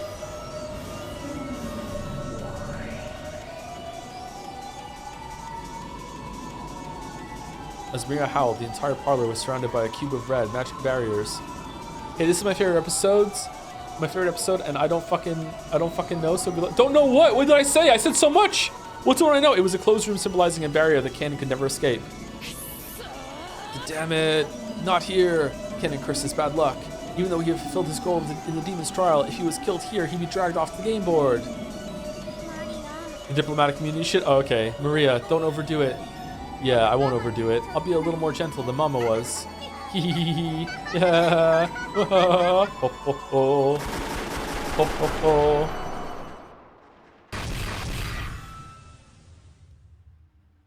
A lonely deep sea fish. Huh? Uryu! Who is it? It's Jelly! Pardon me, Maria-sama. In accordance with the contract with Zapara-sama and Furfur-sama, I come for your life. Wait, hold on. Isn't Cannon invincible right now, as per Zephyr and Furfur? Oh, maybe he's not anymore because he killed his target. Shannon, don't get in my way. It's pointless, Shannon. I won't let anyone target Maria. Yes. I don't intend to target her in any way. I will simply protect myself. A cylindrical red magical barrier surrounded Shannon as she stood in the center of the parlor. She made its brightness and thickness grow, and its radius suddenly expanded, filling up the room. Lamayo, said Shannon. It wasn't targeting Maria. This power is being wielded to protect Shannon's body. And then Shannon stood forward and started unlocked the hinges in her fucking shoulder joints and started roaming around her fucking arms in the fucking wide circle motions as she moved forward and said, I'm not gonna gonna hit you, but if you get in the way, it's your own fault. Here we go. Fucking the sofa exploded. Fucking Rose's head went across the room. So Sakutaro's power didn't make it disappear. I just want you to know that I actually did the motions with my hands there as I was saying that because I couldn't stop myself. Ne-san, would you let your feelings for Milady collapse in a situation like this? Kennen, your feelings get a hold of yourself.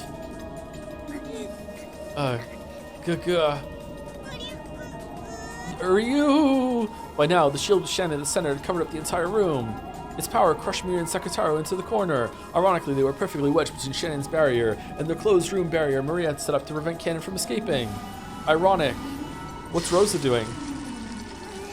No good. Can't escape. Cackle, cackle, hee hee hee hee. I see. This is a closed room. Hee hee hee hee. Then Rosa stood up. She was already in the barrier, put a gun next to fucking Shannon's head and said, dodge this. This might be just perfect for that wannabe detective who's trying to deny Beato's magic. Knowing look at the camera. Checkmate, Maria-sama. Is that acceptable? Yeah, that's fine. Crush me. Then here it comes.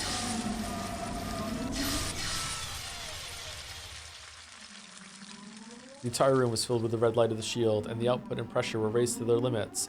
Then, crushed between the shield and their own closed room barrier, Maria and Sakutaro lost their forms, scattered into a golden splash, and disappeared.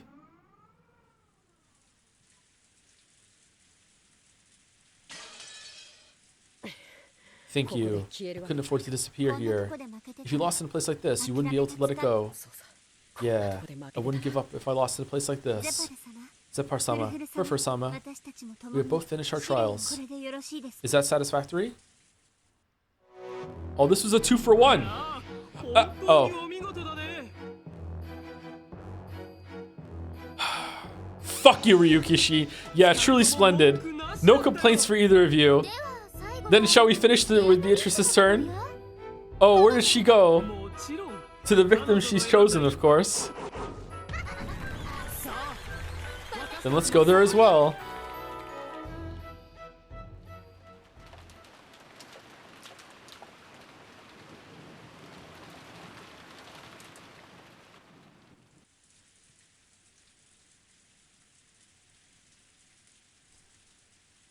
Oh, great. She's back.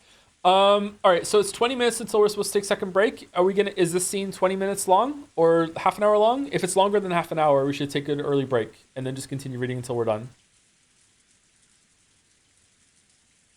How's your love life, Goda? Probably like 30 minutes. Okay, let's just read it and we'll take a break slightly later then. Okay. Natsui could be seen in her personal room. Krauser told her to go to bed, but she couldn't afford to lie around sleeping on an important day like this. However, she realized that she was the type to get excited easily, and that this sometimes held her husband back. So, though she didn't like it one bit, there was no way around it. Then she found a card under her pillow that said summer on it, and another one under the bed that said winter. Huh, what's that all about? It was probably close to the time for the break to end, and the family conference would begin once again in the dining hall. Her husband would have to protect the Ushiromiya family honor from those greedy siblings all by himself. If she grew emotional by his side, she would just tie him down. Though she knew that quietly waiting here was the best way she could support him, that didn't make the waiting any easier. Natsui pulled a small treasure box out of a drawer. This was her secret box. Inside was everything from valuable items to mere rubbish. However, they were all precious, memorable treasures in Natsui's eyes. She pulled a small pouch out of the box. She stuck her hand inside it. It was a kind of charm that her own family had given her when she had married. A spirit mirror to ward off evil. Oh yeah, her own face was reflected in it. Youth doesn't last forever. Recently, she'd seen a bit of her parents and grandparents on her own face. So by staring at her reflection in the mirror like this, she felt as though her soul had returned to the family she'd been born into. I found 3 new gray hairs this weekend, chat. 3 new gray hairs, all in my beard. Dad, Mom, I've always been so ignorant and unable to support my husband. Of course, her face in the mirror did not answer. However, Natsui continued. I wait here alone because I love my husband. However, I think love means being close to one another. Though I understand logically that staying here is the best way I can help him, I still feel wretched for doing it. It's tough, isn't it, waiting for the sake of love? With a plop, a tear fell onto the mirror. Old, dear memories of her life at her parents' house rose up inside her. Now was the time for her to follow her parents' example. When her father came home late, her mother would always sit up straight, waiting for him, prepared for him to arrive at any moment. She would always wait for him, kneeling in the entrance hall. What? And no matter how late he came home, she would always wake up all the children and line them up to greet him. At the time, I only thought of her as being exceptionally strict. But at this age, I finally understand how strong she was, persevering in her love for her beloved husband, even after being left in charge of the house while he was out. Because of your love for your husband. This is beyond trad wife. What the fuck? You couldn't bear to be made to care for an unfamiliar child. Oh, she's still on that, huh? God, let it go. The sudden voice made Natsui jump up and look about the room.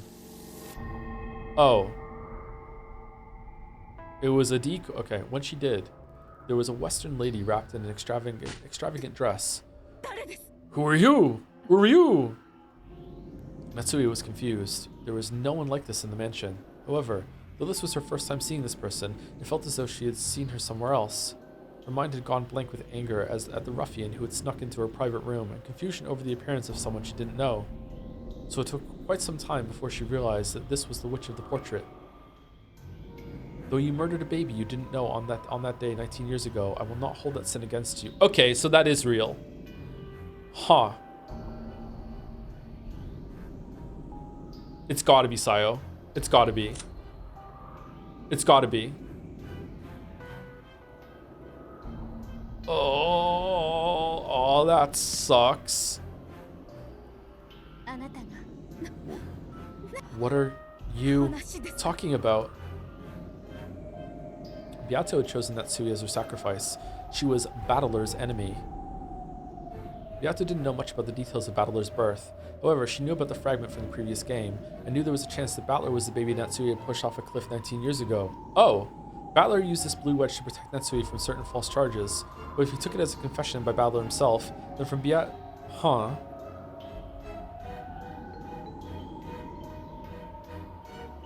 Huh? Does that fit? Do you know? How would that work? They were both stillborn?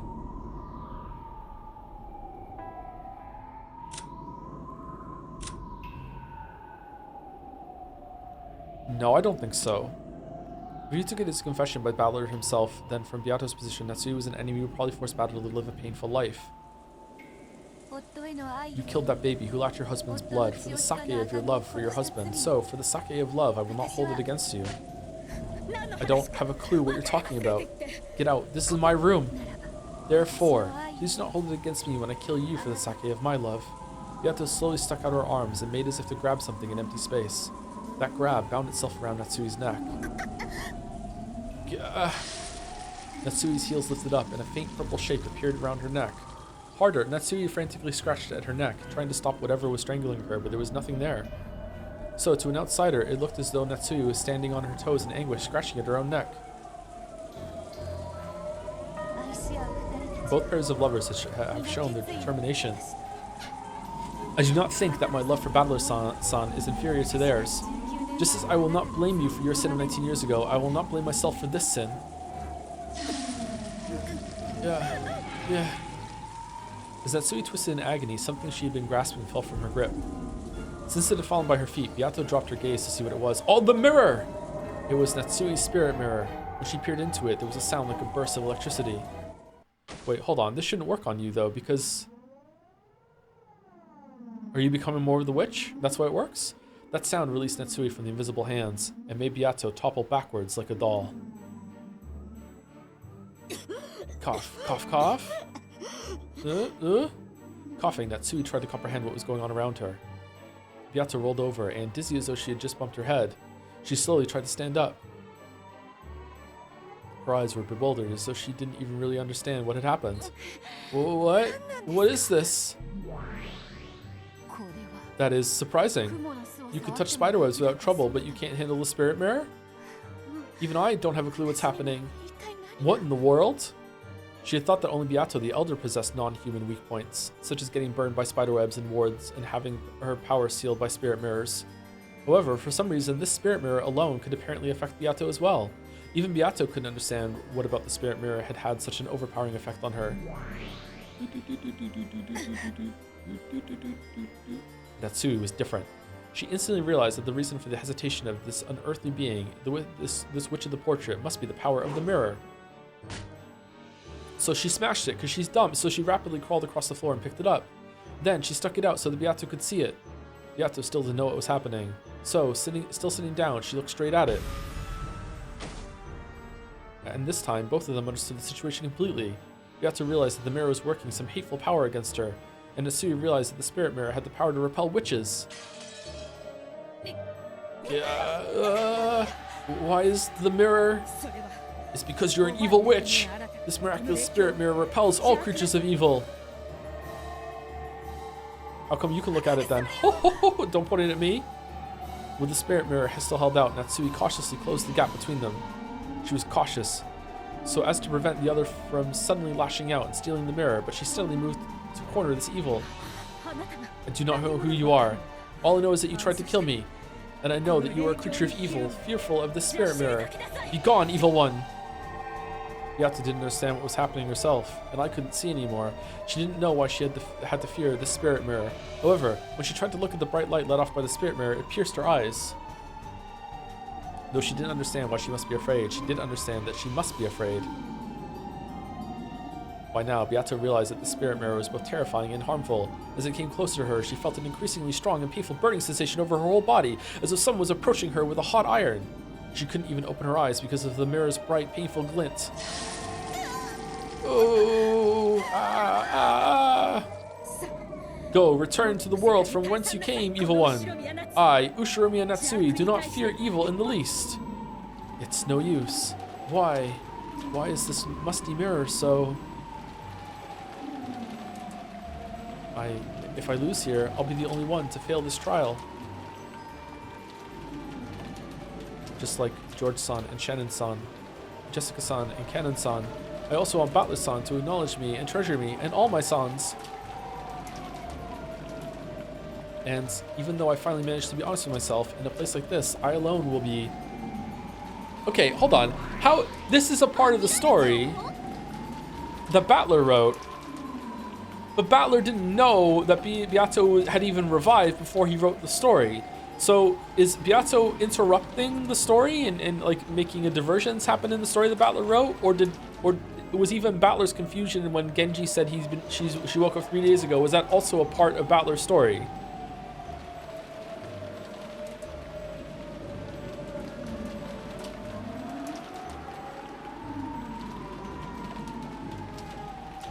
And it seems like these are the murders that are going to happen with the Twilight, so it seems like Battler had to have written this. How does that work? Are you giving up? Only you? Believe! A miracle of love will surely occur. I love Battler-san. Do you? I want him to notice me, and I want him to acknowledge and accept my feelings.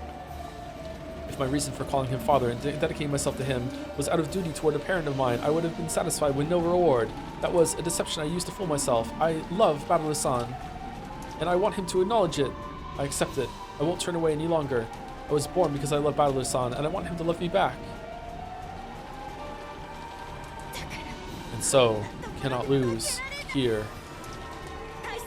Be gone, evil one. There's no place for you here. And then Beatrice just closed her eyes. And then just flung magic around her determination had come too late. If she'd had it from the start, she would probably have managed to finish Natsui off right then without any fear. She summoned an even larger mirror and put it in front of her because she had wavered. It had taken time to kill Natsui, and things had ended up like this. But now I am resolved. I want to love Battler-san. I want him to love me. And so I cannot lose here. After all, I was born for Battler-san's sake. Yes, that is. We wanted to hear. Yes, that is. What we wanted to hear. There we go.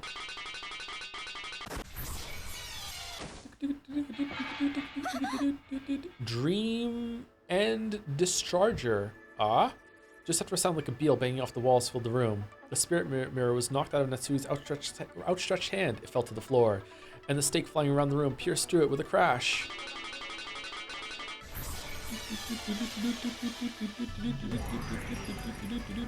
Someone's banging a fucking wooden spoon in the pot again. Lucifer of Pride, right here.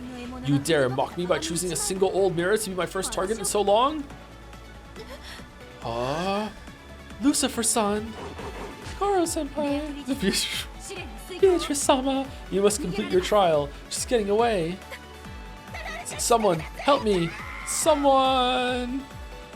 Now that the spirit mirror, her last ray of hope, had been smashed, and the number of strange demons had increased, Natsui could do nothing but run for it. However, if she had made a scene and people gathered, the anti-magic toxin would burn Beato. Now was her last chance. Thank you, Lucifer-san. Prepare yourself, Ushirimiya Natsui.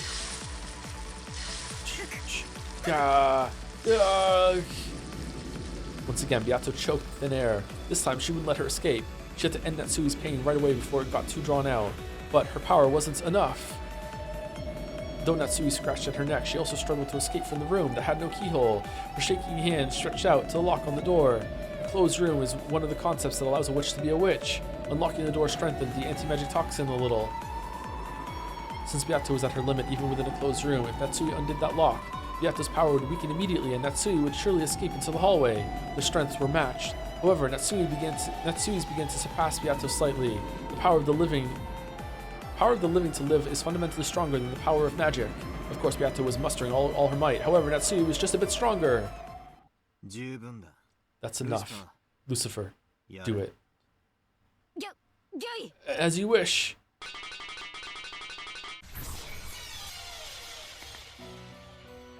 Lucifer transformed into a stake, and like the time she had smashed Natsui's spirit mirror, flew violently around the room. Then she struck Natsui's forehead. Natsui crumpled slowly, dying of a headache. When Beato saw this, she also fell to her knees, breathing hard. Hey, Zepar, does this count? Beatrice didn't complete the trial by her own strength alone, right? That's right, Furfur. True, this trial must be accomplished without borrowing the help of any other. But maybe this is an exception? I mean, Shannon and Canon. A pair in love are as one. This doesn't count as help from outside. Battler-san. Did you really have to scare me like that as soon as the first twilight? My apologies. Sorry, I didn't listen to your instructions. Instructions? Well, I didn't stay in my room. Beato hung her head apologetically. When he saw this, Battler scratched his head uncomfortably. In that case, I should apologize too. I should have chosen my words more carefully. No, you did nothing wrong. Father. I mean, Battler-san.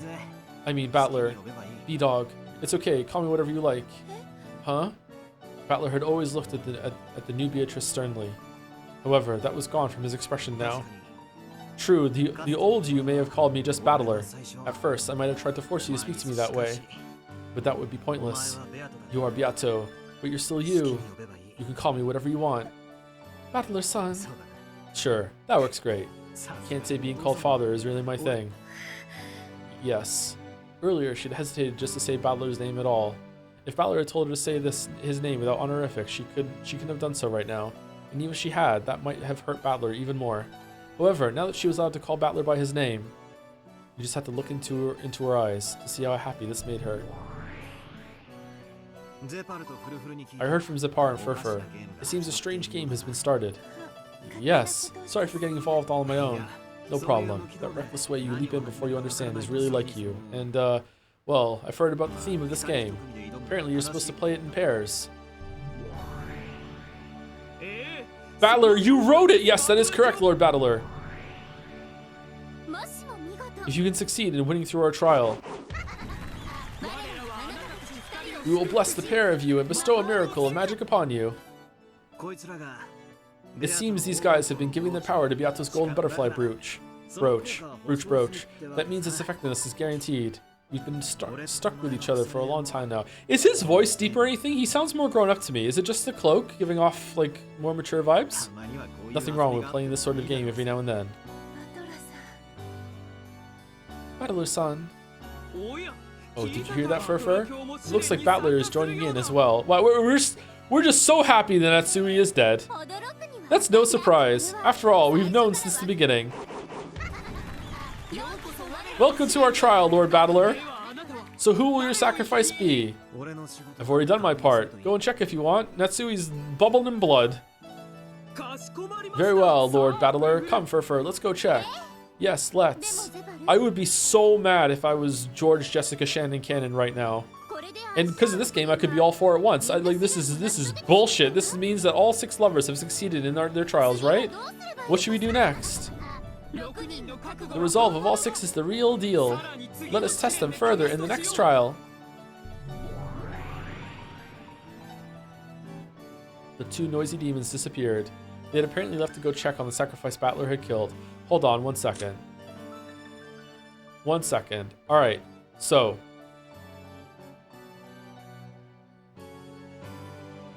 Deed.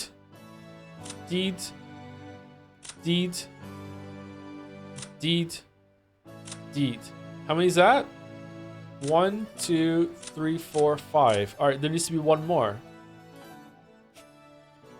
And then just 1 line at the end of this on a black screen. And also, Goda died.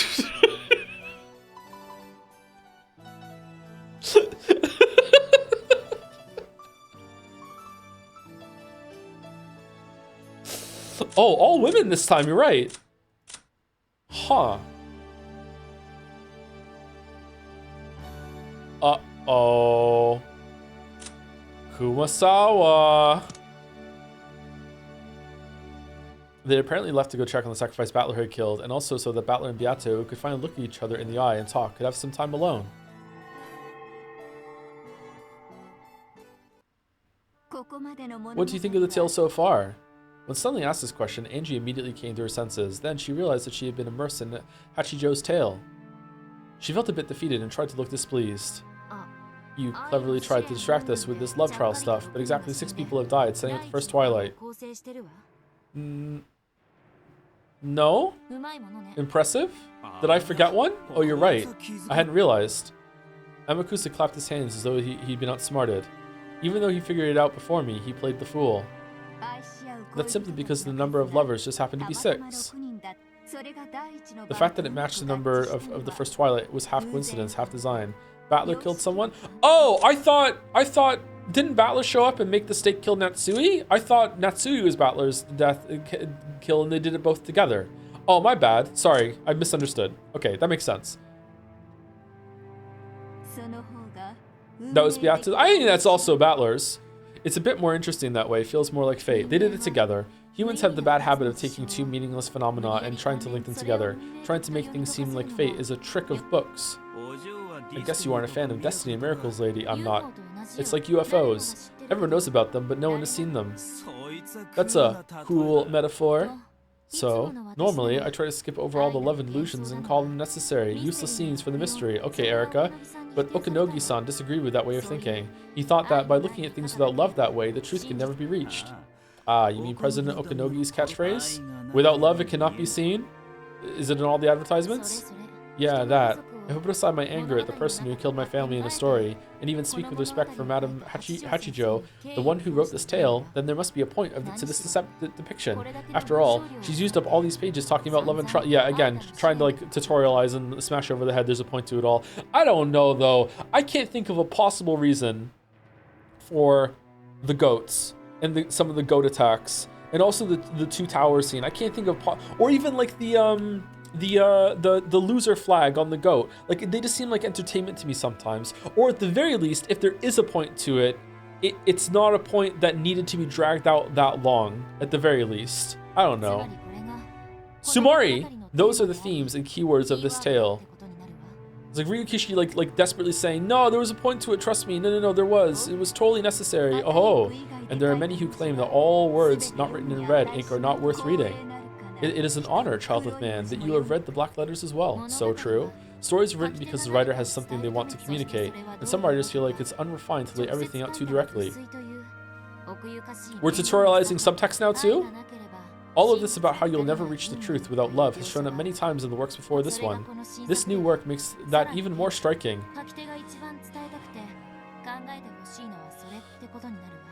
Oh, okay, sorry, hold on. Is it true that episode 5 wasn't received well in Japan? Because if it wasn't, then this oh man. Holy shit, he's so fucking mad. He's seething. Oh my god. No, you were wrong to dislike it. Here's why. Holy fuck. It means that this is one thing the writer wanted to tell the most, the thing that they want us to think about the most. Episodes 6 to 8 were much worse received, it turns out. I meant to tell you. I can see why. This is condescending as fuck. Holy shit. When you think about it, there have been many scenes about love ever since Beato first appeared. Even the first time she appeared before Shannon, she spoke clearly about how love was a single element of the world. And the golden butterfly brooch she had given was also an item for love.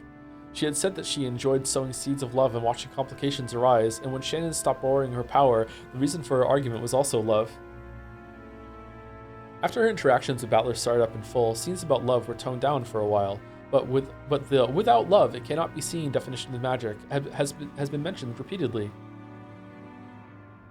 Then, in the tale right before this one, when Beato became like a doll, several scenes made it seem almost as though Battler and Beato had accepted each other as rivals, or possibly something more. In the end, Battler had regained some memory, and his impression of Beato had undergone a complete change. And then, in this game, from the beginning until now, the word love has been repeated over and over again. The tale you wrote keeps talking about love. However, that's not Maria Oni-chan's viewpoint or Beatrice's viewpoint. It's Hachijo Toya's viewpoint. Correct. That is what I wanted to tell. And it is my own sort of answer. Oh, Persona 3? Answer? Then all of the crimes 12 years ago were a trial of love started by strange demons? Ridiculous. I didn't come here to read a romance novel you wrote. What I want to know is the truth you claim to have reached. What is happening here when we're not talking to Featherine? How is this still going? What is this?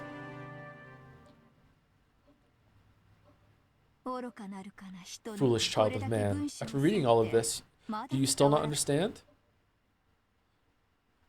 I can write whatever I want. With an obviously condescending gaze, yep, Hachijo shrugged.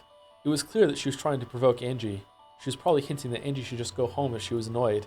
If you're going to read my noble work and not even attempt to see whether you understand it, then get out.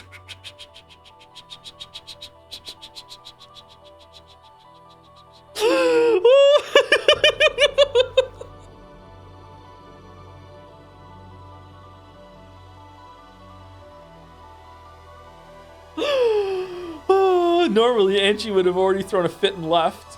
However, she couldn't do that. Though she didn't like someone else toying with her family's fates in a story, she was growing increasingly certain of something else she had read through it. Just as Hachijo's followers said, this tale really does have the same presence, the same scent as the tales written by Beatrice. The author was certainly different. However, because it reached to the real truth, it had the same scent. Angie was beginning to acknowledge this. Hachijo Toya was the one who had reached Beatrice's truth. An endless witch like Beatrice who could add to the endlessly stretching parallel worlds of the cat box. If one has reached Beatrice's truth, they can create a new tale, whoever they are. With this new manuscript, I'm sure someone besides myself will appear and reach the truth. Those people will be qualified to create new tales of their own. So there will be more and more endless witches. Yes, and these many endless witches will add to Beatrice's cat box tale. The more they add to it, the more people will reach the truth. When that happens, the very first endless witch, Beatrice, will finally be rewarded for writing such long letters, packing them in bottles, and throwing them into the sea. You might have yelled at me angrily and risen from your seat. However, you did not. Why? I hate to admit it, but I'm starting to think that your tale has some kind of truth or hint within it. Nah, I already have my own ideas. However, that's no more than looking with a single eye. Unless I accept a different viewpoint from my own and look at things from more than one angle, I'll never be able to see the truth in 3 dimensions. That's my interpretation of without love it cannot be seen. So I should definitely just read this piece of fan fiction from someone who wasn't at the island, was never there, knows nothing about it, and that just made up a version of events that could have happened. Because you know what? Maybe there is some truth in there. Very well, child of man. Perhaps as the final survivor of the Ushamiya family, it was fated that you would find the truth and become an endless witch. I exist only as a guidepost to awaken you as the true successor. Angie Beatrice hates fanfic. I do hate fanfiction. I do. Sometimes I don't understand what she's saying. However, she knows something, and maybe she actually has reached the truth as she claims. In other words, Sumari! I didn't learn the truth even after reading the 2 message balls Beatrice left behind, and now I'm reading tale after tale filled with hints. So, these hints are challenges provoking me to think. Indeed. Perfect. I'll find this truth you say you've reached. It's a good thing I came here. That it is. I invited you here because you haven't found it yet, child of man. Let the truth I see and the truth you see overlap. Just as you see things with a single eye, so do I. Aye, now that I found you, I can finally see the truth with both eyes. Smash? No?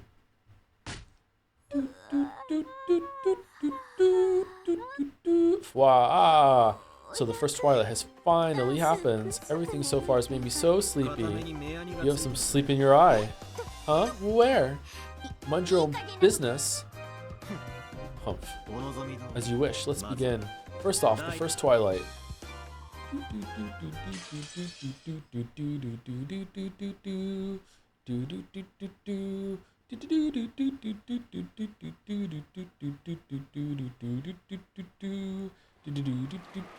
Break time. How many more chapters are we doing? 1 or 2? Oh, we get the soothing sound of rain for the break. Hooray!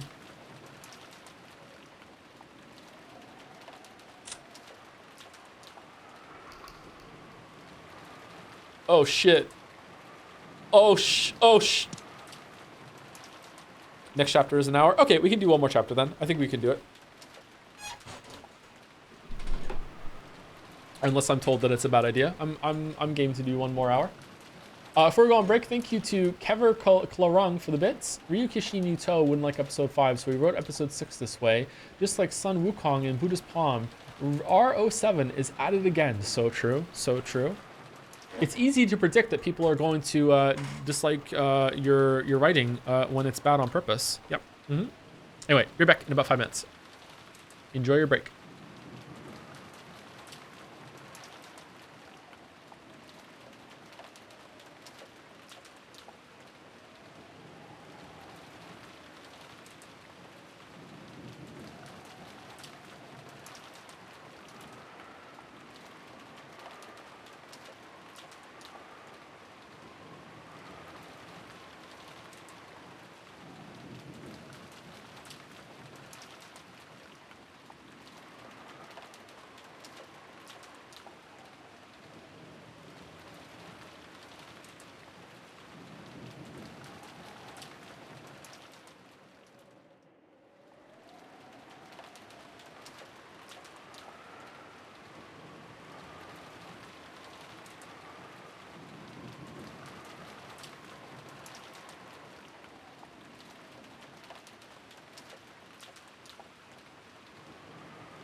Biggest dweeb August? What? What's going on?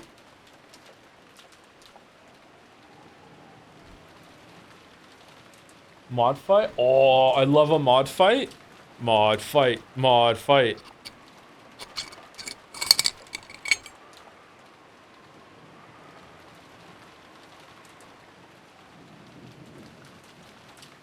All right, I think we're gonna do one more chapter and then are you done? Here we go. Erica was dozing off on her bed, so when a knock sounded on the door... Shit, I fucked it up. It took some time before she noticed. Did it fuck up the sound again?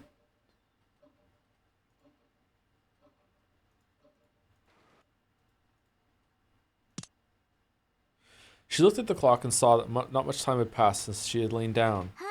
Yes, who is it? I hope you have a good reason for knocking on the detective's door at an hour like this. A murderous reason? Did everyone see the new Knives Out trailer, by the way? That's right. I have one thing to say before you begin this game. Oh, the detective proclamation thing. Do as you wish. No, I mean the opposite. I say we raise the stakes.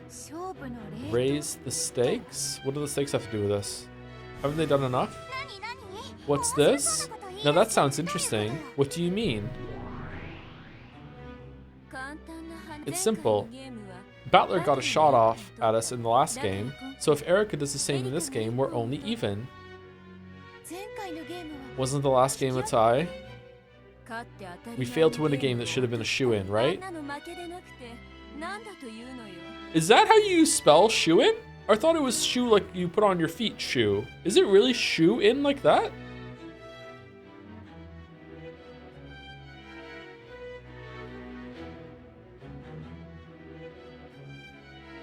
If that isn't a loss, I don't know what is. Right, Erica? Yes, my master. If I hadn't failed so miserably, we would have won that game easily. Oh, I get it.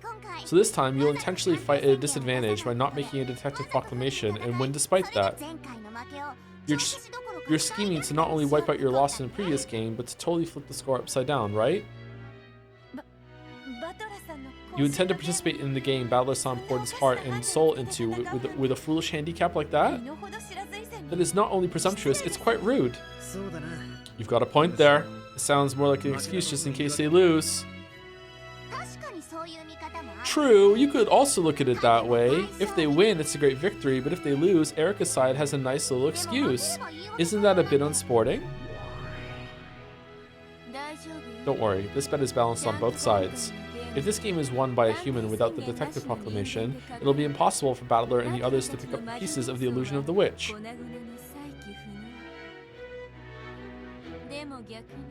But on the other hand, if Erica loses, that detective trash will be sent into the depths of oblivion along with the worst possible fragment. See? That's balanced, isn't it?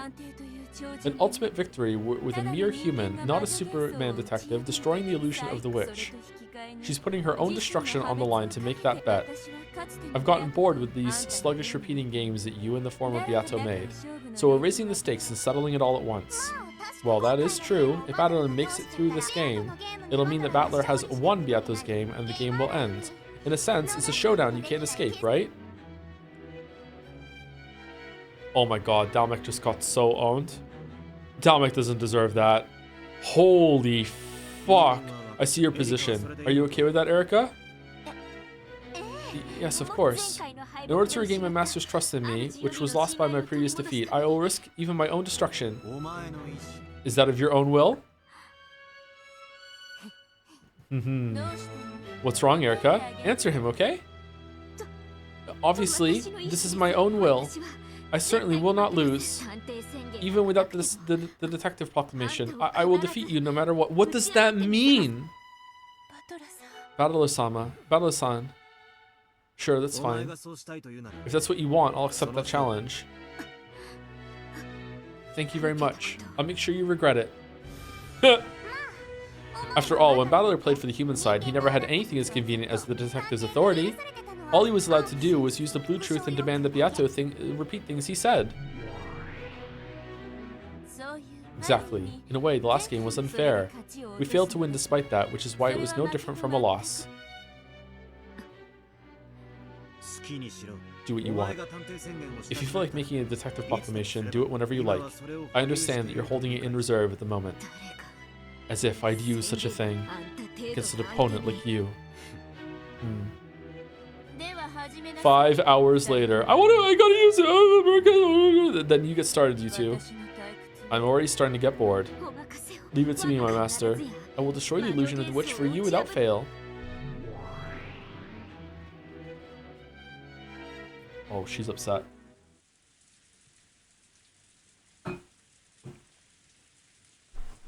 George and Jessica had been the ones knocking on Erica's door. They were asking whether Battler and Maria had come to this room. Of course, they hadn't. A good while ago, they went downstairs saying they wanted to get something to drink. We thought they might have come to your room. Of course not, why would they? Okay, does that mean there's no objective viewpoint of anything that happens now? Or is she still the detective in some capacity? Oh yeah, so she's just like Battler, and she's just like how she was in the last episode, and how Battler was in episodes 1 through 4. But she just can't use her detective power to be like, yo, sit down and let me talk. That's the only difference. Okay. That sort of thing. All right. Of course not. Why would they? Are you sure they didn't go to the mansion? We called the servant room and dining hall of the mansion, but no one picked up. Please stay here, you two. I'm going to go check the mansion. Fishy aroma. Hey, it's dangerous to go out this late. How could a stranger sneak into this sealed-off island? Stay in that cousin room of yours. I'll contact you if anything happens. Also, tell the servants in the guest house servant room not to leave the building. Bye. Can Erica be killed now? No. Yeah, those same rules are still going to apply. The detective can't be the criminal. The detective can't be killed. The detective's viewpoint is still objective.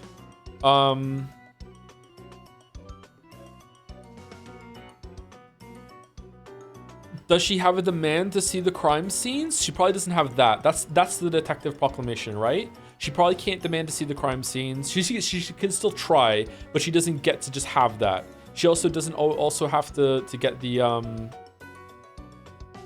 people don't have to listen to her. Wait a second, Erica-san. She's a strange kid. After speaking her mind and not listening to anything else, Erica had dashed down the stairs and rushed outside.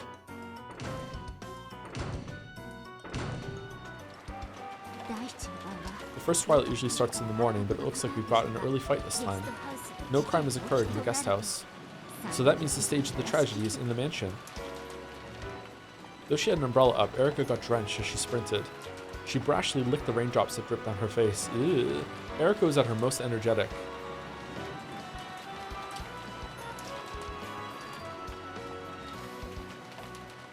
According to her memory from the previous game, the entrance hall to the mansion would be locked after the start of the family conference.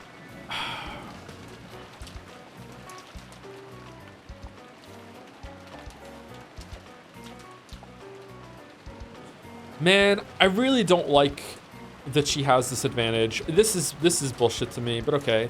However, the lock was undone this time. Had someone unlocked it, or had the lock not been set, or had it not been possible to set the lock? Well, no point in thinking about it now. After all, that might be just a whim of the game masters. As soon as she entered the entrance hall, the door to the parlor opened violently. Out of it flew Goda's large body. Ah, good evening, Goda-san. Is something the matter? My cow steak! My cow steak! Police! Ambulance! That expression really is wonderfully pathetic. Just perfect for the first one to discover the crime. Please calm down. How could the police or an ambulance get to an isolated island inside a typhoon? I'm sure the phones are out anyway, so please calm yourself. Yells from Cross and Rudolph's group could be heard from the parlor. Also, inside the Velvet Room, Battler just went, "Fuck! Forgot to disconnect the phones! Shit! No! What do I do? Fuck! Genji, bring me an eraser! Fuck it, where's the whiteout? Fuck!" Their shaken appearance perfectly signified the coming of the first twilight.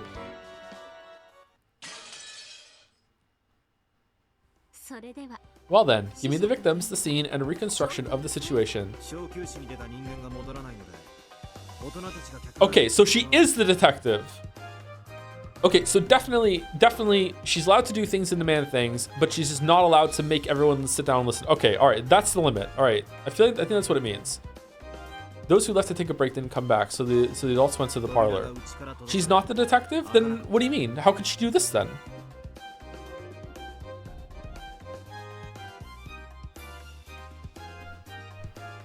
She's just doing what Battler did in the previous games, but Battler was the de facto the detective in those scenes. He just couldn't have the same authority that she had.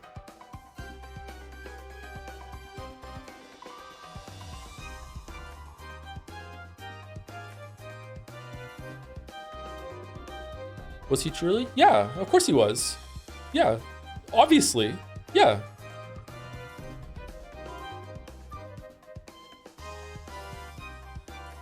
Battler wasn't allowed to use red? Yeah, that's fine. That's not what we're talking about.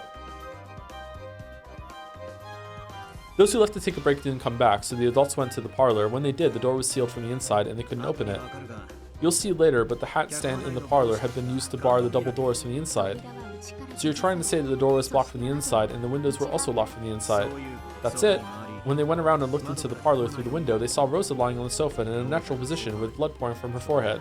They then smashed the glass, entered the parlor, and discovered that Maria was also there, lying by the wall and covered in blood. Okay, so this is like... episode 3, the 6 rooms that all had keys daisy chained in a row. I think that's it.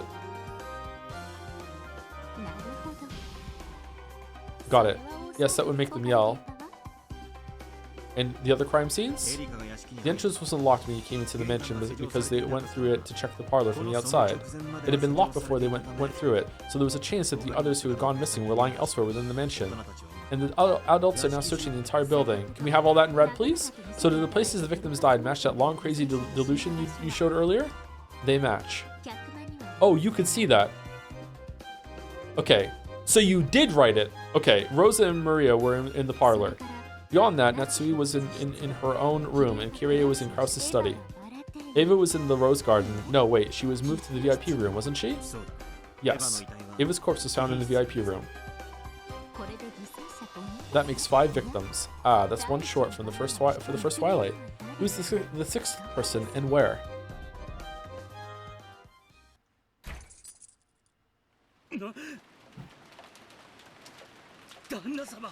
Krasama, the chain on this room is also set. Cut it. The culprit might be hiding in there. Goda, do it. Everyone's got guns. Rudolph and Krause had brought Winchesters from Kinzo's prize collection. They yelled at Goda, who was carrying the wire cutters, to cut the chain. The victims have been found one after another at several locations inside the mansion. The men who had lost their wives searched through the mansion in a rage, looking for the culprit. This was a guest room. It had previously been a room where the relatives would stay, but it hadn't been used much since the construction of the guest house. This forgotten room had been sealed from the inside by the chain.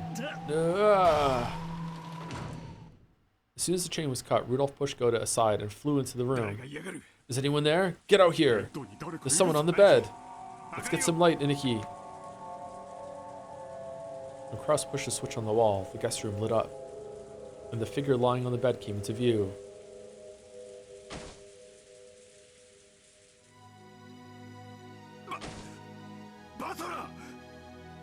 What?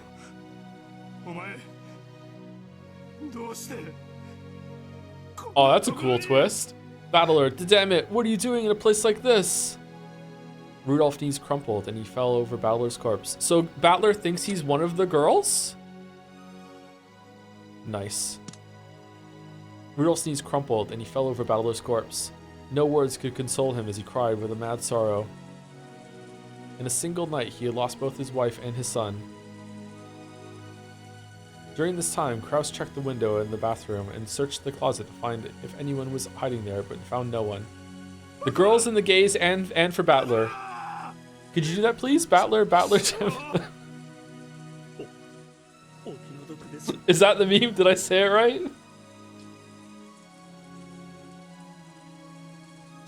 How sad. I can't believe it. This room is also a closed room. What again? Yes, my study, where Kirie-san was, Natsui's room, the VIP room with Ava, the parlor with Rosa and her daughter. And now Battler-kun is in this guest room. They're all closed rooms, aren't they? I don't understand. It couldn't be suicide, could it? That's impossible. How could this be suicide? Battler! Battler writing his dad, caring about him being dead. Wow. Oh, there's a surprise. To think that you yourself would be the 6th person. It's more interesting to kill yourself off every now and then. And all of the crime scenes are closed rooms. It's a murder that couldn't have been performed without magic. Humph, isn't seeing through that the point of this game? In other words, Sumari, it must be a murder that could have been performed without magic. After all, if it really could be done with only magic, this wouldn't be a game. That's an interesting thought. Yes, that is the sort of game we've been playing. This game is fair. The goal is to explain without magic the strange crimes that are claimed to be caused with magic. If that couldn't be done, it wouldn't be a game.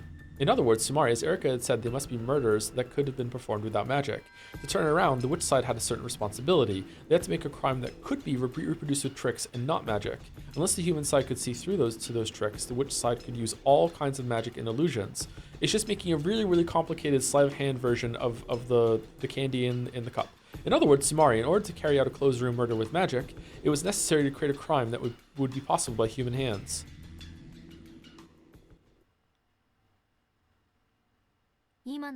Now I understand. I see. When I ordered the 7 sisters to kill my classmates back at St. Lucia's, they couldn't do what I told them. And I understand the meaning of Mammon's words. Magic can only do what you can accomplish by your own hands. Is that it? Fucking magic sucks. At that time, if I had possessed the determination to kill my classmates. No, that's not it. At that time, if I'd been capable of killing my classmates, capable of pulling it off, then the 7 sisters of Purgatory would probably have pulled it off for me. I could only accomplish what I could do myself. No, that's not it either. They could take what I had accomplished and turn it into magic. I wonder if rereading it, you still feel the same tension and dread in episode 1, now that you know that all the murders are just fake bullshit. Huh. I wonder. However, because there had been a great number of witnesses in that classroom, it would probably have been impossible.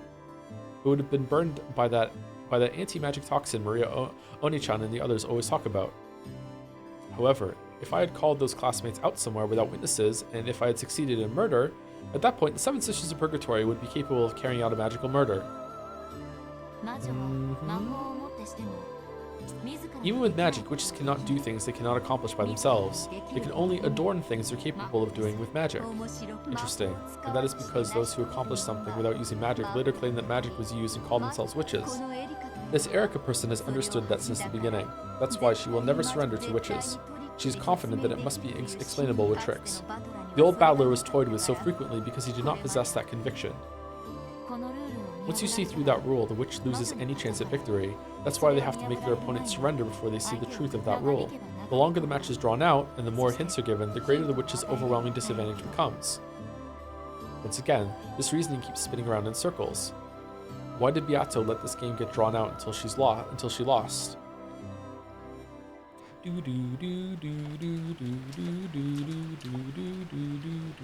Many victims have been found, and the mansion was still wrapped in chaos. Hideyoshi's group seemed to have gone to the guest house, worrying about the safety of the kids there. Kraus and Rudolph's group was in the hall, talking about what should be done next. During a short gap in this chaos, Erika dashed all about the mansion. She was checking the crime scenes.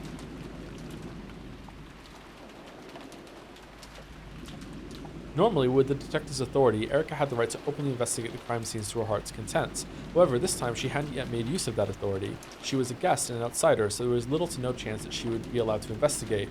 You know, because she did so much of that last time. She was she was forced to quickly check all of the crime scenes now, while she could still run about as she pleased. In the servant room, there had been a clear folder containing a sketch of the mansion's interior. Because she had borrowed that, she knew the locations of all the rooms. Erika skillfully made her way through the mansion, dashing into each crime scene in turn.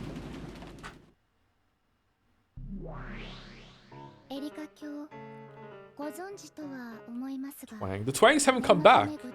The Twang notification it's just broken forever, I guess. Lady Erica, I believe you know, but allow me to warn you just in case. Yes, what is it? It is true that you have an incredible photographic memory, Lady Erica. That, combined with the detective proclamation, is what made it possible for me to avoid being deceived by anything. Yeah, I get it.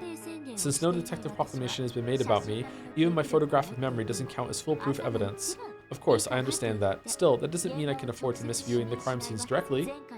After all, in the last game, my pride in that regard led me to a truly miserable failure. For example, by this argument, no matter how well you examine a person's corpse, you could not even guarantee that they were not faking their death with absolute certainty. Most probably, features of the situation must be individually confirmed by telling Battler to repeat them in red. And I'll need to use the Bluetooth liberally in order to make him. I understand. Let's start with the basics. The lack of the detective's authority is no handicap. It simply means that I'm fighting under the same conditions Battler once was. Yes. This fight is retracing the old days when Battler and Beato fought so fiercely. I have nothing as convenient as the detective's authority. I just have to truly fight the same way the old Battler fought. Thinking of it this way, it may be true that I was given quite a favorable, unfair position last game, just as my master has said. It may be difficult without the detective's authority, which is also my pride and honor as a detective. But I won't let that be a handicap. I know what magic is, and I'm fully aware of how to fight with the red and blue truths. I know the way to fight in this game many times better than the old Battler did. How'd you know that? I quickly visited the VIP room, Krause's study, and Natsui's room on the second floor, as well as the parlor and the guest room on the first floor, this time checking with my own eyes as I had failed to do in the last game.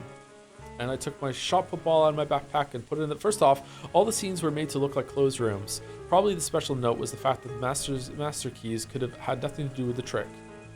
The closed rooms were all made without relying on any elements that could be locked or unlocked from the outside by a master key or something else. The windows were locked from the inside and the doors were all locked and chained. The master key could get around all the locks on the doors, but not the window locks or the chain locks. I haven't yet had Battler confirm that it's impossible to manipulate those from the outside, but I'm sure he'll be able to say it in red. It'd be stupid otherwise. I understand. Right now, I am a mere human. I can't even properly confirm the deaths of the corpses. There's a tips thing?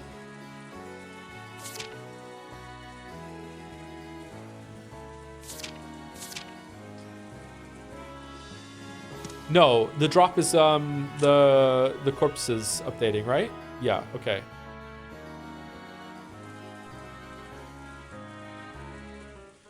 Corpse discovered in her own room. Froda Erica did not perform a sufficiently detailed investigation, so the details of the cause of death are unknown.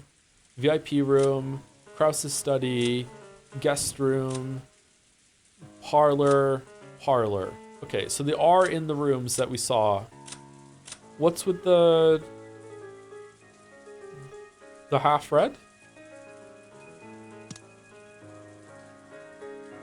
Understand, right now I am a mere human. I can't even properly confirm the death of the corpses. Last time I neglected to check the corpses and let a massive bit of magic get by me. I won't fail like that again. If I did, I wouldn't be able to face the master that I am so indebted to.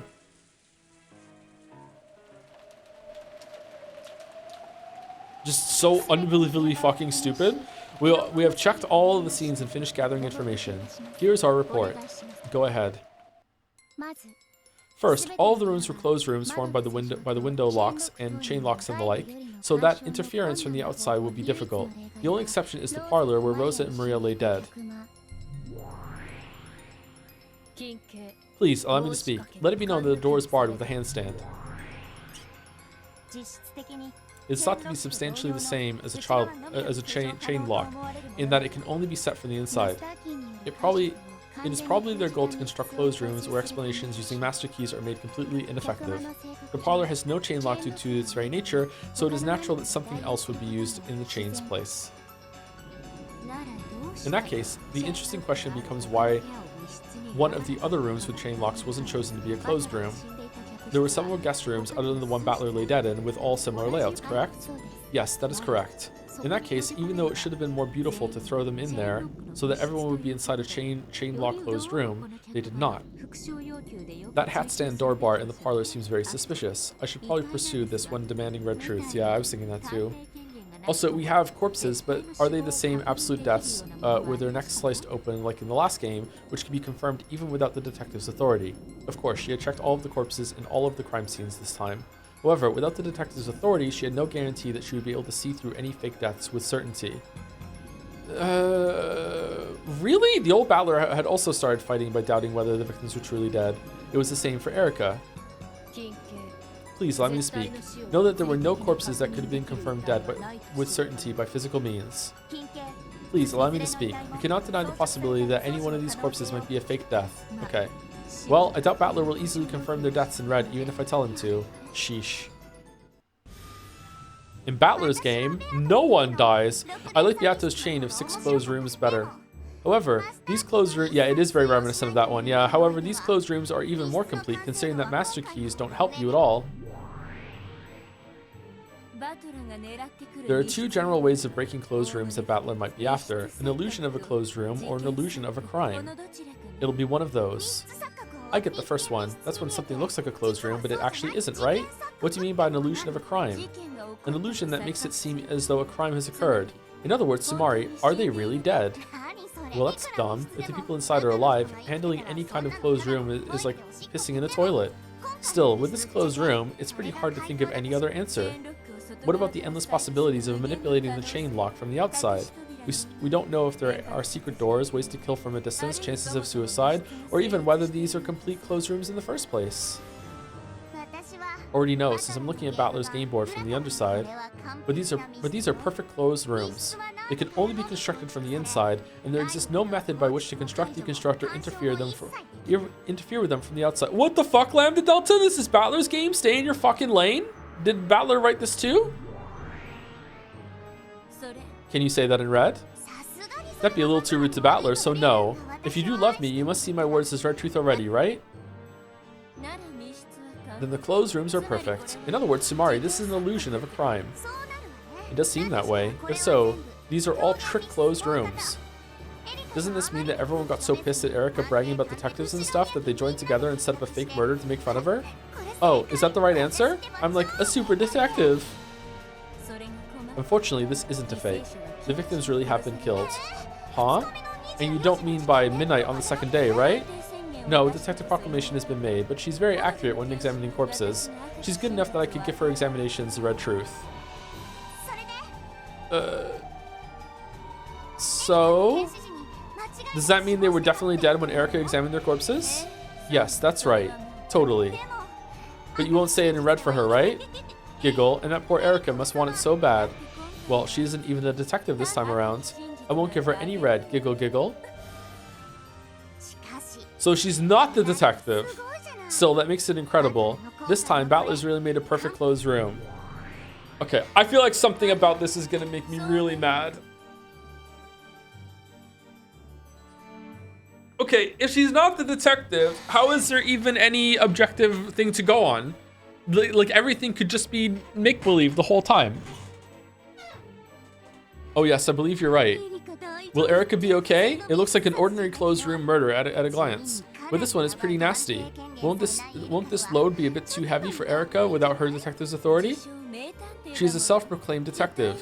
I'm sure she'll pull through. All of the victims are actually elaborate cakes made by Goda in a style that is from some part of the world that you don't know, where they make dead cakes. So therefore I can say that the corpses were dead, referring to the style of cake that Goda made.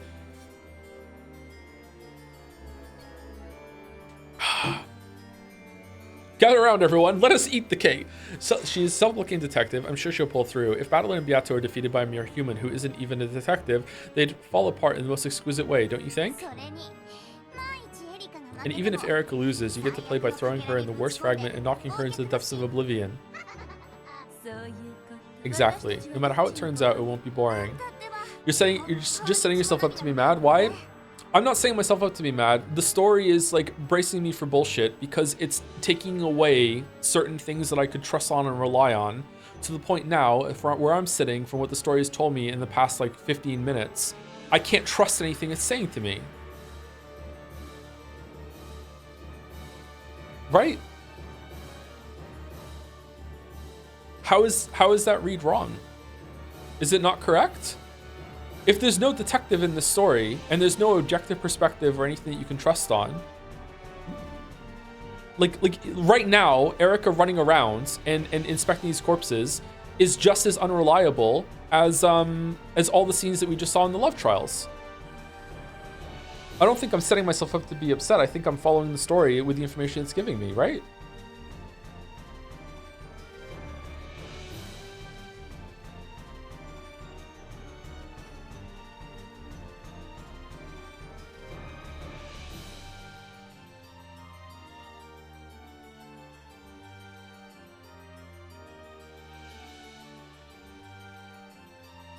It's just as unreliable as a Battler doing it earlier in episodes 1, 2, and 3. No, I don't think so, because Battler was the detective.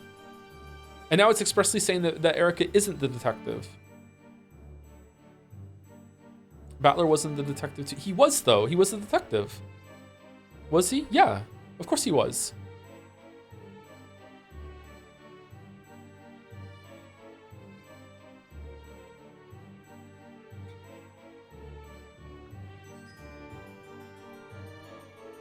Okay, so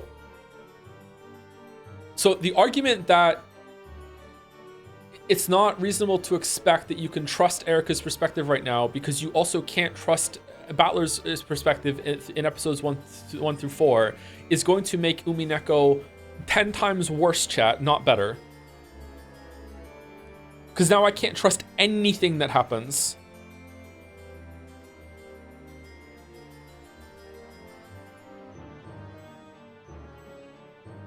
Right, but that's not the argument. Okay, what is the argument then?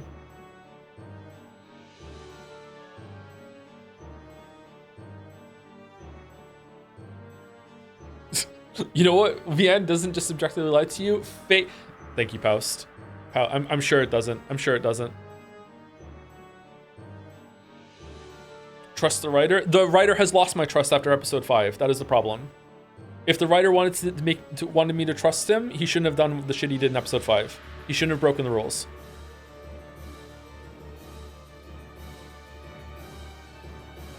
I feel like they misspoke and it meant she doesn't have the detective's authority at the moment. Maybe that's it. Yeah, maybe it's just a misspeak. But it does directly say here, right? Where was it? Yeah, she isn't even the detective this time around. I won't give her any red. Does that imply someone else is the detective? Oh, Detective Jessica?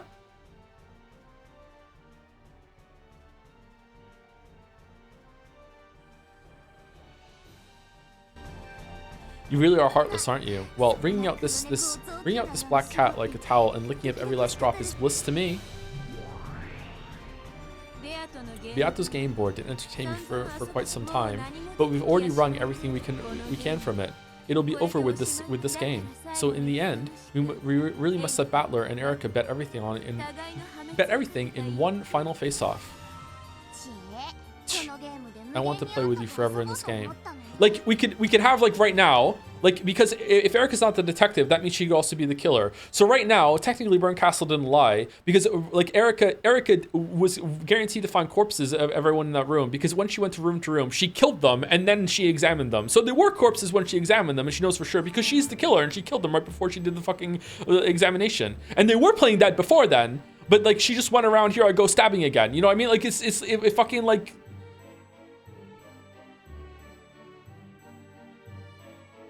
And now she's in, and then Battler just made her forget that, and now she's investigating herself. Fuck you. All your things that you saw weren't reliable. I wanted to play with you forever in this game. What a shame. Come now, I've spent plenty of time with you already. Go find me another interesting game. If you do, I'll play with you again.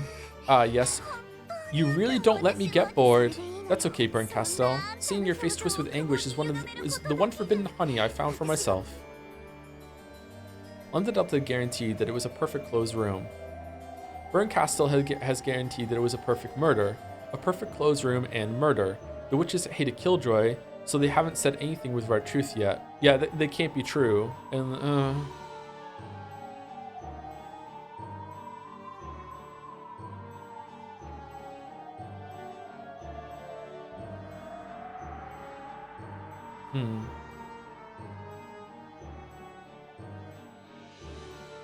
As they open the closed rooms, they could go in and then kill them before they show up.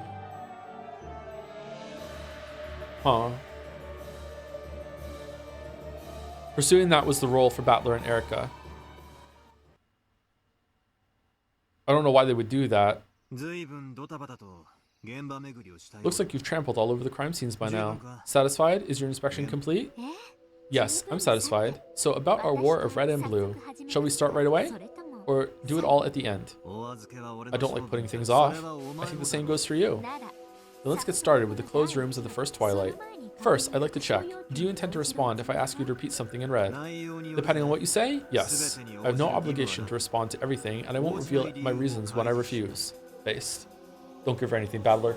I'm on the witch's side now. Don't give her anything. Magic is real. Thank you, Tyler JL26 for the bits. A fucking lot of bits. 1,500 bits. Thank you very much. I like these flags. Look at them go. Can we get them in chat? Those are some nice flags. Look at them. Thank you very much, Tyler. Good. Then let's start simple and confirm the definition of a closed room. Delanor, please read it aloud. What is this music? Understood. We demand that the following be repeated. Delanor spread out one of those scrolls that some official would always spread out when announcing the king in Western fairy tales, and read it aloud.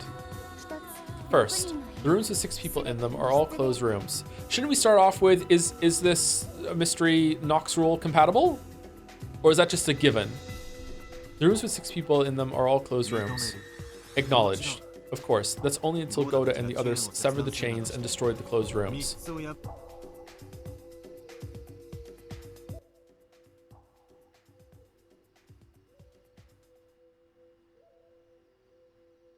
Okay. At a nod from Delanor, Cornelia, who stood behind her, started taking notes. Second, the definition of a closed room implies that it is impossible to construct from the outside. Acknowledged. In other words, Samari, no trickery done from the outside can construct a closed room. It is not permitted for a chain lock to be reset from the outside by a cleverly used wire, for example. I didn't need you to tell me that. Delanor, please continue. Shut up, Erica.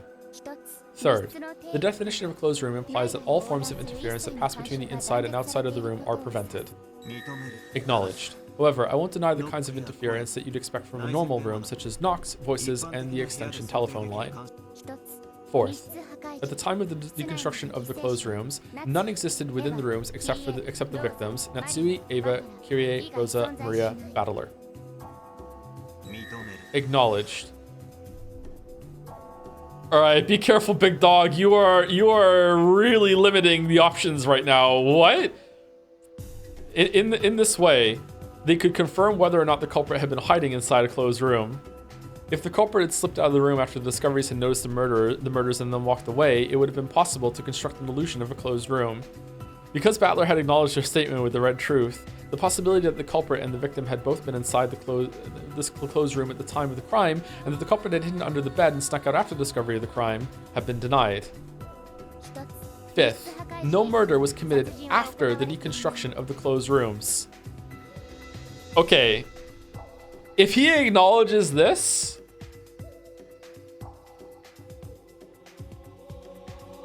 I don't know how he did it.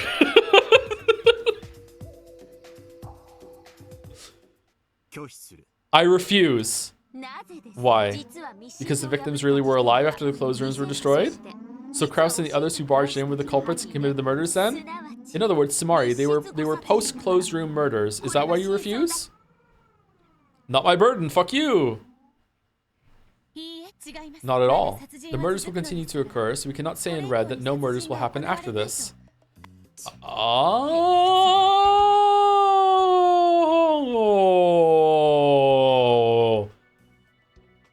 Okay. Ask again. No murder was committed on these ones? Sheesh, what twisted logic. No, it's really straightforward actually. You probably see what we're getting at. Kraus's group cut the chain and destroyed the closed rooms, and then killed the people inside. I just want you to counter this. Lady Erica, it is insufficient to refer to Kraus's group, an unspecified number of people. You should first determine which humans entered the room after the closed room was deconstructed. Allow me to speak. Accepting the victims, those who entered the closed rooms were Kraus, Rudolph, Hideyoshi, and Goda.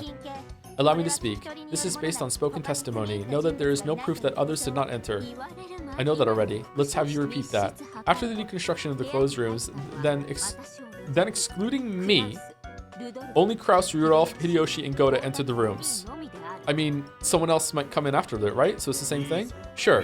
Acknowledged. However, this only applies to the current point in time. Okay, there you go. It is possible that some later development in the game will cause more people to enter. Repeat it. Kraus, Rudolph, Hideyoshi, and Goda are not culprits. I refuse. Don't give him that. Don't give her that. Battler put his finger on his chin, deep in thought. This world culprit was fairly broad, and it might serve to greatly restrict the darkness of the witch. Why not answer? If we refuse, their blue truth naming Kraus and the others as the culprits will remain. Sure. I'll acknowledge it, but I'll make the language more strict. Kraus, Rudolph, Hideyoshi, and Goda were not involved in the murders of Natsui, Ava, Kyrie, Rosa, Maria, and Battler. And that means it was also impossible for any of the other humans who didn't even enter the closed room to have been involved with murder, doesn't it? Who knows? Think about it yourself. If you think you can build up some blue truth for how a closed room murder can be committed without entering the room, then I'll respond with the red truth. However, I only need to destroy one of the blue truths you'll be presenting from here on out. In other words, Sumari, even if you do manage to use the blue truth and explain this away with some long-distance closed room murder trick X, I don't necessarily have to counter that with the red truth. These are the rules of the witch's game. Angie had confirmed these details with Beato in the 4th game. The witch side lays out riddle after riddle that it claims are impossible to carry out except by magic. The human side must use the blue truth to argue that they are explainable with tricks.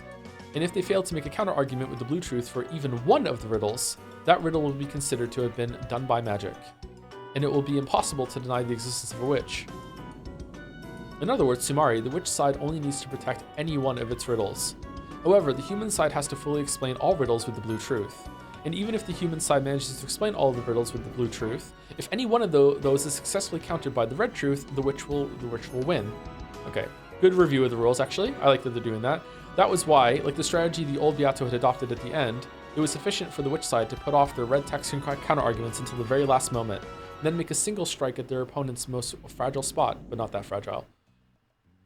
In any event, you've refused to repeat that last one, right? Don't get the wrong idea. I don't give out red for free.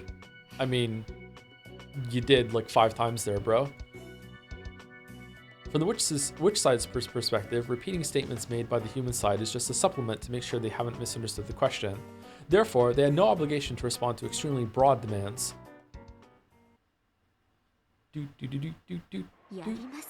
Not bad. Looks like you can handle being a player on the witch side pretty well too. Your experience is no match for mine.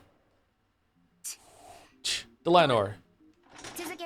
Let us continue. Next, the victims did not die by any method other than homicide. Acknowledged. Of course, there were no suicides or accidental deaths. 7th, the victims. That's enough, Delanor. Are you sure? There are still items. Yes, that will do fine. I confirm the status of the crime scene. From here on, it's time for me to argue back with the blue truth. Sure, fine. Let me hear your masterful theories.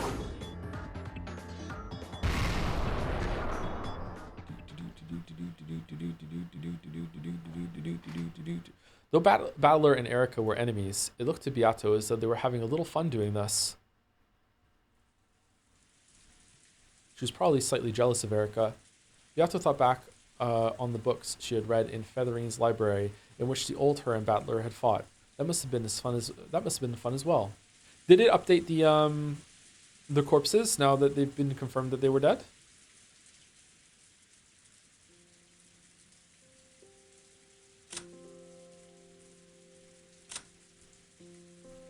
No. Okay. During a short break in the family conference, a horrible, brutal mass murder had occurred. Is this the end of the chapter, or are we still going?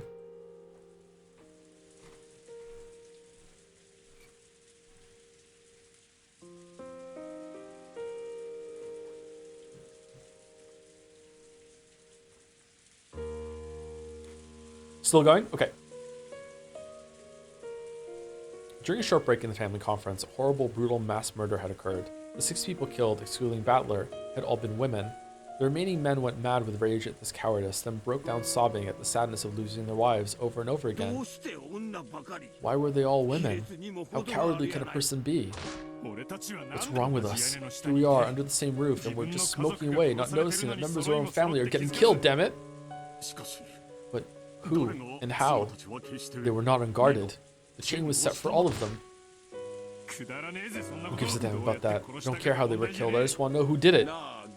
Hey, Genji-san, Goda-san, were the doors and windows to the mansion all locked during the family conference? Yes, there can be no doubt. In accordance with Madame's instructions, everything is always locked at the time of the night patrol. Tonight was a special case, so everything was locked up right after seeing the children off to the guest house. How is that possible? I mean, Battler and Maria-chan were inside the mansion, right? They shouldn't have been able to get in, right? If everything really was locked up properly, that couldn't have happened. Doesn't that prove that the building wasn't completely locked up? Well? He was arguing that Goda's failure to lock up properly might have allowed a stranger to sneak in. At the very least, none of them had known that Battler and Maria had visited the mansion. If those two had come and found everything locked tight, they wouldn't have been able to get inside. If they had rung the doorbell, Goda would probably have heard them from the servant room, but Goda said that nothing of the sort had happened. How they had entered the locked mansion was a complete mystery. This is merely an idea, but, for example, what if Madame or someone happened to be near the entrance, noticed Battler-sama and Maria-sama knocking on the door and ringing the bell and let them in? That couldn't have happened. You were in the servant room then, right, Goda-san? Isn't there a chime in the servant room that goes off when the front door opens? There's no way you would have missed anyone. Yes, but you see, at the time, Goda was serving drinks as you requested, so he was not in the servant room. Why was there only one servant in the mansion on such an important day? Why was someone as important as Genji-san on duty in the guest house? Does that make any sense? Why was the servant room left empty? My wife formed those shifts. She probably hoped that Goda would be kind enough to serve some fashionable drinks throughout the family conference as well. Or Kraus-Nissan. This is the family conference, right? These manly men all holding their guns while they're crying. This is a family conference, right? The most important day of the year, right? Why was Goda-san left as the only person on shift in the mansion? If there had been just one more person, everything would be different, wouldn't it? Right? With a half-crying, half-enraged, jumbled-up expression, Hideyoshi yelled at Goda. Of course, the culprit who killed everyone was the most to blame and the most despicable. However, even if he understood that, he needed to let off some of his emotions by hating someone he could see.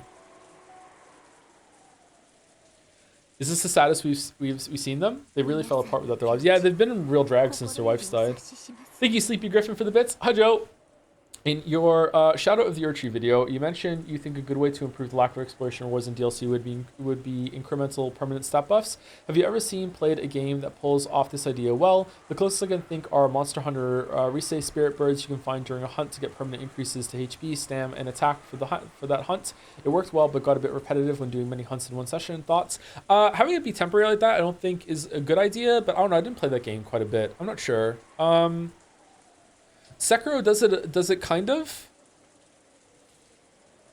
I don't know. It's not the best idea, but it was just something to show that they could have had more room for exploration rewards. But I just think that that's just a cursed premise with Shadow of the Erdtree. I feel like it should have had its own progression line, and you just play it as like its own standalone thing, and you have to make a new character and go in. I don't know. There's just a band-aid, really. I think I say that in the video, don't I? The best game that has increases in power as exploration rewards has been probably the original Deus Ex. Is really, really, really good for that. Anyway, thank you, CMC10, for the resub. Hito, earlier when discussing Night Rain, you mentioned you don't like to talk much about pricing. Is there any particular reason for that? It's going to differ for a lot of different people. For me, buying games is not the same as it used to be, so I know that I find it hard to judge because I do it for work.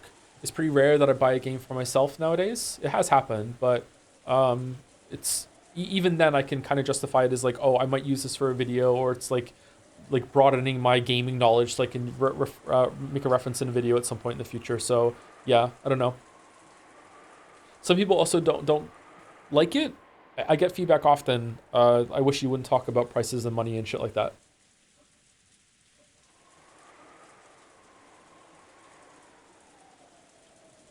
I'm fully aware of how everyone feels. However, please calm down. Either Goda-san wasn't thorough when locking up, or someone let Battler-san and Maria-san in after they came back from the guest house and then forgot to lock up afterwards. However, that doesn't necessarily have to do with how the culprit snuck in. After all, the mansion is massive. They might have come in much earlier and hid until late at night for all we know. I can understand you might want to suspect certain people, but please calm down. Our guest is right. The culprit is the one we should hate, not the servant who just happened to be on duty. At any rate, let's calm down. I feel as terrible as the rest of you. However, we must take this initiative now and regain our composure. Nikki. Everyone feels just as sad and devastated. And none of us will ever forgive the one who did this. For that reason, we must regain our composure. He's right. I still have George. Krasny-san still has Jessica-chan. And Rudolph-kun, you still have Angie-chan waiting for you to return, right? It's still too soon to start pointing fingers. The culprit is still on this island, and we can't be sure that this tragic crime is over. We need to stay calm and prevent any further tragedies. Erika's words softly consoled them and gently admonished them. If a servant had said the same thing, Rudolph would probably have jumped on him. However, since it had come from the lips of the guests, a neutral party, it seemed to reach their ears.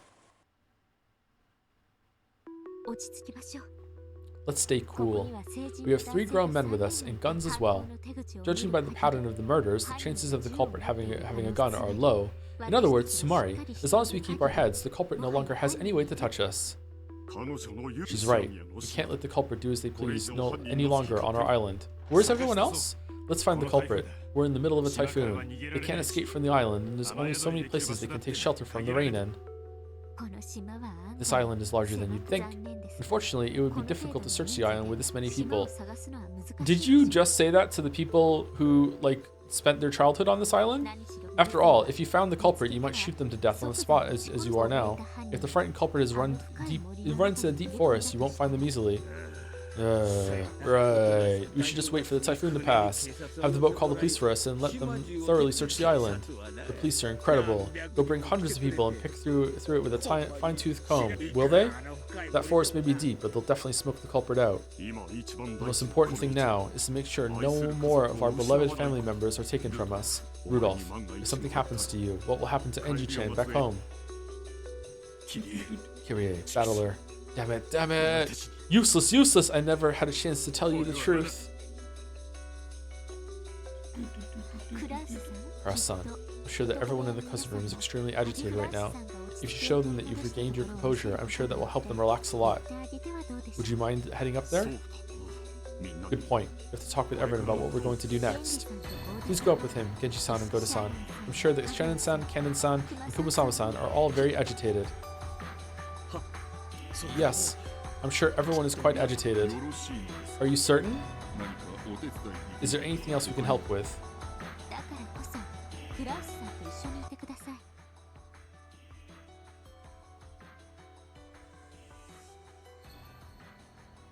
Huh. Okay. That's why I want you to go with Kraus-san. I want you there to help him if something happens. I'd like for the rest of us to check and see that everything's locked up here. We'll head up soon, so please go on ahead. Understood. If you need anything, please call us. Why the fuck did they listen to the little random kid? Detective authority. She doesn't have the detective authority this time, so they're just listening to her because she's just being charismatic and leadership skills, I guess. I don't know. Genji bowed and Kraus nodded. Kraus also nodded to Erika, then headed up to the second floor with Genji and Goda. In times of confusion, when only men are around, it's easy for a composed member of the opposite sex to take the initiative. There we go.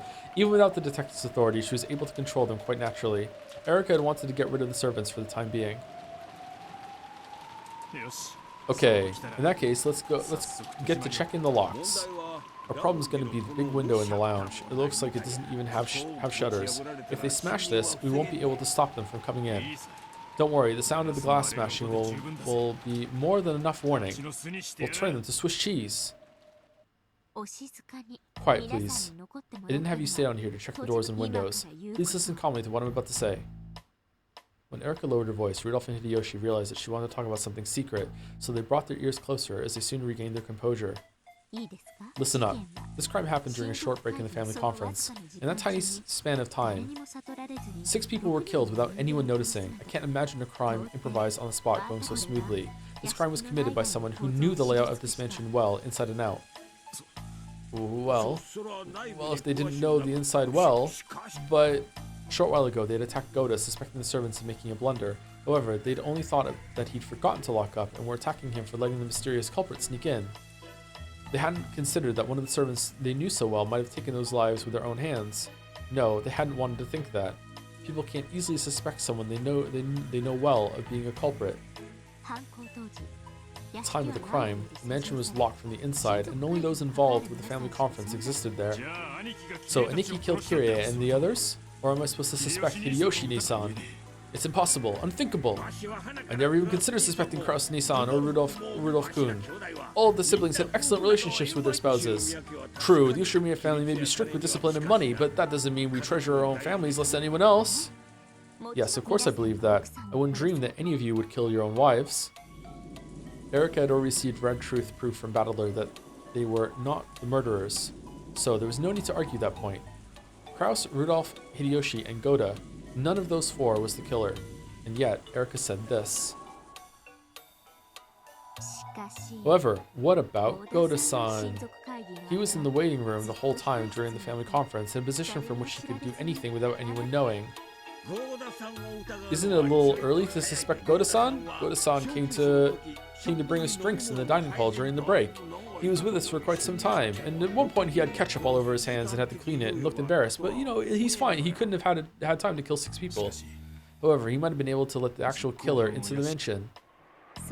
Precisely, Goda-san probably didn't kill them himself. However, it's very possible that he secretly welcomed the actual murderer into the mansion. Rudolph and Hideyoshi, stunned, looked at each other. They were family. Even a wife of the siblings would be considered family. Though the siblings hated each other, it wasn't possible that they hated each other's wives enough to kill them. Eva and Rosa were 2 of the siblings, but none of the others could have had any reason to kill Natsui, Kirie, Battler, or the young Maria. But to a servant like Goda, perhaps they were all little more than complete strangers. I suspect the servants on 2 points. First, the victims are familiar with them, and there were no signs of a fight in any of the crime scenes. I think you know well that there was no disturbance at any of those places. I was thinking that too. Figured Kirie was used enough to fight so that she wouldn't get killed easily without resisting. That woman wouldn't hesitate to bite your finger off. It does make more sense if the culprit was someone she knew who suddenly attacked when her guard was down. Come to think of it, the same goes for my Eva. She knows a dozen kinds of martial arts. She spends every day practically wishing for some ruffian to attack her. She wouldn't have been killed off so easily. Then what about Rosa-san in the parlor? Do you think she'd easily be killed by a stranger without resisting while she had only her daughter with her? And this tells us something else that's important. Something important.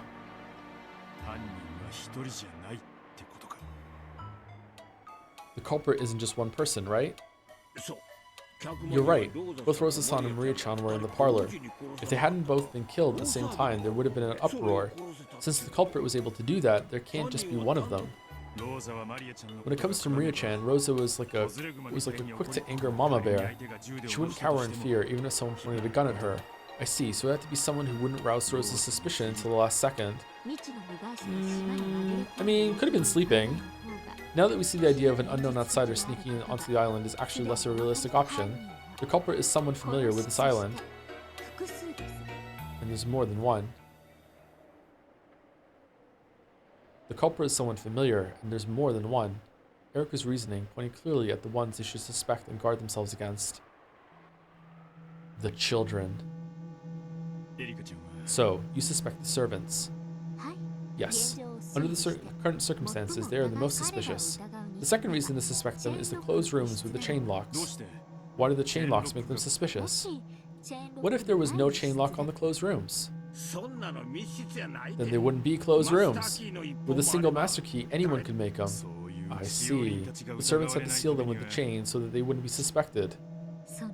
Exactly. By setting the chain, they don't have to worry about being suspected. To turn it around and flip the chessboard, Sumari, if the chains weren't set, they wouldn't be able to avoid suspicion, since they held the master keys. Therefore, making them suspicious. Well, how did they fucking just teleport out of there afterwards, Erika? So the only ones with something to gain from setting the chains are the servants. I'm not trying to protect them or anything, but if so, how did they actually set the chains? Or maybe the person who did set it up knew that you would deduce that, so by setting the chains and making the servants look guilty, it's actually a reason why they wouldn't have done that. Is it possible to set them from the outside? Considering how they're built, I don't think it'd be impossible. Have you heard this story? Apparently, some mailmen who deliver to apartment mailboxes are known to carry loops of wire with them. Yeah, I've heard of that. Apartment mailboxes often have similar adjoining boxes around them for the nearby room numbers. I hear they'd sometimes accidentally deliver letters to the next room over if they weren't careful. These mailboxes are almost always locked. If you put the mail into the wrong one, you'd have no way of getting it out. In that situation, they're supposed to tell the owner of that mailbox about their mistake, have that person unlock the mailbox for them, and retrieve the improperly delivered mail. However, the resident of that apartment would often be out, and going through that process would be a real pain. Because of that, some mailmen would make a little tool out of wire with a loop at the end, and use that to fish the mistakenly placed postcard out through the crack of the mailbox. I've heard something similar for a friend of mine at a building management company. It seems they'd sometimes get drunks who lock themselves in the bathroom and fell asleep. So to get them out of there, they'd stick a thin metal tool through the crack in the door and undo the latch. Exactly. All industries have little tools that can easily open things that normally can't be opened. It wouldn't be particularly surprising if the servants of a mansion had something of the sort. Good point. Once you figured out the knack of it, you probably could set the chain from the outside by using a wire. Okay, I can't remember if Battler already said that this is not true, or if it was just that Lambda Delta said they were perfect closed rooms. I can't remember if he said he couldn't do that. I should check later, I guess. Or I'm sure it'll come back up. Yeah, we can't be sure that it's impossible. True, physically speaking, one couldn't say for sure that there existed absolutely no way to set and unset chain locks from the outside. Oh, we're back here again. Chain locks allow for the door to be opened a crack. If you stuck something through that crack, you should be able to manage it easily. It was very natural for them to think that. If Battler did confirm that, why is Erica saying that right now to these two? Is she sowing dissent? However, Erica knew better. Though it might be possible in reality, the Red Truth had already declared that these closed rooms could not have been constructed from the outside. Okay, there we go. All right, so why is she saying that to these two then? In other words, Sumari, it was impossible to manipulate the chain lock from the outside, and yet, Erica was guiding their thoughts with the illusion that only the servants could have constructed the closed rooms. With an air of solemnly revealing some crucial points, she steadily steered the situation in the direction she wanted. Every part of her serious face for the last few minutes had been an act. No, to put it in her words, Sumari, it was a detective technique for tricking suspects. I plan to tell Kraus-san what I've told you. I'm not saying that all the servants are culprits. However, it's very likely that one of them is a culprit or has been assisting the culprit. We should split them apart and have people with guns keep an eye on them. Rudolph and Hideyoshi looked at each other again. What she was saying made sense, and it sounded as though she was calmly smoking out the most suspicious people at this point in time. With her accomplished conversation techniques, Erica was cleverly grasping the initiative. Even without the detective's authority, it's possible to control human nature to this degree. What do you think, everyone? I said it before. I started saying it before the line showed up. Fuck.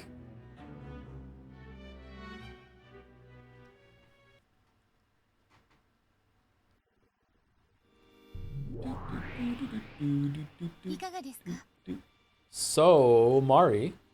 Thank you, Bustino, for the resub. Joe, have you ever read Nate the Snake? Quite a poignant, short little fable about life and purpose. I'd highly recommend. I have never heard of Fate the Snake. Sorry, Nate the Snake. Haven't read it. Sorry. Do you want to give me a link on Discord and I'll get to it in 95 business days? What does the Sumari mean? In other words, it said Sumari, and this that's what they say in Japanese, Sumari, and in other words shows up all the time in this VN. All right, we're all done. Who are we rating? Who's live?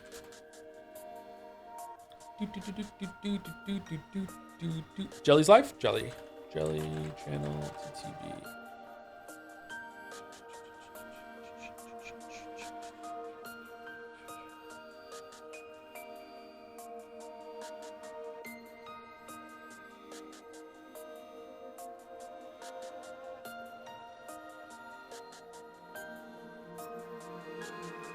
Also, Joe, news that you're totally gonna love. Kadoka said that his hopes for 100 lines with DLC is to add a full-on Danganronpa style experience and Zero Escape style experience specific routes. Guess they'll make their own Danganronpa and ZE4's never-ending game. No, fuck off.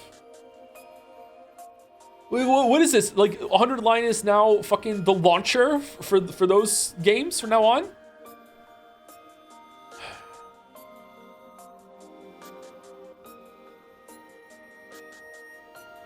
Uber Supersoft used 100 bits to say, oh yeah, when I said I was on Erica's side, I meant that I fully supported Erica's fight against Maria. I'm still mad at my parents for the spoilers thing. Wow. Wow. Holding it all these years later, still holding on to it? Gotta let it go. Thank you, EDJ Muggs, for the new sub as well. Ending the stream with a new sub. Welcome, EDJ Muggs. Thank you very much. Clawfist. All right, reading was hard for me today, chat. Hopefully it was okay. Whew. Oh, man. Anyway, see you tomorrow for Baldur's Gate 3. Have a good day.